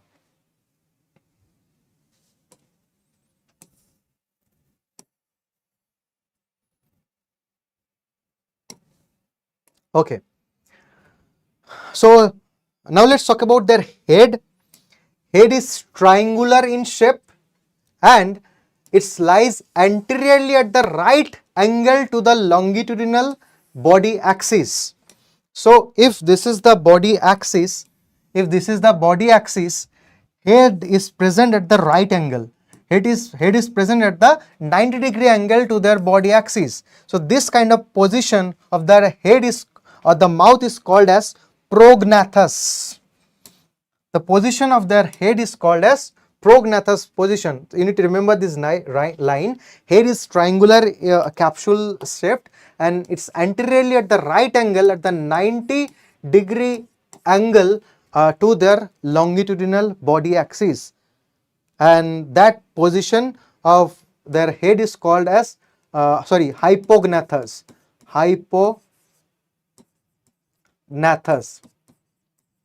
Hypognathus means down towards their main body axis, downwards to their body axis. Hypognathus position of their head and mouth. Okay. Now it's written here, the head is formed by fusion of 6 segments. You don't have to remember the names of the segments. Okay. And shows great mobility in all direction. They can move their head in all direction due to their flexible neck, right? Okay, so that is done. So if you zoom out their head part, so this is their compound eyes, this is the antenna, and in between antenna and compound eye you will be finding simple eyes which are vestigial or non-functional in nature. We call them ocellus. Now let's talk about their mouth parts. Their mouth parts, the structure associated with their mouth parts,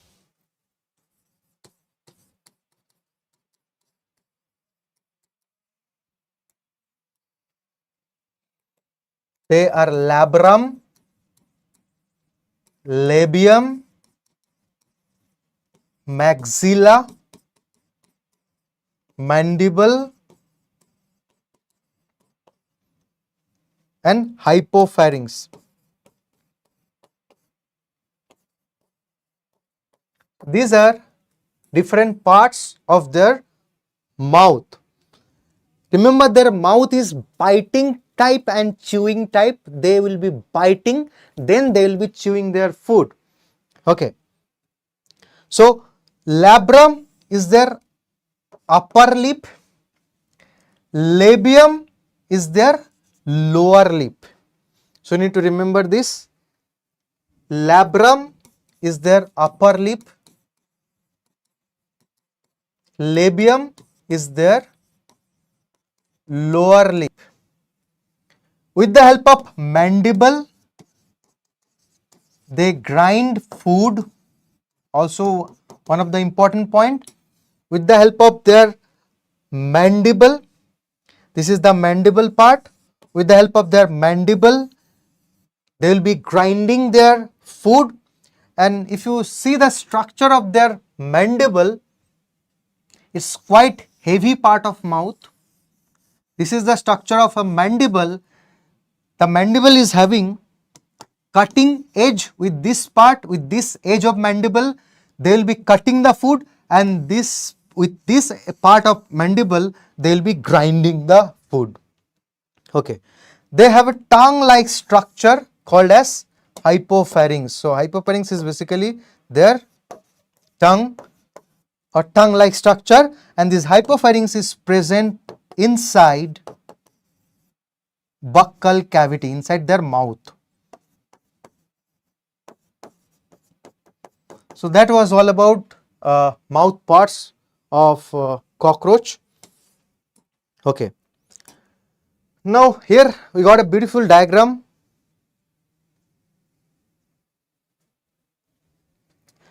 That's here we can see the detailed diagram of their detailed image of their eyes. So see, beautiful, these two structures, compound eyes, these two structures,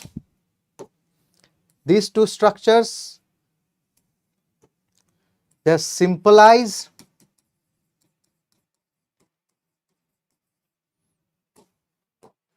and obviously these are their antenna. Okay, these are the parts of their mouth.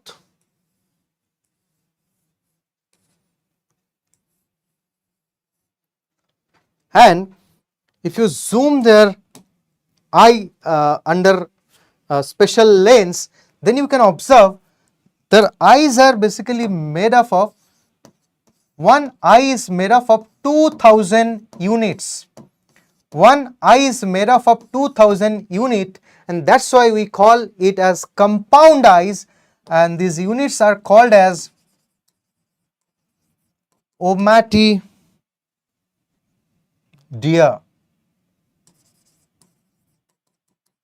Omatidium. Like we have one lens inside our one eye, they have 2000 lens inside their one eye. That's why their eye is called as compound eyes. Okay. Now, if we talk about their anatomical study of cockroach, this is the digestive system. Now, we'll be talking about digestive system of cockroach. Their alimentary canal starts with their mouth. Then after their mouth, they have their pharynx. After pharynx, they have their esophagus.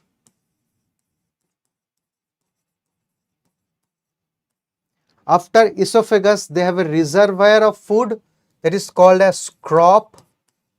After crop, there is a grinder part that is called as gizzard. After gizzard, they have their midgut, means middle portion of their alimentary canal. This coil part is midgut, and after midgut, they have their hindgut, and the hindgut is having ileum, colon, and rectum. Rectum will be open through anus. So, largely we can divide the different parts of their digestive system into three groups. From mouth to gizzard, this is their foregut, means front part of their digestive system. Mouth to gizzard is part of their foregut. Midgut is a small entity, there is no further subdivision. From ileum to rectum, they have their end portion of their alimentary canal, that is called as hindgut.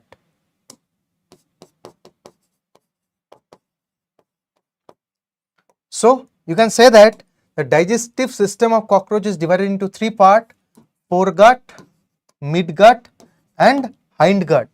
From where to where? Foregut, mouth to gizzard, foregut. Midgut is an individual entity. Okay. Now, from after midgut, we will be getting ileum, ileum to rectum. It's hindgut, and anus is the opening or posterior opening of the body. Okay. Now, there are some special structure you can get in between foregut and midgut and hindgut. So, at the junction of gizzard and midgut, you are going to get 6 to 8 blind sacs, digestive juice producing structures in between the foregut and midgut. At the junction of gizzard and midgut, you are going to get hepatic ceca.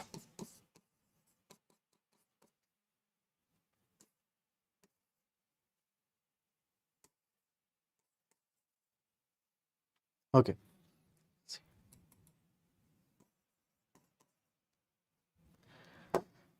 Hepatic ceca, how many hepatic ceca are there? 6 to 8 numbers of hepatic ceca present in between foregut and midgut. What is the function of hepatic ceca? Secretion of digestive juice.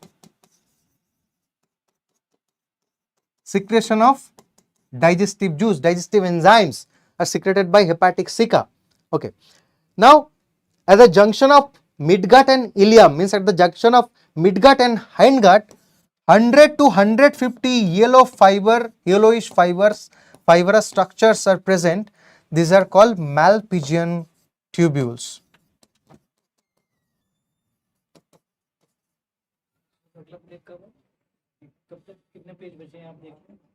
अभी अभी last नहीं, इसके बाद 15 minute. Okay, so the junction of, yes, the frog topic is completed. You can check it just prior to this cockroach. We have completed the frog. Okay, so at the junction of midgut and hindgut, there is a junction of midgut and ileum. You are gonna get Malpighian tubules. How many Malpighian tubules are there? 100 to 150 yellow colored fibrous structures called Malpighian tubules. With the help of Malpighian tubules, they will be excreting. Okay, so this was all about the digestive system. This is all about the digestive system of cockroach. Now we will be moving forward to their circulatory system. Okay. Circulatory system of cockroach.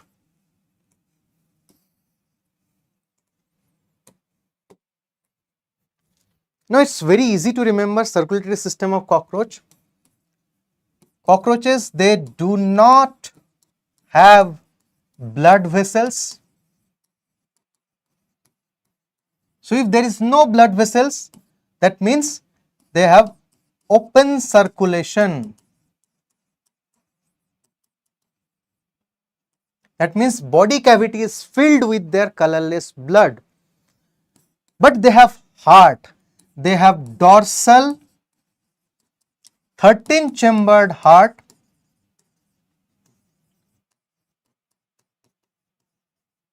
They have dorsal 13 chambered heart. They have colorless blood called as hemolymph. What do you mean by hemolymph? Colorless blood.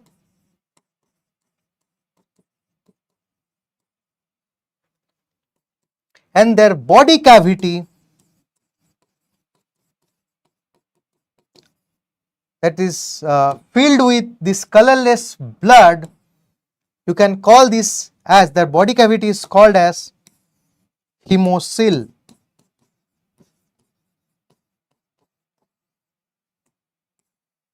So these are the major points about their circulatory system. They don't have any blood vessel.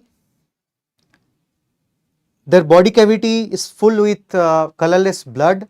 So that's why they have open type of circulation.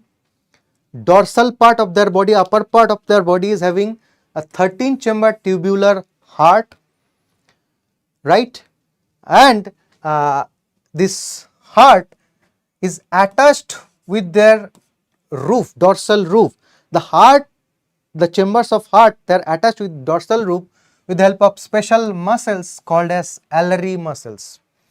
And if we talk about their heart, they are not like us. Their heart is neurogenic heart. That means the heartbeat is regulated by their nervous system. But for us, heartbeat is regulated by its own muscle. So our heart is myogenic, but heart of cockroach, that is neurogenic in nature. The muscles associated with heart, they are called as alary muscles. How many alary muscles are there? 12 pairs. 12 pairs of alary muscles are associated with heart. They are attaching the heart with the dorsal roof. Okay. So if you observe their body, this is the head, this is the thorax, this is the abdomen, right? Here you will be finding the first chamber of heart, then second chamber, third chamber. For each thoracic segment, one chamber of heart, and there are 10 abdominal segment, 10 chambers of heart. Total 13 chambered heart is there, and you know that their heart is pumping blood from posterior to anterior. Each chamber of their heart, this is one chamber of heart, this is another chamber of heart. So each chamber of heart is pumping blood from posterior to anterior, from back to front, the direction of their flow of blood inside their heart. And the first chamber of heart is having one elongated part which is supplying blood into their brain. That part is called as anterior aorta.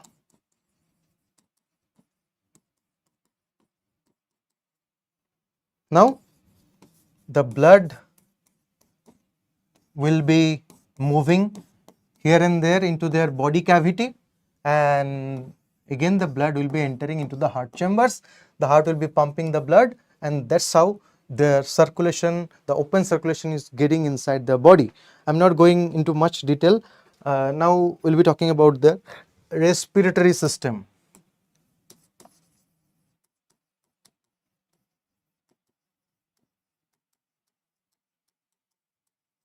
This is also very easy. We talk about respiratory system of cockroach.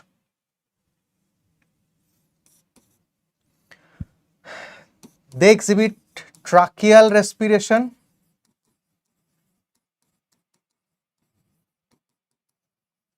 That means inside their body, you'll be finding this kind of tubes.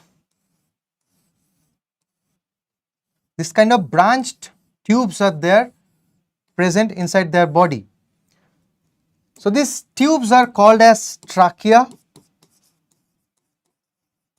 The branch of tubes are called as tracheoles. And the opening of the trachea, the outside of the body, is called as spiracle. So what happens?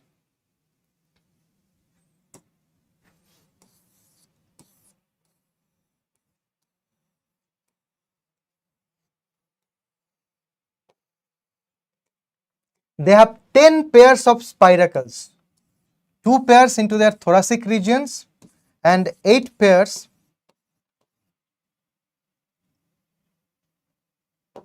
into their abdominal region. So total they have how many spiracles are there? 10 pairs of spiracles are there. What are spiracles? Into their ventrolateral part of their body, you will be finding opening acting as their nostril. Ashi, good evening, hello. The edge of their thorax and abdomen, the lateral side, ventrolateral side, you will be finding opening. They are called as spiracles, and if you get inside, these spiracles are connected with these tube-like structures. They are called trachea. So spiracles are getting continued inside the body with the help of trachea, and this tracheal branch, these tracheoles, are directly circulating the oxygen throughout the different parts of their body. And this mode of respiration is called as tracheal respiration. So that's why they don't need hemoglobin or that kind of respiratory pigment to carry oxygen or carbon dioxide, because this trachea and their branches directly circulating air into the different parts of their body. Okay. Now we'll be talking about their excretory system. Excretion in cockroach.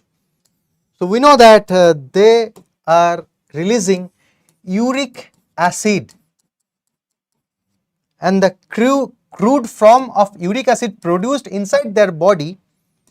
Before formation of uric acid, they will be forming potassium urate.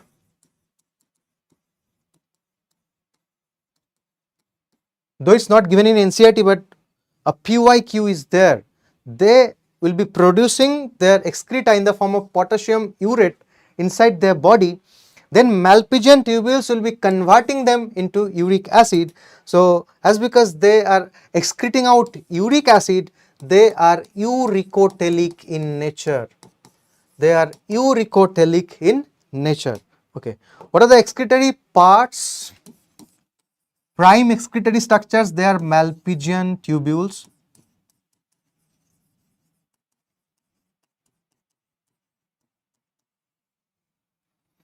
They can excrete with the help of their fat bodies inside their body. They can excrete with the help of special cells called as nephrocytes. Remember, the special cells of nephrocytes, they are present inside their heart.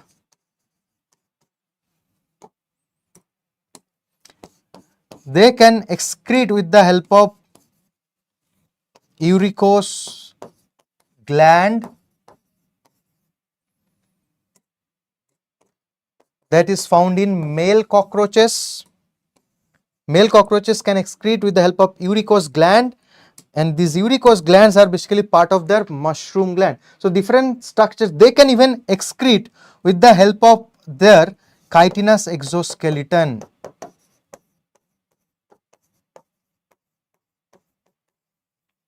So these are different modes, different respiratory structure. Cockroaches can excrete their metabolic waste with the help of Malpighian tubules, with the help of fat bodies, with the help of nephrocytes of heart, with the help of uricose gland in case of male cockroach especially, and with the help of their chitinous exoskeleton. You need to remember this. Okay. Next we will talk about their reproductive system. So we are left with male reproductive system of cockroach and female reproductive system of cockroach. So cockroaches have testes for production of their sperm, right? And the location of their testes in between 4th to 6th segment of their body.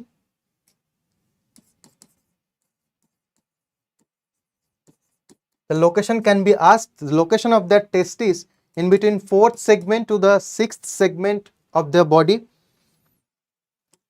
After testes, the sperms will be coming out with the help of vas deferens.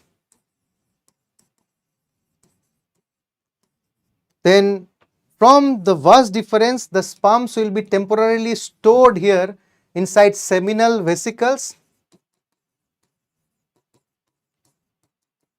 You need to remember these seminal vesicles, they are the storage organ of sperms of male cockroach. Sperms are stored inside this seminal vesicle, and this seminal vesicle, they are part of a mushroom shaped or flower shaped gland called as mushroom gland. This mushroom shaped gland is called as mushroom gland.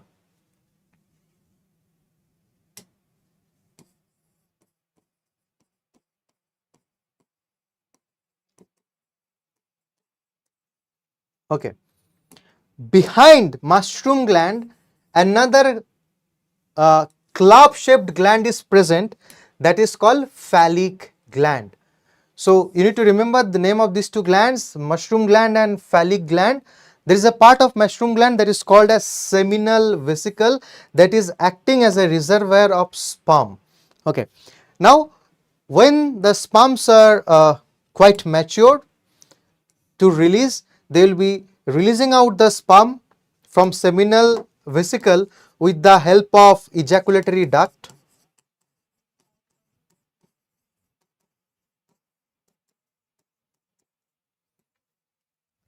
This is the ejaculatory duct through which sperm is coming out. Sperm ball, basically they will be forming a ball like structure by sticking multiple sperms together. So these sperm balls are coming throughout this ejaculatory duct from the seminal vesicle, and ultimately will be released through the genital pore.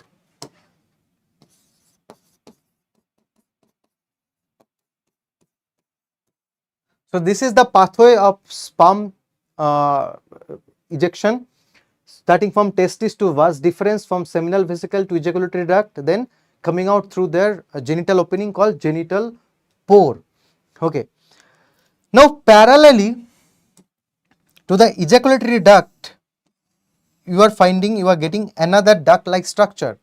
That is basically duct which is coming out from this club shaped phallic gland, that is called as phallic duct.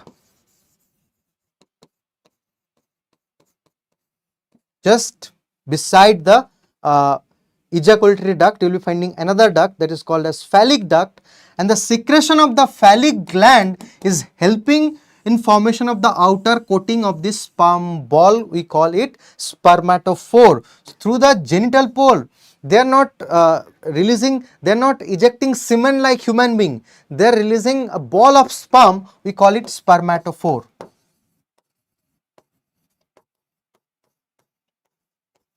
They are releasing a ball like structure called spermatophore. Okay. Now near to this region, you can observe multiple structures. So if I draw it in separate manner, the abdominal part, the abdominal segment,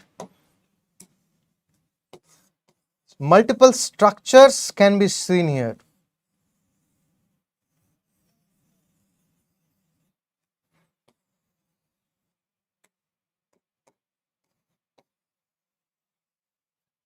So these structures are called as gonapophysis. The structures present at the end part. The structures present in at the end part, it is called as gonapophysis.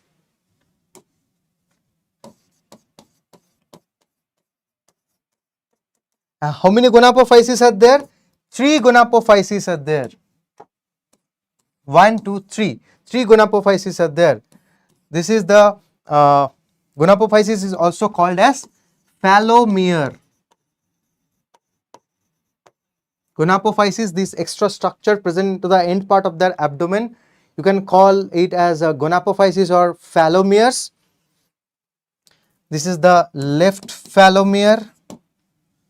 This is the right phallomere, and this is the ventral phallomere. So total there are 3 phallomeres or gonapophyses are there: left phallomere, right phallomere, and ventral phallomere. Now let's come to the structure of female reproductive system of cockroach.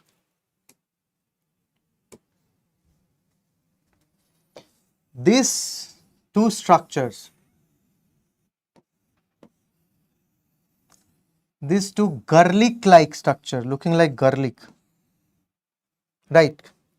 So these 2 garlic-like structure, they are the ovary,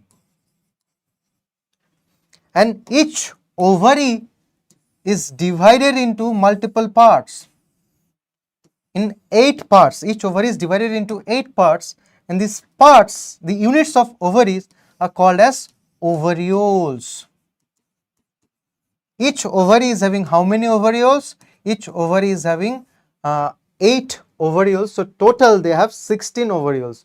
Right ovary is having 8 ovarioles, left ovary is having 8 ovarioles. Now what is the function of these ovarioles? They are responsible for formation of ovum. Ovum formation or maturation is taking place inside these ovarioles. Okay. Now while these ovarioles are coming out, they will be merging together to form oviduct. So after ovary, ovum is formed inside the ovary. They are coming out through oviduct, and left oviduct and right oviduct will be merging together to form a vagina, a common oviduct. कितना time लगेगा sir change करने में? अगर ज़्यादा लगेगा तो फिर मैं लगा नहीं है क्या? चेंज वही लगा है? नहीं यही इसके बाद एक स्लाइड है और बस. मैं एक नंबर माइक बंद करिए, तब उनका नंबर दे रहा हूँ. ये सेकंड लास्ट स्लाइड है. टाइम हो जाएगा सर ना, मैं निकलने वाला था 9:30 तक. 2 मिनट रुकिए. Okay. So this is the passage they are following to release their ovum from ovary to oviduct. Both the oviducts will be merging together to form a common oviduct or vagina, and the vagina is open to genital pore into the genital chamber.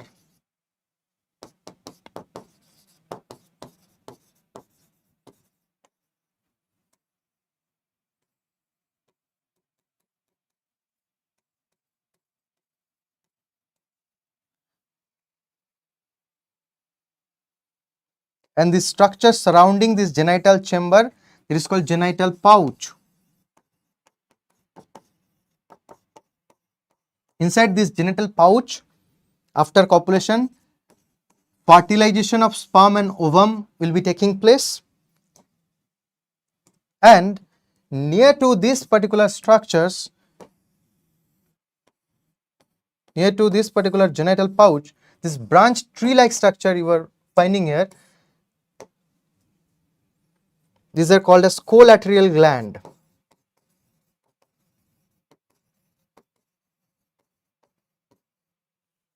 Right? So this is genital, this pouch-like structure is called genital pouch, and inside this genital pouch, upon fertilization of sperm and ovum, ootheca will be formed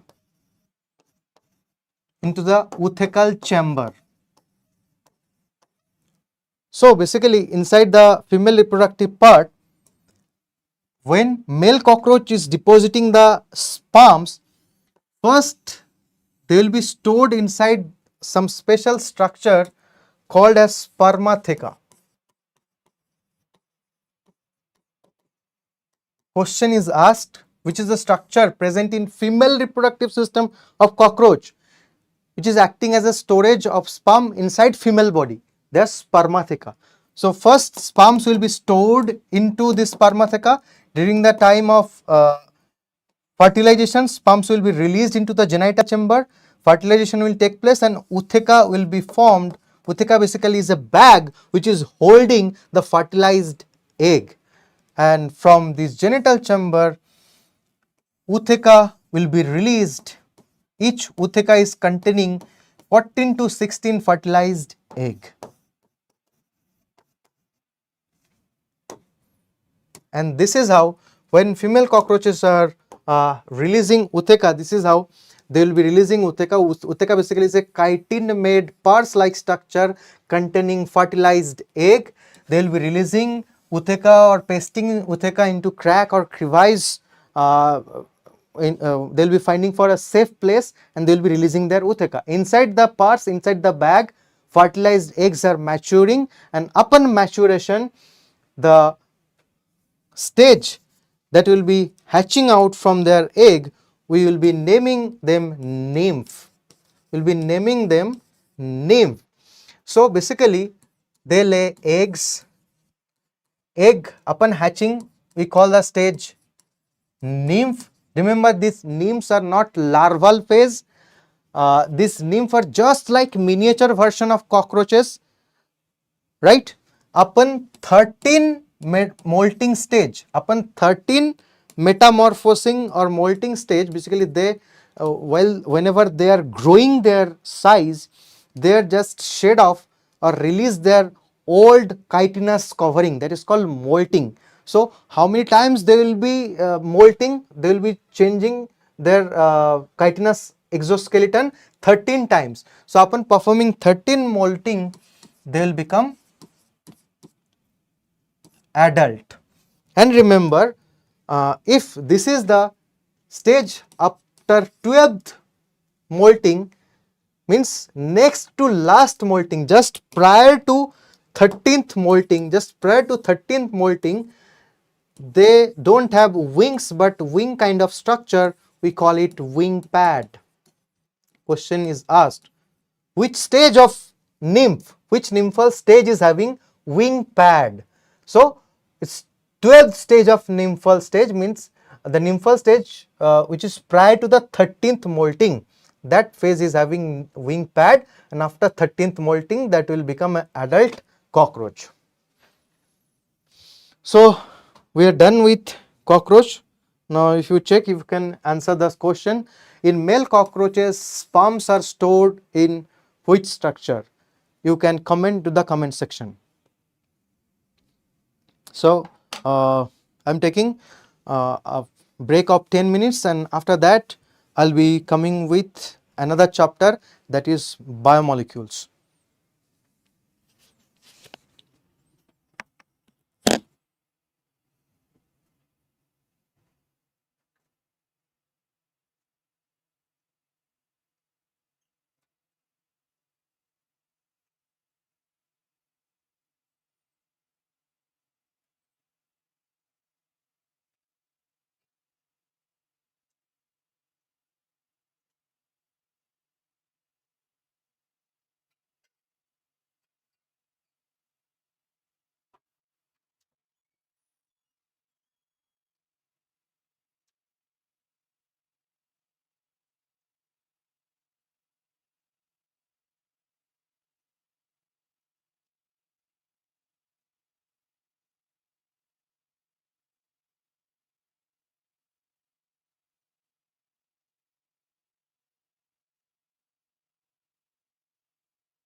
Okay, so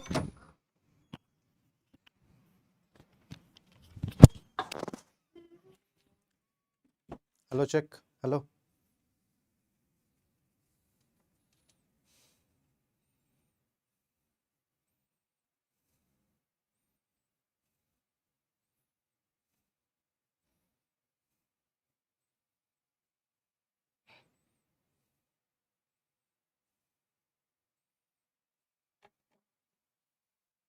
So back with another chapter.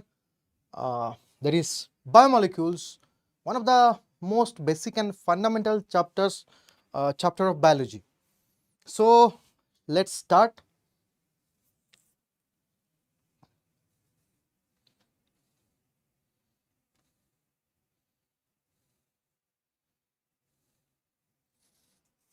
Okay.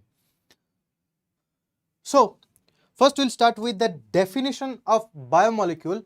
So all the biomolecules, molecules present inside the cells, or all the carbon compounds present inside a cell, you can call them biomolecules, and obviously they are organic in nature. What do you mean by organic nature? Organic molecules, they must have presence of these two elements, that is carbon and hydrogen.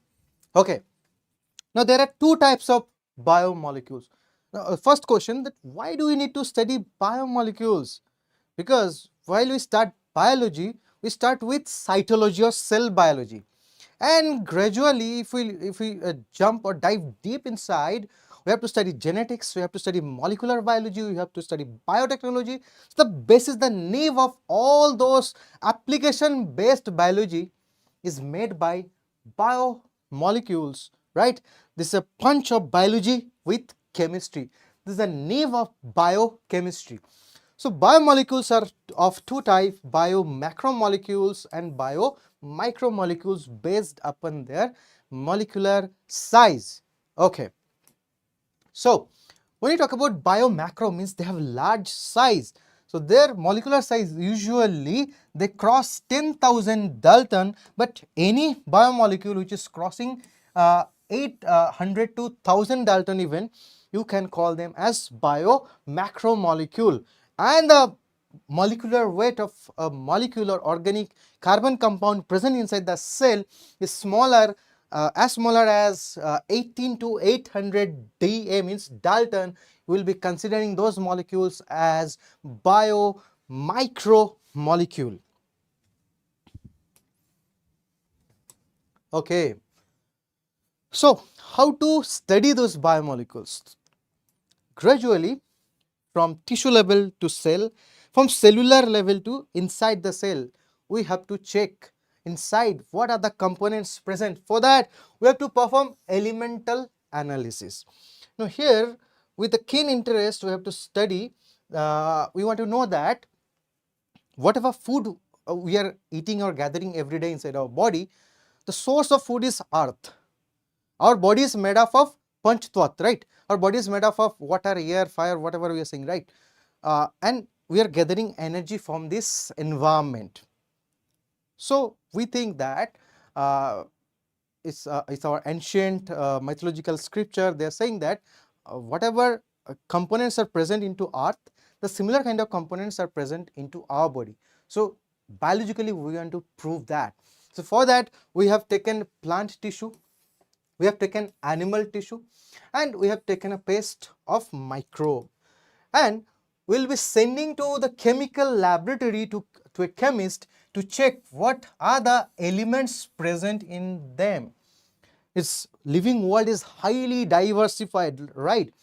So once the chemist has checked the elements present into different piece of tissues like plant, animals and microbes, astonishingly amazing, it's very amazing, we got a very amazing result that all of these three cells of three different genera, three different kingdom got the similar result. Their body, the cells are made up of carbon, hydrogen, oxygen, phosphorus, nitrogen, sulfur, sodium, calcium, silicon, magnesium.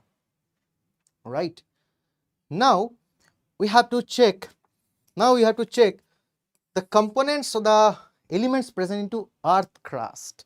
You can take a piece of you can powder a piece of brick, or you can take a handful of mud, right? Again, you have to give that sample to that chemist, and after the chemical analysis or elemental analysis, astonishingly we got the similar kind of result. Even the earth crust is having similar elements like carbon, hydrogen, oxygen, phosphorus, nitrogen, sulfur, sodium, calcium, silicon, magnesium. So we can say that same but different, right? So it's said that all living and non-living beings are made up of similar elements. All living beings, all non-living beings are made up of similar elements, but they differ in relative abundance. Now, why it's so? So generally, for living components, like for plants, animals and microbes, these elements are present into higher amount. We call them chopons or chons: carbon, hydrogen, oxygen, phosphorus, nitrogen, sulfur. They're present in a higher abundancy, but in higher percentage into our body. But in case of sodium, calcium, silicon and magnesium, they're present into higher abundance or higher percentage into earth crust. So that is called same but different.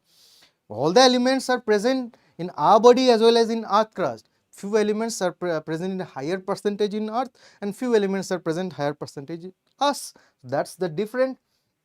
Okay, so C.N.R. Rao, through chemical analysis, made this table. You can check into your book, and justify. You have to uh, detail. We have to study this particular table, because 3 to 4 questions can be curated from this single table itself.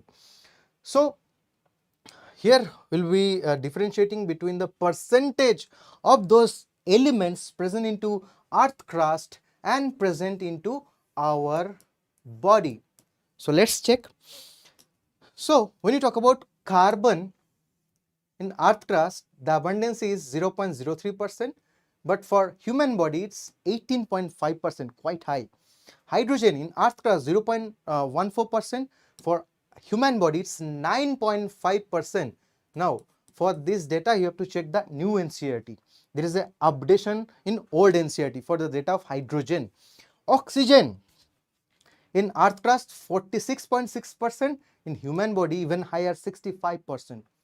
Nitrogen in earth crust negligible, very little amount of nitrogen, though nitrogen is present into the air, but in earth very little nitrogen fixing is occurring. So it's very little nitrogen you'll be finding into earth crust, but in our body, because proteins, amino acids, they need nitrogen, 3.3%. Sulfur, earth crust very little amount, 0.03%. For our body we have also 0.3% of sulfur. Now you can check all these elements are present higher percentage in human body, but very low percentage in earth crust. But there is a trend reversal whenever we will be studying about sodium, calcium, silicon and magnesium. Now check here, sodium, earth crust, the percentage is 2.8%, but in case of human body is only 0.2.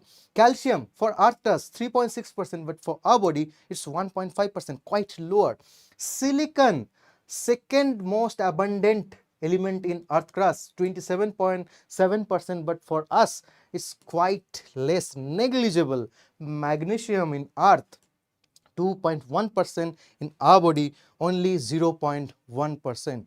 So the most abundant element in earth crust is oxygen.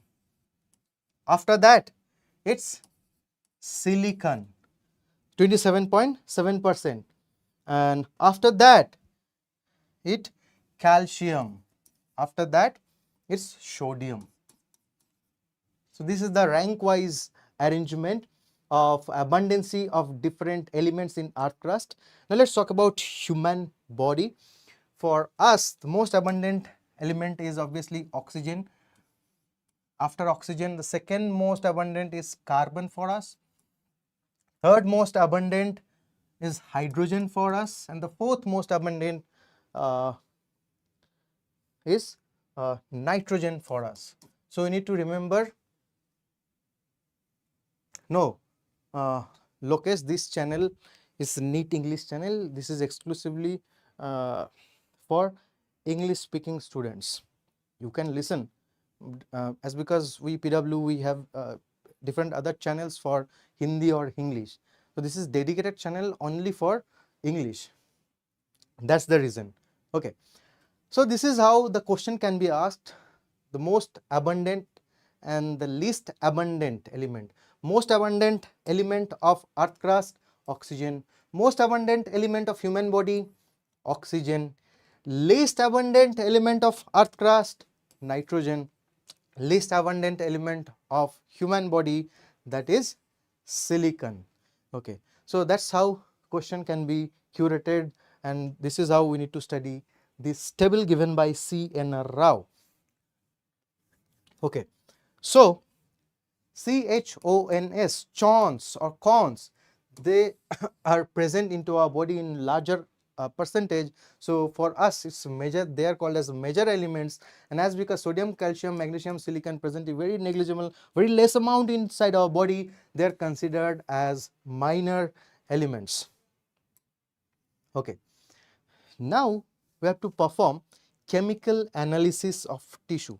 Now we are going towards for the search of biomolecules, and for that search we need to collect any of the living tissue, right? That's because tissue is containing cells, and cells are containing biomolecules inside the cytoplasm, inside the cell wall, cell membrane, and the cell organelles. Okay, so for as the living tissue, you can either you can take a fresh or young leaf, or you can take a piece of any meat or goat liver. Okay, now simply we have to grind it. And how will be grinding it? With the help of pestle and mortar, like you make chutney in your home, on your kitchen. So we'll be pasting, we'll be making a fine paste of that plant leaf with the help of pestle and mortar. Now with this tissue paste, we'll be adding trichloroacetic acid, as because this trichloroacetic acid, there's a polar solvent here that will be acting better than water in dissolving few of the smaller biomolecules, right? Okay, now while you are adding trichloroacetic acid with this paste of this leaf, that will make a thick slurry. That will make a thick slurry. You have to separate out the thick slurry and you have to filter it now. Now how you will be filtering? You have to take the slurry, you have to pour the slurry inside a cheesecloth or cotton cloth. Now utilizing a filter paper or a funnel, you have to strain, you have to put pressure, like in sweet shop how they are making separating out the whey water from paneer, right? So you have to strain this cheesecloth containing the slurry, and gradually liquid portions will be coming down and will be storing into the beaker, right? So that's why it's written filter or strain through a cheesecloth or cotton cloth, and the thick slurry is now divided into two portions.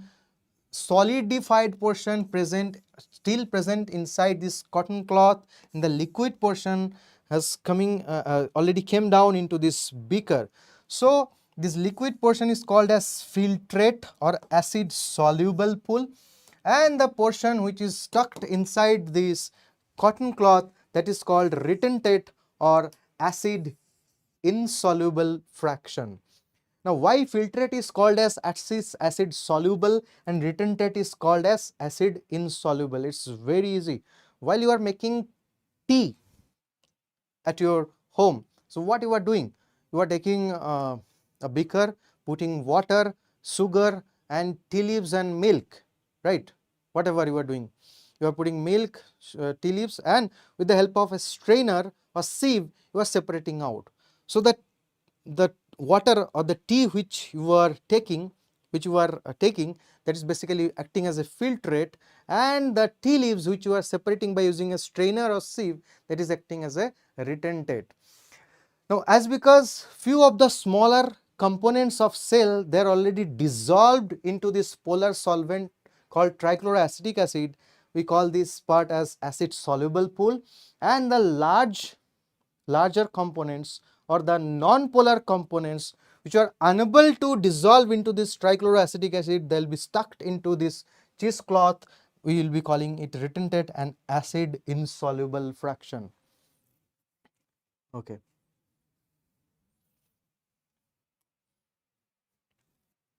So now we'll be differentiating between filtrate and retentate.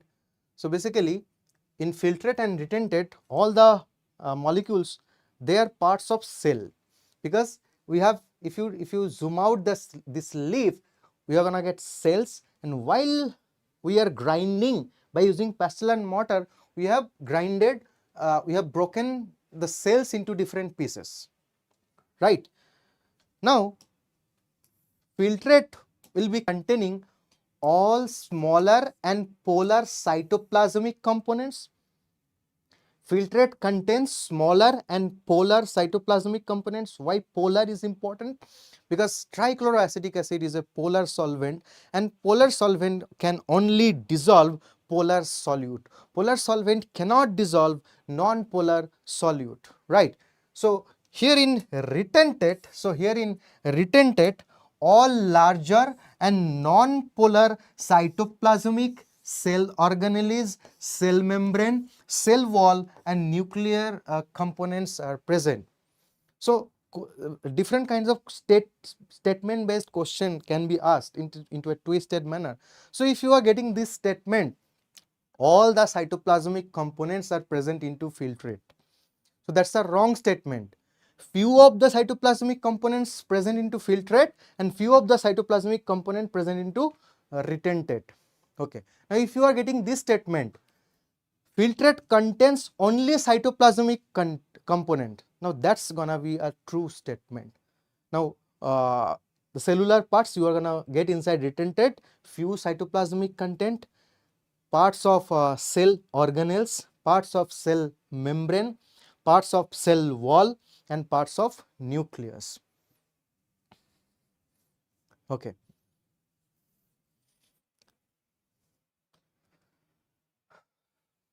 So what are the components we are gonna get inside filtrate and retentate? Smaller components, amino acids you are gonna get inside filtrate, monosaccharide you are gonna get filtrate. Monosaccharide means glucose, galactose, you are gonna get inside filtrate. Nucleotides, the building blocks of DNA and RNA, nucleosides, nitrogenous bases, adenine, guanine, cytosine, thymine, uracils, all these smaller components we are going to get into filtrate. Now one more addition, filtrate also contains inorganic components as well, like sodium, calcium, potassium, chloride, sulfate, phosphate, water and proton. Now if you check retentate, the kind of biomolecules you are going to get there, they're the larger version, like proteins, they are the polymers of amino acid, polysaccharides, polymers of monosaccharides, nucleic acids, polymers of nucleotides. So these are polymeric components. So these are polymers. So polymers are present into retentate and monomers are present into filtrate. Now we'll talk about lipid. Surprisingly, lipids are present within retentate, but lipids, unlike these proteins, polysaccharide and nucleic acids, who are nucleic acids? DNA and RNA. Unlike all these things, lipids are not strictly polymer.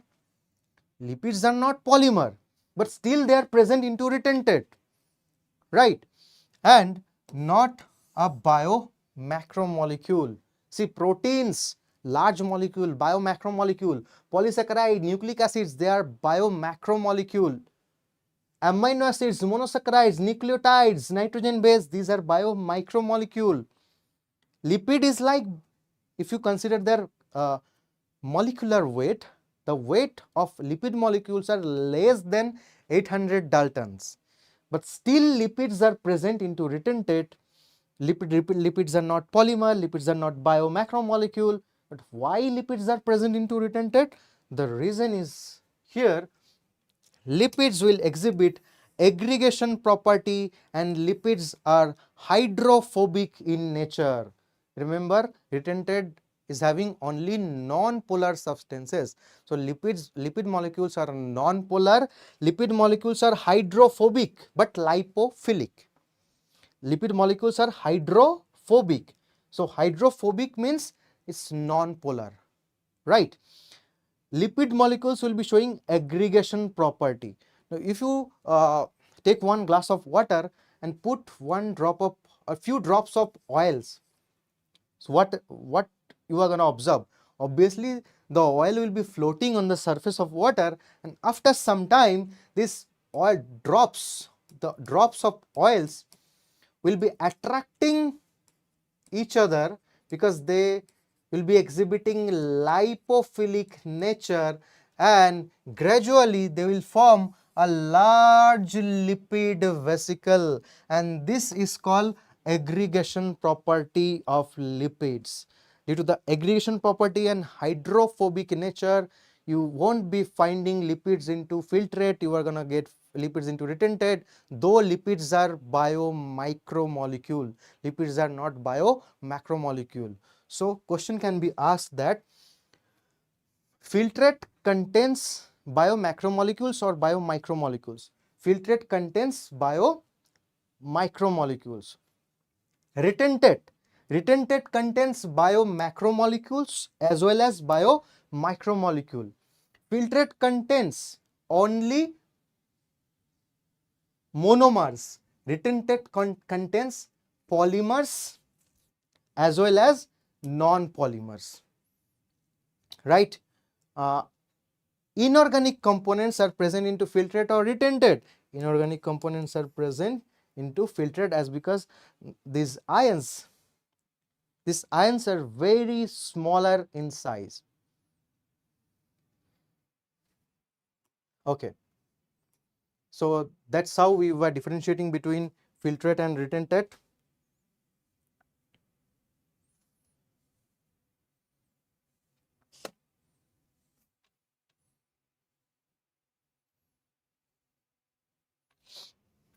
Now we'll be differentiating between biomacromolecules and biomicromolecules.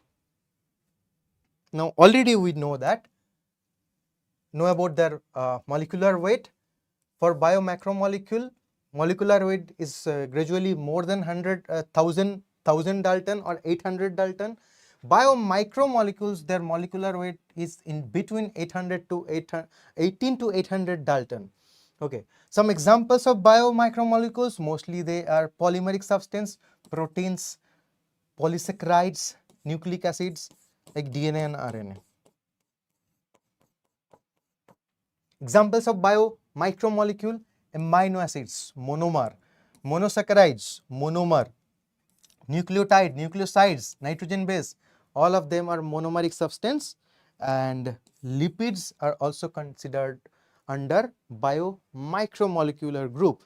So this difference is quite dissimilar with this. Do not confuse between filtrate and retentate, biomacromolecule and biomicromolecule. Two are distinct tables. Okay. Now, in NCERT it said that how to take out how to collect inorganic components from a tissue, right? Though we know that filtrate contains inorganic components, from filtrate it's very hard, very hideous job will be there if you want to take out the inorganic components. So for that we have a easy experiment we have to perform. Is a kind of destructive destructive experiment. So the question is how to extract inorganic components from cell or tissue in an easier manner. For that you have to perform a destructive process, and that process is called as ash analysis. It's very easier. You have to take any piece of living tissue. We have taken a fresh leaf. Now we have to dry the leaf. Why we need to dry the leaf, or you have to sun dry the leaf to evaporate out all the water? When all the water is evaporated, the leaf will become a dry leaf, and the wet is called dry wet. Fresh wet, fresh leaf is having fresh wet, and after drying it's having dry wet because all the water has gone, evaporated. Now you have to burn it. Now you have to burn it, you have to oxidize it, and burning, what will happen? Oxygen will be oxidizing the biomolecules, and they will be evaporated in the form of carbon dioxide and water vapor. H2O will react with carbon compounds, forming carbon dioxide and water. Now the remaining ash you have, that is all about inorganic components. Now this ash is containing sodium ion, sodium, potassium, calcium, magnesium, bicarbonate, sodium chloride, calcium carbonate, phosphate and sulfate. So most of the inorganic components are present into ash except water. Okay. Now we'll talk about average components of a cell. Again, you need to remember this, average components of a cell. So obviously water, our body is nothing but water. 70 to 90% of our body weight or fresh weight is about water, and water is inorganic component. So the most abundant inorganic component of our body, that is water. Next, the most abundant organic component, that is proteins, present 10 to 15%. Now very easy to remember, if you pronounce protein, so tin means 10, somehow it's similar pronouncing. So proteins 10, protein 10 to 15%. Okay. Now second most abundant organic molecule into our body, they are nucleic acids, 5 to 7%. How to remember the percentage of nucleic acid? If you count nucleic, NUCLEIC, 7 letters are there, and ACIDS, 5 letters are there. So 5 to 7% of our cellular weight is of nucleic acids. Now we have carbohydrates, and 3% of a cell is occupied by carbohydrates. Now how to remember? Carbohydrates are present into our body, the percentage is 3%. If you consider the English alphabet, A, B, C, C comes into third position, so it's 3% of carbohydrates present into our cells. Now it's lipids. Lipids are present into our body, that is the ratio is 2%. 2% of our cellular weight is coming from lipids. There are 2 I inside the lipids, so that can be said lipid is present 2%. And lastly, ions. Ions are present only 1%. Ion, if you pronounce ion, ending with 1. So ions are present only 1%. Now I'll be talking about, we'll be starting a discussing about amino acids. Okay. Amino acids. Amino acids are obviously biomicromolecule, and if you polymerize these biomicromolecules, you are going to get biomacromolecule, that is protein. So the monomers of proteins are called as amino acids, and they are called as substituted methane. Why they are called as substituted methane? So this is the structure of methane, CH4. Now if you change the valency, if you change the valent position, except keeping only one hydrogen, if you put carboxyl group, amino group and alkyl group. So here we have done substitution, here we have done substitution, here we have done substitution. So that's why amino acids are called as substituted methane. And as because amino acids have this carboxylic group, which is acidic group, and this alkaline or the basic amino group, we call these as amino acid because of presence of amino group and acidic carboxyl group. Okay, it's written here, all are alpha amino acids. Now why alpha amino acids. See, the carbon, the central carbon that is associated with this functional group, carboxylic group. So this carbon is considered as alpha carbon. For all the amino acids, you will be finding alpha carbon, the carbon which is associated with COOH group or this functional group can be called as alpha carbon, and as because all the amino acids having this central alpha carbon, all are alpha amino acids. Yes, and these four groups present into amino acids, they are what? They are obviously, one of them are hydrogen, one of them are NH2 or amino group, one of them are carboxyl COH group, and the variable group, the most important one, the variable group, that is alkyl or R group. Why it's variable? For all the amino acid, these groups are constant, these groups are similar. For all the amino acids, you will be finding one hydrogen, one amino and one carboxyl. But what's making different amino acid different in nature? It's their alkyl group, so it's called as variable group. So with an example, we will try to understand so how R groups can form different amino acids. Okay, so this is the simplest amino acid called glycine. For glycine, the R group, for glycine, the R group, the position of R group is occupied by hydrogen, the simplest amino acid, glycine. Here R group means instead of R we have hydrogen. Okay, alanine, we'll be talking about alanine. The R group here, that is methyl group CH3, and when you are getting hydroxymethyl CH2OH, the amino acid is called serine. If you change this R group is CH2SH, then the thiol group, then that will become another amino acid. If you put benzene ring here, that will form aromatic amino acid. So whenever we want to form different amino acids, it's R group that's making that distinct, they're making one amino acid different from another. Okay, now few informative talk about amino acids. Except glycine, all amino acids have chiral carbon and all are optically active. So what is this optical activity? If we talk about glycine,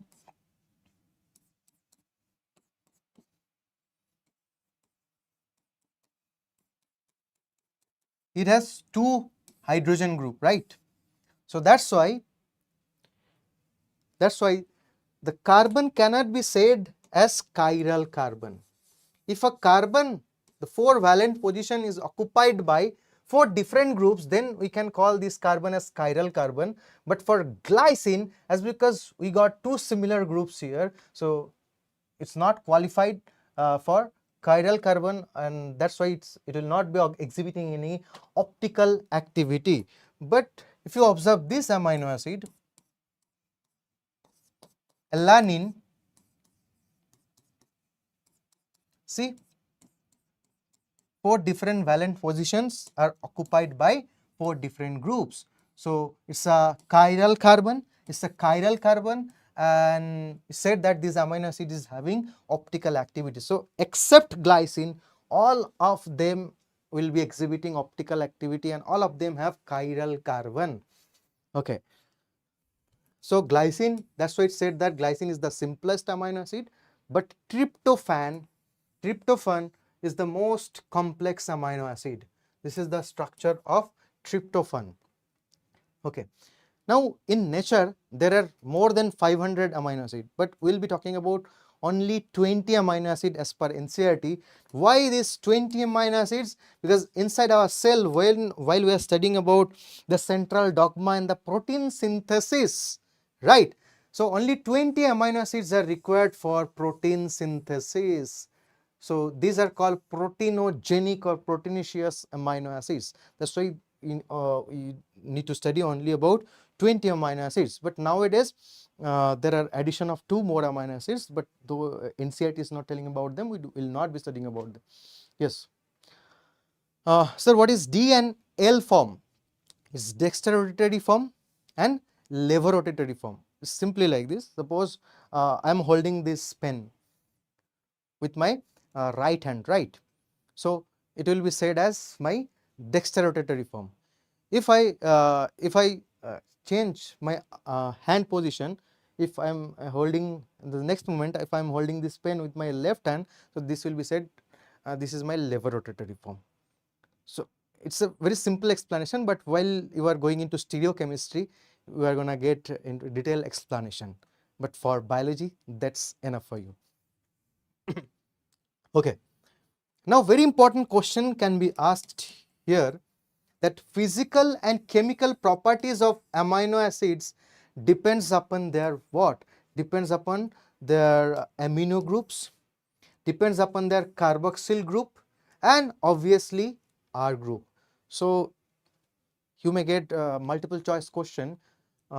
Physical and chemical properties, this is direct line from NCERT. Physical and chemical property of amino acids depend upon amino group, carboxyl group, R group, all of them. So you might think that R group is said as variable group, so it must be R group, but simultaneously amino group and carboxylic group also taking part in decision making while you are saying that amino acid is acidic in nature or basic in nature or neutral in nature. So that's why we are saying it's amino group, carboxyl group and R group, all three groups together deciding the chemical and physical nature of amino acid. Okay. Now see, we have to differentiate between these two amino acid, which one is acidic or which one is basic and which one is neutral. Suppose for this amino acid you got one carboxylic group, one amino group, one acidic group, carboxylic group, that means that's a acid, and amino group, that's a basic group, that's a base. So one acid will be neutralizing one base, but here along with this R group you are getting one more carboxylic group, one more acid. So overall the nature of this amino acid is gonna be acidic. Let's check about this amino acid, this amino group, this carboxylic group. This is basic, this is acidic, they are neutralizing each other. But this R group here is having one more amino group, one more basic group. So overall this amino acid gonna be a basic example of amino acid. So this is a basic amino acid, this is acidic amino acid. But if you talk about this particular one, see here one basic group, one acidic group, here R group is also already neutral. So this base will be neutralizing this acid. So overall this amino acid is a neutral one. So if you are asked to decide whether the amino acid is acidic or basic, you just have to count the total number of amino groups and a carboxylic group. For this amino acid, one amino group, one carboxylic group. That means if amino group is equal to the carboxylic group, that amino acid is neutral. For this amino acid, one amino group, one carboxyl group, one extra carboxylic group. So for this amino acid, there are two acid and one base, so that's making the amino acid acidic. For this amino acid, there are two basic group and one acidic group, that's making the amino acid basic in nature.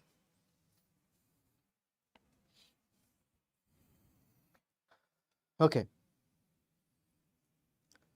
You can get this PPT into our WhatsApp channel, right? And if you are searching for the link of our WhatsApp channel, you can just have to check the playlist of this channel, that is PW NEET English. You can check. You can go to my section, that is Complete Zoology by Biswajit Sir, and there you can open any of the one-shot video, and there you will be getting the link of WhatsApp, right? Okay. You can check the full length one-shot videos, detailed description of one-shot videos also in this channel. Okay. The types of amino acids. So as per NCERT, you need to talk about 4 types of amino acid. First acidic amino acid, then basic amino acid, then neutral amino acid, then aromatic amino acid. Though aromatic amino acids are neutral in nature. Now only 2 amino acids are considered acidic in nature, that is glutamic acid and aspartic acid. Very easy to remember. Only 3 amino acids are basic in nature, they are arginine, histidine and lysine. Now apart from these 5, all are neutral. So few examples of neutral amino acids, they are valine, glycine, alanine, serine. All are neutral amino acid. Even these aromatic amino acids are also neutral in nature. But why we have separated them into different group?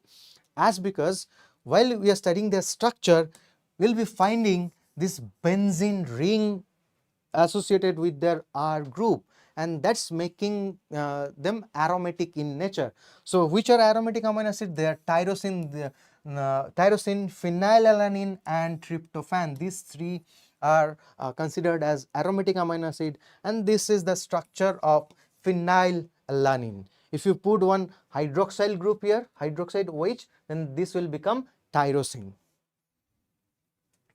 Hello, Ishwari. No, we don't have any Telegram link. We have WhatsApp group. Okay, Ishwari, you are from Dharashiv. Got it, got it. Okay, great. Okay, so we are done with these different types of amino acid.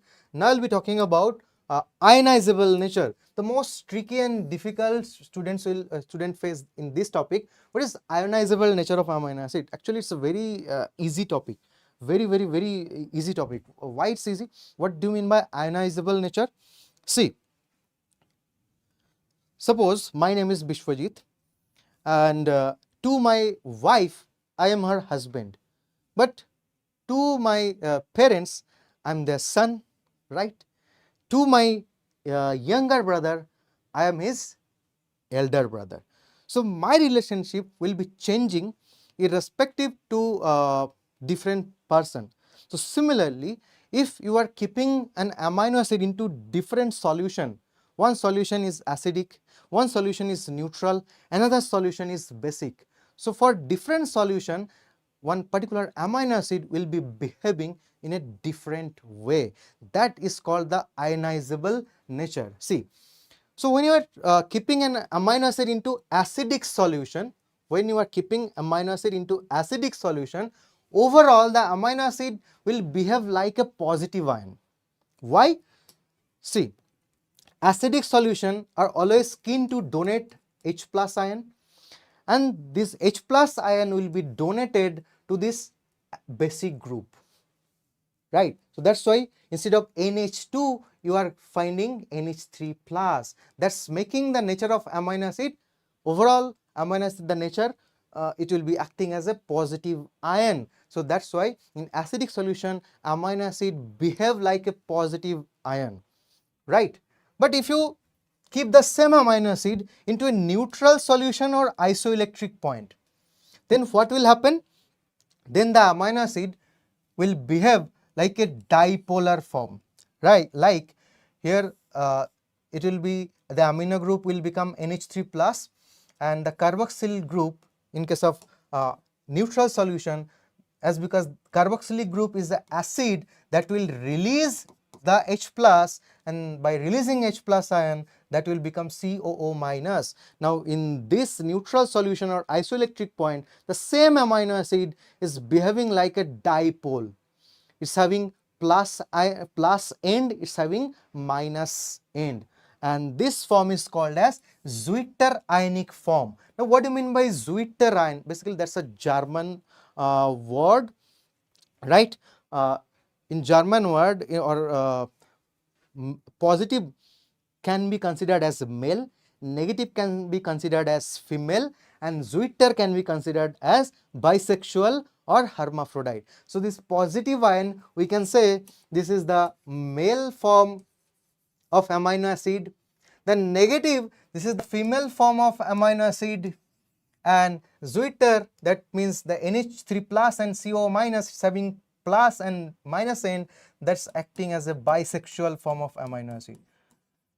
Now if you take the amino acid and put this into a basic solution, then this amino acid will start behaving like a negative ion. It is having only CO minus. So that's why we said that this is the ionizable nature. So you don't have to understand the whole lot of thing, just remember this: in acidic solution, amino acid will behave like a male, behave like a positive ion by getting NH3 plus configuration. In basic solution, the same amino acid will behave like negative ion or female by getting here COO minus. And in neutral solution or isoelectric point, the same amino acid will behave like a zwitterion or bisexual, that means NH3 plus and CO minus both. So that's called the ionizable nature. Like for different person, your relationship will change, and here for amino acid, for different solution, the nature will change. So that's called the ionizable nature of amino acid. Okay. Now we'll be talking about proteins, the polymer, right? Yes, Zwitter means with one hand it's with one hand is acting as positive ion, another hand is acting as negative ion. That's the Zwitter ion. Okay. Now let's talk about proteins. They are heteropolymer of amino acid. Now what do you mean by heteropolymer of amino acid? Means if you want to construct a protein, you need to polymerize different amino acid. So if you are taking only glycine, you took 1000 glycine molecules, you cannot form a protein. You need few glycine, alanine, aspartic acid, glutamic acid, cysteine, methionine, different kinds of amino acids are needed. Okay, so that's why it said that proteins are basically heteropolymer. No, they are not homopolymer. See, for this chain of protein, we have taken alanine, valine, lysine, histidine, valine, threonine, alanine, phenylalanine, and valine. All the amino acids are differing from each other. So that's why it's heteropolymer. Okay. Now, by linking them together, you need to take different amino acids and you have to link them together with the help of peptide bond. So, which bond is required to form protein? By polymerizing amino acid, the bond is called peptide bond. Okay. So how peptide bond is formed? Let me say here. So I have taken one amino acid. This is R group. This is NH2 group. This is H group. And here, this is the carboxyl group. COH I have broken into structural format. So this is the first amino acid. With that, I have to link the second amino acid. This is the second amino acid. Okay. The amino acid can be NH2 can be written into this format, right? COH can be written into this format, NH2 can be written into this format. Now, while I am linking them, what I have to do? I have to do a dehydration reaction. I have to form H2O plus. So this hydroxide group of first amino acid will react with this hydrogen of second amino acid, and they will form H2O, they will form water, and they will get out by forming dehydration, and this carbon and nitrogen are linked together now, and this is called as peptide bond.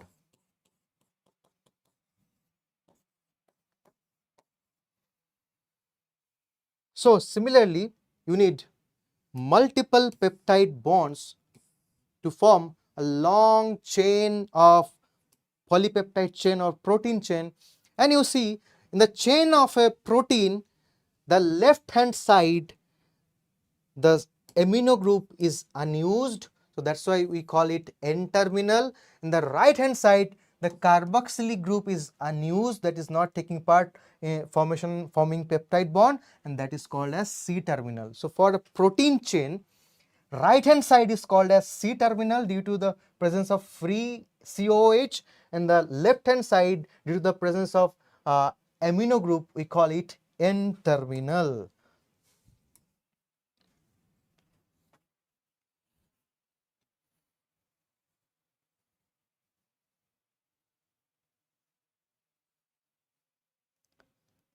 Okay, Ishwari, how you are doing? How are you?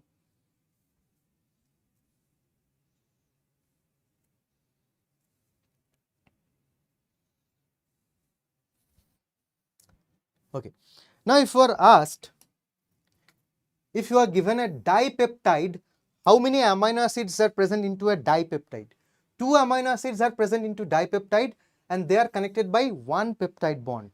If you are asked about tripeptide, you need 3 amino acid. A means amino acid and they are connected by 2 peptide bonds.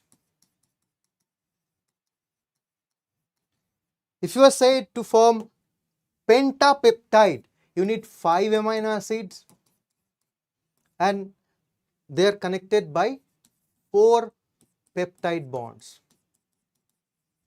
So this is how peptides are made. So dipeptide means 2 amino acid, 1 peptide bond. Tripeptide means 3 amino acid, 2 peptide bond. Tetrapeptide means 4 amino acid, 3 peptide bond. So this is how peptide chains means when you keep adding amino acid with each other, that will form a chain, and that chain of protein can be called as polypeptide chain. Okay. Now each protein is having primary structure, secondary structure and tertiary as well as quaternary structure. A protein can exhibit 4 kinds of structure. We will be detailing this topic. Okay. And where inside our cells proteins are formed, the site of protein synthesis is ribosome or rough endoplasmic reticulum, their site of protein synthesis. Yes. Now, overall, if you consider all the amino acid, only 20 amino acids are proteinogenic in nature, and out of those 20 amino acids, few are non-essential, few are essential and few are semi-essential amino acids. What do you mean by non-essentials, essential and semi-essential? Non-essential means your body can produce them.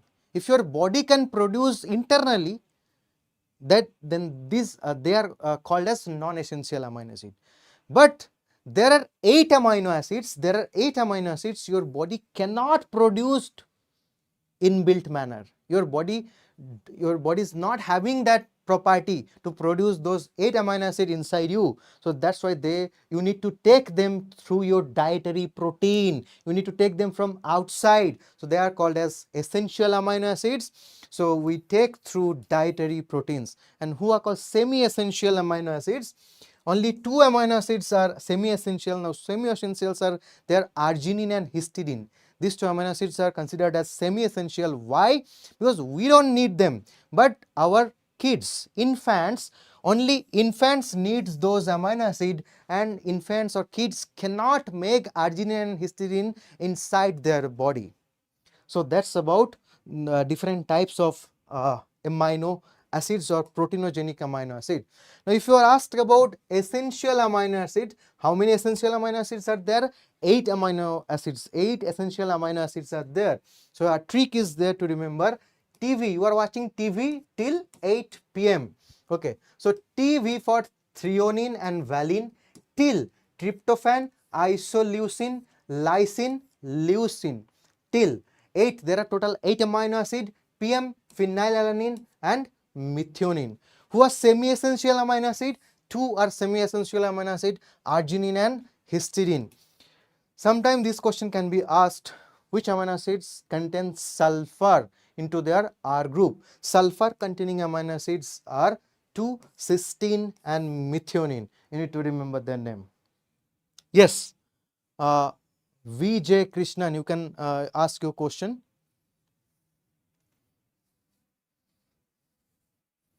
Please ask your question. Vijay Krishnan, you wanted to ask a question, right? Okay. Now few more things. Most abundant protein in our biosphere, that is rubisco. Most abundant protein in biosphere, that is rubisco needed for photosynthesis. Most abundant protein in animals into our body, collagen proteins. They will be making collagen fiber, right? Most enzymes are proteins. When you are talking about proteins, we need to talk about enzymes, but most enzymes are protein except ribozymes. Why? Ribozymes are enzyme, but they are basically RNA. They are basically rRNA. They are basically rRNA. They are not proteins, but except ribozyme enzymes, all other enzymes are made up of proteins. Okay, okay. Vijay Krishnan, for question practice, we have separate live sessions. For those like if you check our channel, we have taken most important questions for zoology, botany, chemistry, and physics. Okay, so few of the proteins are given here. Collagen. Collagen will be making our ground substance of tissue.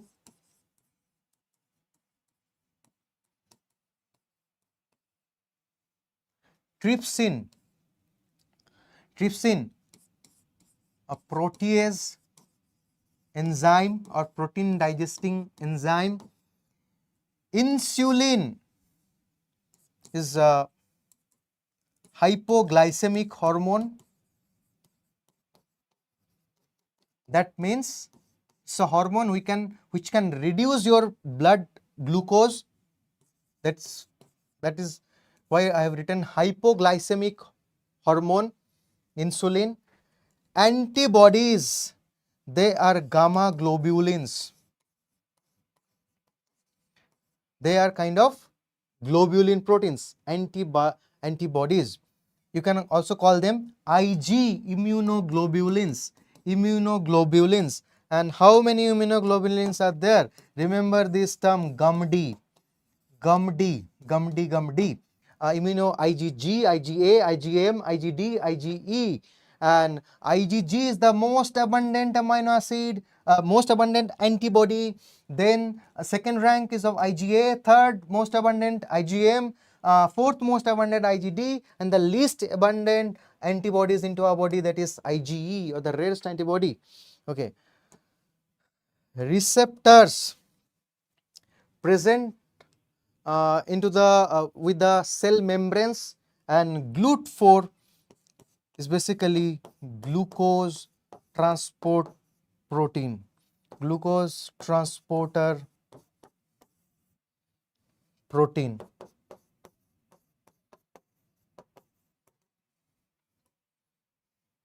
Okay, now I was talking about three different aspects, four different aspects of protein. A protein can exhibit a polypeptide chain. A protein is made up of multiple amino acids. That's why protein can be called as polypeptide chain. So first structure, the most simpler one, that's called as primary structure of protein. What do you mean by primary structure?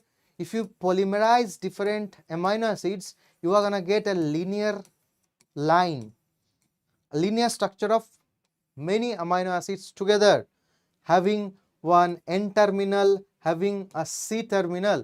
So that linear chain is called as primary structure of protein. Freshly formed proteins are present into our cells into primary as a primary protein. Now, what is the importance of primary protein? If you study primary protein, you can observe the amino acid, the sequence of amino acids. So that will be giving positional information of amino acid. We can talk about the first amino acid is present near to the N terminal, and the last amino acid present is near to the C terminal. And in the primary structure of protein, the bond you will be finding, that is only peptide bond, the bond in between different amino acids. This only peptide bond. Okay. Now your cell will be sending this primary proteins to your Golgi complex or your Golgi body. Now it's the duty of Golgi body for structural modification of protein. Now the advanced version of primary protein, they are called as secondary structure. Primary structure can be referred as 1 degree, secondary structure referred as 2 degree, tertiary protein referred as 3 degree proteins. Okay. Now what about secondary structure? In secondary structure, either you can see this kind of right-handed helical structure, or you can see this kind of zigzag sheet-like structure. These helical structures are called as alpha helix, and these sheet-like zigzag structures are called as beta plated sheet. And the bonds you will be needing to form this alpha or beta structure of secondary protein, peptide bond is already there, and along with peptide bond you need hydrogen bonds. In case of alpha helix, you need to form vertical hydrogen bonds, and in case of beta pleated sheet, you need to form horizontal hydrogen bonds.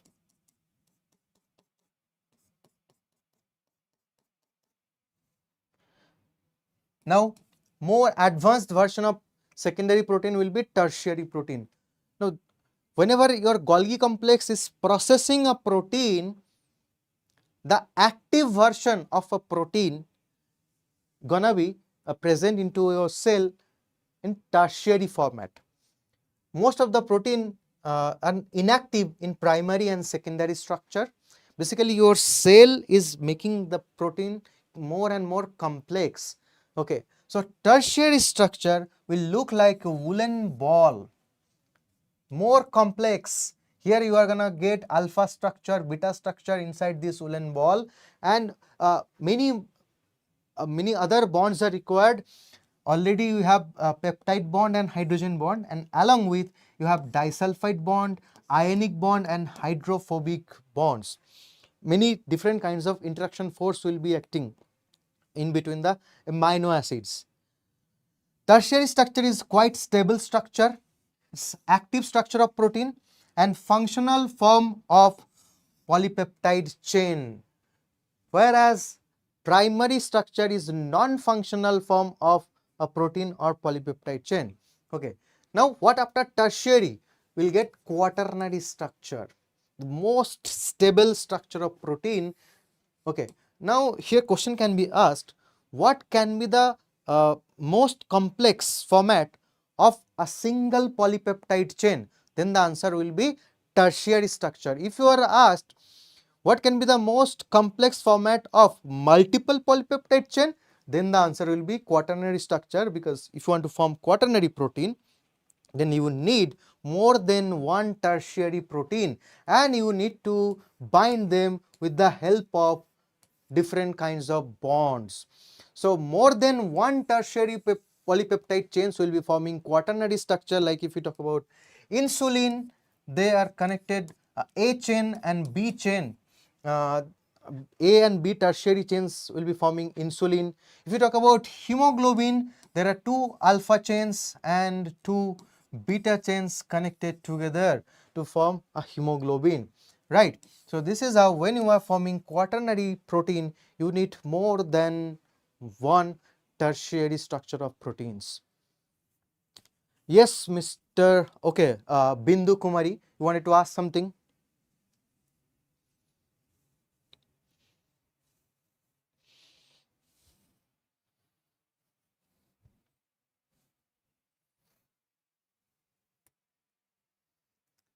Now, we are done with protein. We are talking about lipids. Okay. The lipids are divided into three groups majorly: simple lipids, conjugate lipids, and derived lipids. Now, who are simple lipids? Fatty acid, glycerol, fatty acids, glycerol, fat, oil, and wax. They are considered as simple lipids. Okay. Now, if you add a non-lipid portion along with lipid, then that will be converted into a conjugated lipid. If you add lipid plus phosphorus, lipid plus phosphate, that will make phospholipid. Lipid plus carbohydrate, that will make glycolipid. Lipid plus protein, that will make lipoprotein. So, this phospholipid, glycolipid, lipoprotein, they are kind of conjugated lipid, where lipid is binded with a non-lipid moiety. Okay. Now, what about this third part, derived lipid? See, derived lipids, when your cell is biosynthetic or modifying lipid molecule, upon multiple step of modification of lipid molecules, your cell can produce this particular structures called derived lipids. So these structures are basically derived or modified version of different forms of lipid, and only one example we need to study in given in our NCERT, they are cholesterol, right? Now cholesterol is very much important to form steroid hormones. If you want to study the biosynthetic mechanism of testosterone, progesterone and estrogen, you need cholesterol. If you want to form vitamin D, you need cholesterol, the calcitriol. If you want to form bile salts present into your gallbladder, you need cholesterol as the basic building material. So that's why these derived lipids are very much important for us. Okay, so first we will start with fatty acids. Okay, why these are called fatty acids? These are basically acidic in nature, and the generalized formula of fatty acid is RCOOH. Here R represent alkyl group and COH represent carboxylic acid group. So as because there is present of this acidic group, we will be calling this as fatty acid, and they are required for formation of fat, right? Okay. Now this R group or alkyl group can be of different type. To form a fatty acid, you can use this methyl group, you can use C2H5, you can use C3H7, you can use C4H9. Okay, so COH is constant for every fatty acid, only the variable is R group. Now what is the limit of R group exchange? So if you are using R groups of fatty acids, they can be from 1 carbon to 19 carbon. That is the maximum range. Generally we can see in nature the fatty acids are present. The simplest fatty acid, the R group is having only 1 carbon, and the complex one, the fatty acid, that R group is having 19 carbon, the largest fatty acid. Smallest fatty acid, the R group is having 1 carbon, largest fatty acid, R group is having 19 carbon. See, the smallest fatty acid is called as acetic acid. For acetic acid, see, the R group is CH3, only 1 carbon, and carboxylic group already is having 1 carbon. So the smallest fatty acid is having how many carbon? 2 carbon. 1 carbon from R group, 1 carbon from carboxylic group. Okay. Now 3 carbon fatty acids. 3 carbon fatty acid, that is propionic acid. Okay. Here the R group is C2H5, and already we have carboxylic COOH. Now how we are calculating 3 carbon? 2 carbon from this C2H5 or R group, 2 carbon from this R group, and 1 carbon from carboxylic group. Okay. Another example as given in NCERT, that is palmitic acid, that's a 16 carbon fatty acid. Now for palmitic acid, 16 carbon means there will be 15 carbon of R group plus 1 carbon of carboxylic group. You need to remember this. So the formula is like this: CH3, CH2 whole 14 and COOH. So in particularly here there will be 14 time repetition of CH2. So 14 C from here and 1 C from here. So R group is having total C15H31. That is the formula of palmitic acid, and it's given in NCERT. So we need to remember this. And another 19 the largest fatty acid, that is called arachidonic acid. The fatty acid is having 20 carbon, and the R group of arachidonic acid is having 19 carbon. 19 carbon for R group and 1 extra carbon present into the carboxylic group. Okay. Now classification of fatty acid. There are two types: saturated fatty acid and unsaturated, and very easy. If you see the structure of saturated fatty acid, all the carbons, they are connected by single bonds. There is no trace of double bond. So if there is only single bond in between carbons, then that is considered as saturated fatty acid. But similarly, if you check out this structure, somewhere you are getting double bonds in between carbons. So if there is one or more than one carbon-carbon double bond present in between the chain of the R chain of fatty acid, then that is called as unsaturated. Now see, in room temperature, you'll be finding the saturated fatty acid as solidified, but in most of the cases the unsaturated fatty acids are present in liquefied format, right? And that is why it's said that unsaturated fatty acids are healthier for us and saturated fatty acids are harmful for us. Doctor will be advising you, if you are taking too much of fast food, they're rich with this kind of saturated fatty acids, as because they are getting they're becoming solidify. So inside your blood vessels also they will be forming clump, and if you are consuming too much of saturated fats, saturated fatty acids, then soon you're gonna get high triglyceride into your blood, and you may get the diseases like atherosclerosis, CAD, coronary artery disease, heart block, and all these things. Okay, few examples of saturated fatty acids are palmitic acid and stearic acid.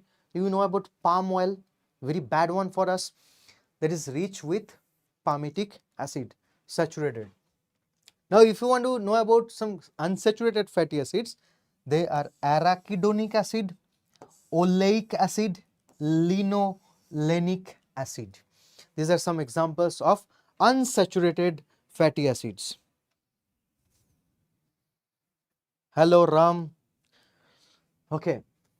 Now after fatty acid we need to talk about glycerol, another component or another kind of simple or natural lipids. Okay. So glycerol is chemical, the chemical name of glycerol is trihydroxypropane.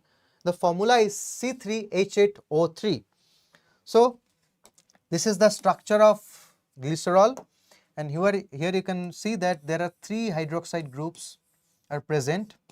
So that is trihydroxy, propane, meth, eth, and prop, CH2OH, CHOH, CH2OH. So that's why the chemical name of this particular molecule, that is simply we call it glycerol, is called as trihydroxypropane. Okay. Now what are fat or oils? See, now to form fat or oil you need glycerol as well as fatty acid, and you have to do esterification in between fatty acid and glycerol. So esterified fatty acid and glycerols are called as fat or oil. You can simply call them glycerides. Glycerides nothing but they are conjugation of fatty acid and glycerol, we call them glyceride. Okay. Now what is difference between fat and oil? See, fat has high melting point. Example, butter, ghee, animal fat. Okay. But oil has very low melting point. So if you observe mustard oil, gingerly oil, sesame oil, you'll be finding them into liquid in the liquid form in room temperature, right? So you can basically both of them are similar. What is making them different from each other is their melting point. Okay. So here I have made esterified fatty acid and glycerol. So this part is of glycerol. This is the first hydroxide group, second hydroxide group, and third hydroxide position. Here I have added one fatty acid, second fatty acid, and third fatty acid. So these 3 are fatty acid. This one is glycerol. So as because I have esterified 3 fatty acids with 1 glycerol molecule, we will be calling this molecule as triglyceride. If you are esterifying 2 fatty acid with 1 glycerol, that is called as diglyceride. If you are esterifying 1 fatty acid with 1 glycerol, that is called monoglyceride. So most of the fats we are consuming or fat produced inside our body, they are present in triglyceride format. Now it's a lipase enzyme who is breaking the triglyceride into diglyceride, diglyceride into monoglyceride, and the monoglyceride into fatty acids and glycerol.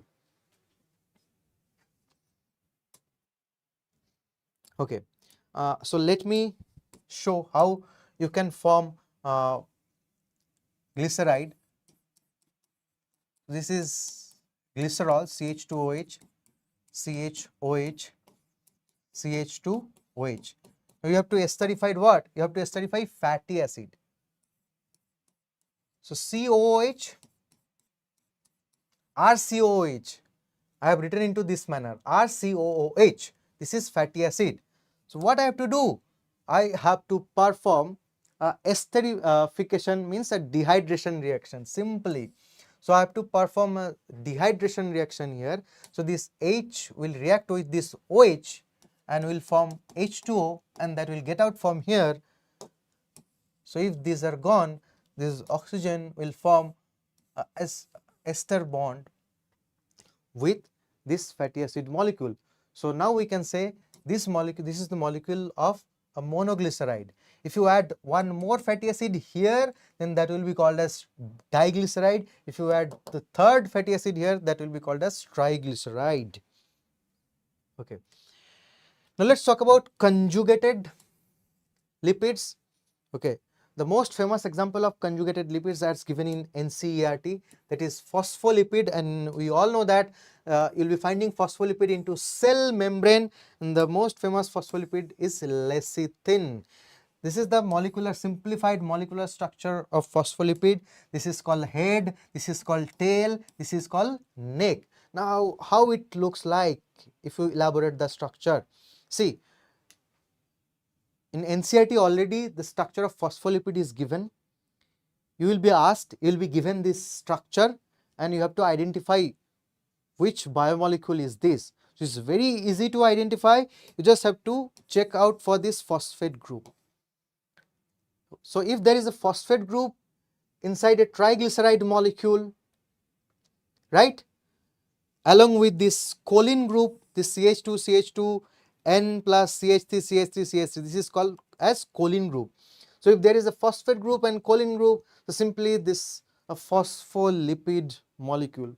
Very easy to identify presence of this phosphate group.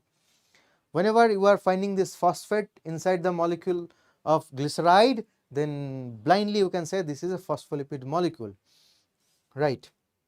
Okay. And this head, the choline group, that's the hydrophilic head of phospholipid. The neck is made up of phosphate group, and the tail is hydrophobic tail, that is basically the glyceride. Okay. Another example is given of a conjugated lipid, that is sphingolipid, that is made by conjugation of lipids plus sphingolin protein. Okay. Lipid plus sphingolin is forming sphingolipid. Now some examples of sphingolipid already we have studied into the neural control chapter, that is myelin. You know about myelin sheath of this nephron. They are formed by what? They are formed by Schwann cells, right? So this myelin sheaths, this myelin, white colored myelins, they are nothing but example of sphingolipids. Okay.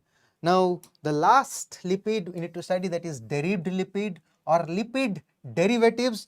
One and only structure we need to remember, that is cholesterol, and I think this 1, 2, 3, 3 hexagon, 1 pentagon, and 1 incomplete hexagonal structure. So this quite unique structure, it's not very difficult to memorize, or if you visualize this, you can identify that yes, this is cholesterol along with hydroxide group here. So this structure will be given and you will be asked to identify the structure. You will be getting 4 options. So blindly you can answer this is the structure of cholesterol molecule. Okay. Now we will be talking about carbohydrates, we don't have to study the whole carbohydrates, we need to study only about polysaccharides. So as it's given in into our syllabus. Okay. Only we need to study about polysaccharide. We don't have to study about other carbohydrates, not given in our syllabus or inside our NCERT. Okay. So polysaccharides, they are nothing but polymers of monosaccharides. Polysaccharides are polymers of monosaccharides. They can be polymers of glucose, polymers of fructose, right? And the bond is used for this polymerization, that is called as glycosidic bond. Like we used peptide bond for the formation of protein, formation of polysaccharide, you need to use this glycosidic bond. And mostly, not all, mostly they are insoluble in water. Most of the polysaccharides are insoluble in water but soluble in organic solvents. Polysaccharides mostly they are insoluble in water but soluble in organic solvents. Okay. And they have a reducing end and a non-reducing end. Like if you check the chain of a polysaccharide, the right hand side is considered as reducing end and the left hand side is considered as non-reducing ends. Okay. And overall the polysaccharides are non-reducing sugar. Now what do you mean by non-reducing sugar?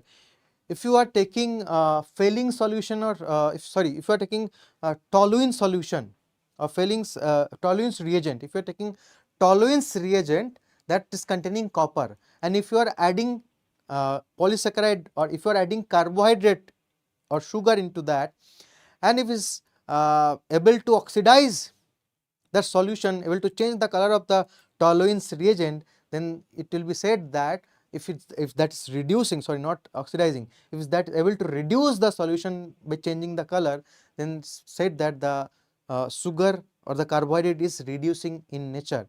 And if it's unable to reduce the copper of that toluene reagent, then it said that that carbohydrate or the sugar is non-reducing in nature. Okay, but we don't have to go into that depth. So this is a polysaccharide chain made up of multiple glucose units, right? Now how to identify? This is the right hand side and this is the portion which is acting as reducing end, and this is the left hand side and this is the portion which is acting as non-reducing end. So overall for this polypeptide chain only one reducing place or reducing point is present, and for rest of the molecule it's non-reducing in nature. So overall the polysaccharide will be non-reducing carbohydrate. Now how to identify the reducing end?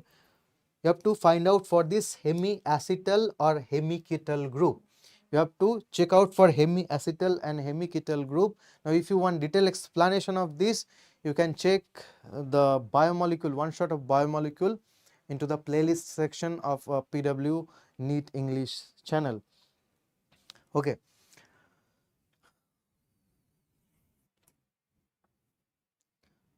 Now the most important part of polysaccharides. There are two kinds of polysaccharides, homopolysaccharides and heteropolysaccharides. Chance of getting questions, mostly these are the important this is the most important topic from polysaccharide. Questions are repeated from this particular topic only. So homo means similar, hetero means dissimilar. So we know that to form a polysaccharide you need to use monosaccharides. So suppose you are using only glucose to form a polysaccharide, so we will be calling that as a homopolysaccharide. But along with glucose you are using fructose, you are using some other monosaccharide, you are using galactose, you are using mannose, and into the by mixing different forms of monosaccharides, if you are making a carbohydrate chain or polysaccharide chain, that will be called as heteropolysaccharide.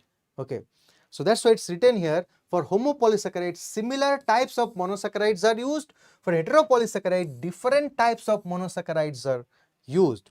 Now again, homopolysaccharides are of two types: structural homopolysaccharide, storage homopolysaccharide. Structural homopolysaccharide, they take part in the formation of structure of cell. Like if you talk about the cell wall of plant cell, cellulose, we can talk about cellulose. Cellulose is homopolysaccharide of glucose. If we talk about chitin, they take part in the structure formation of the exoskeleton of insect, uh, as well as chitin is also a part of cell wall of fungi, right? Now storage, plants use starch as a storage of glucose. Animals use glycogen into the liver as a storage of glucose. Few other plants like dahlia and artichoke, they use inulin as a storage of fructose. So whenever plants or organism want to store a monosaccharide, they will be polymerizing into starch format, or animals will be polymerizing glucose into glycogen format and will be storing for long term. Now heteropolysaccharides, some examples of heteropolysaccharides we need to study: agarose. Okay, they are obtained from agar, right? Agarose gel, you know about agarose gel electrophoresis. They're the extract of red algae. Agarose extract of red algae. Pectin, one of the most important component of plant cell wall. Hemicellulose, again another component of plant cell wall, which is a heteropolysaccharide in nature. Hyaluronic acid, component of ground substance or intercellular matrix. GAGs, glucosaminoglycans. Basically, for like hyaluronic acid, you need N-acetylglucosamine, N-acetylmuramic acid. So by combining different kinds of monosaccharides, we are forming this kind of heteropolysaccharide. Okay. Here I want to talk about one more carbohydrate, that is called as NAG, N-acetylglucosamine. So N-acetylglucosamine, basically that's amino sugar which is acting as monomer of chitin. Okay. So a table is given here about all the polysaccharides. See, cellulose, homopolysaccharide, right? And the bond is used. Homopolysaccharide of what? Cellulose is homopolysaccharide of beta D glucose, and the chain of cellulose is linear, means unbranched straight chain. The bond is used, it is beta 1,4 glycosidic bond. Chitin is a polysaccharide and the monomer of chitin is beta NAG, means N-acetylglucosamine. Chitin is also homopolysaccharide and it's used for exoskeleton of arthropods as well as the cell wall of fungi. Starch is a homopolysaccharide of what? Alpha D glucose. There are two kinds of starch are present into nature: amylose and amylopectin. Glycogen is another homopolysaccharide, but this time it's homopolysaccharide of alpha D glucose. See, cellulose, starch and glycogen all are polymer of glucose, but for cellulose the polymer is beta D glucose, for starch and glycogen the polymer is alpha D glucose, right? Okay. Inulin, do not confuse this with insulin. Inulin is also homopolysaccharide of what? Beta D fructose. You know, just only have to remember inulin is homopolysaccharide of fructose, and you are gonna get this into root of dahlia and root of artichoke. Agarose is a heteropolysaccharide, and from where you are gonna extract this agarose? Into from red algae.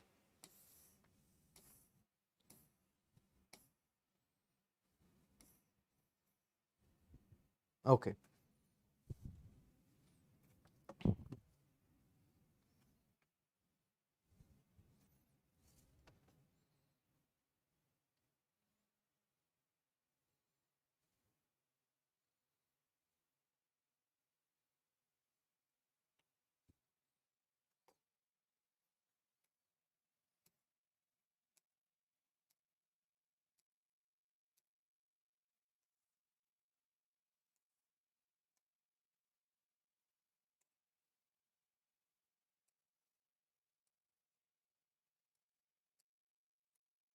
Now you can be asked about heterocyclic ring structure. Now you know about the ring of glucose, the ring structure of ribose, and the ring structure of benzene. This is the ring structure of a benzene. And if you study the ring, here only you are going to get presence of carbon inside the ring. So that is a homocyclic ring. This ring of benzene is homocyclic ring. But inside the ring, if there is elements other than carbon, then that ring can be called as heterocyclic ring. So which are heterocyclic ring? See, this is heterocyclic ring. Here, this is the ring of glucose. This is the pyranose ring of glucose. Here carbon, carbon, carbon, carbon, carbon, but here you got oxygen. So it's a heterocyclic ring.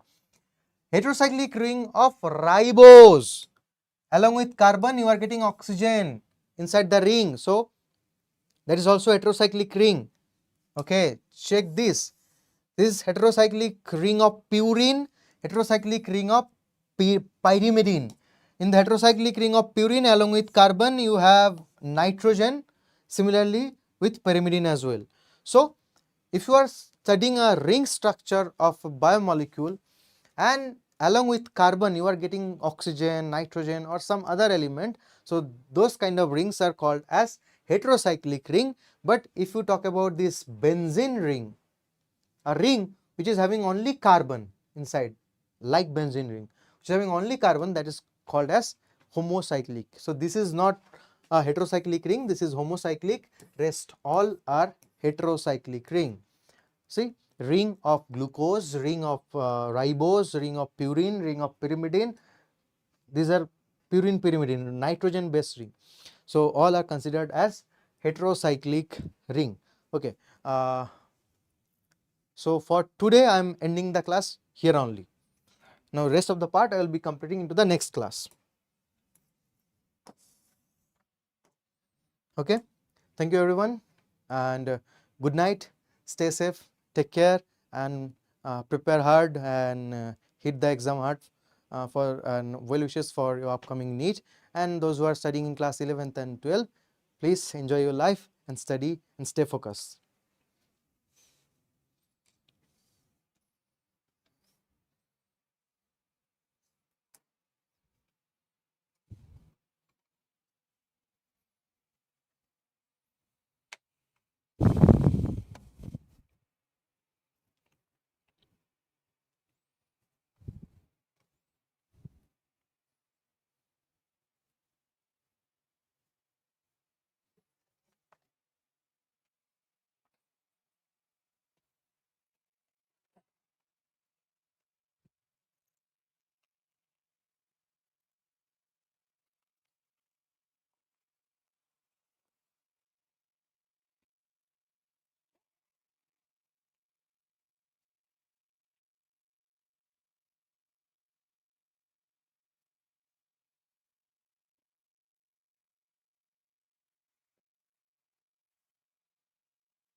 हो गया, and कर दीजिएगा PPT, PPT, हाँ, PPT भेज दीजिएगा.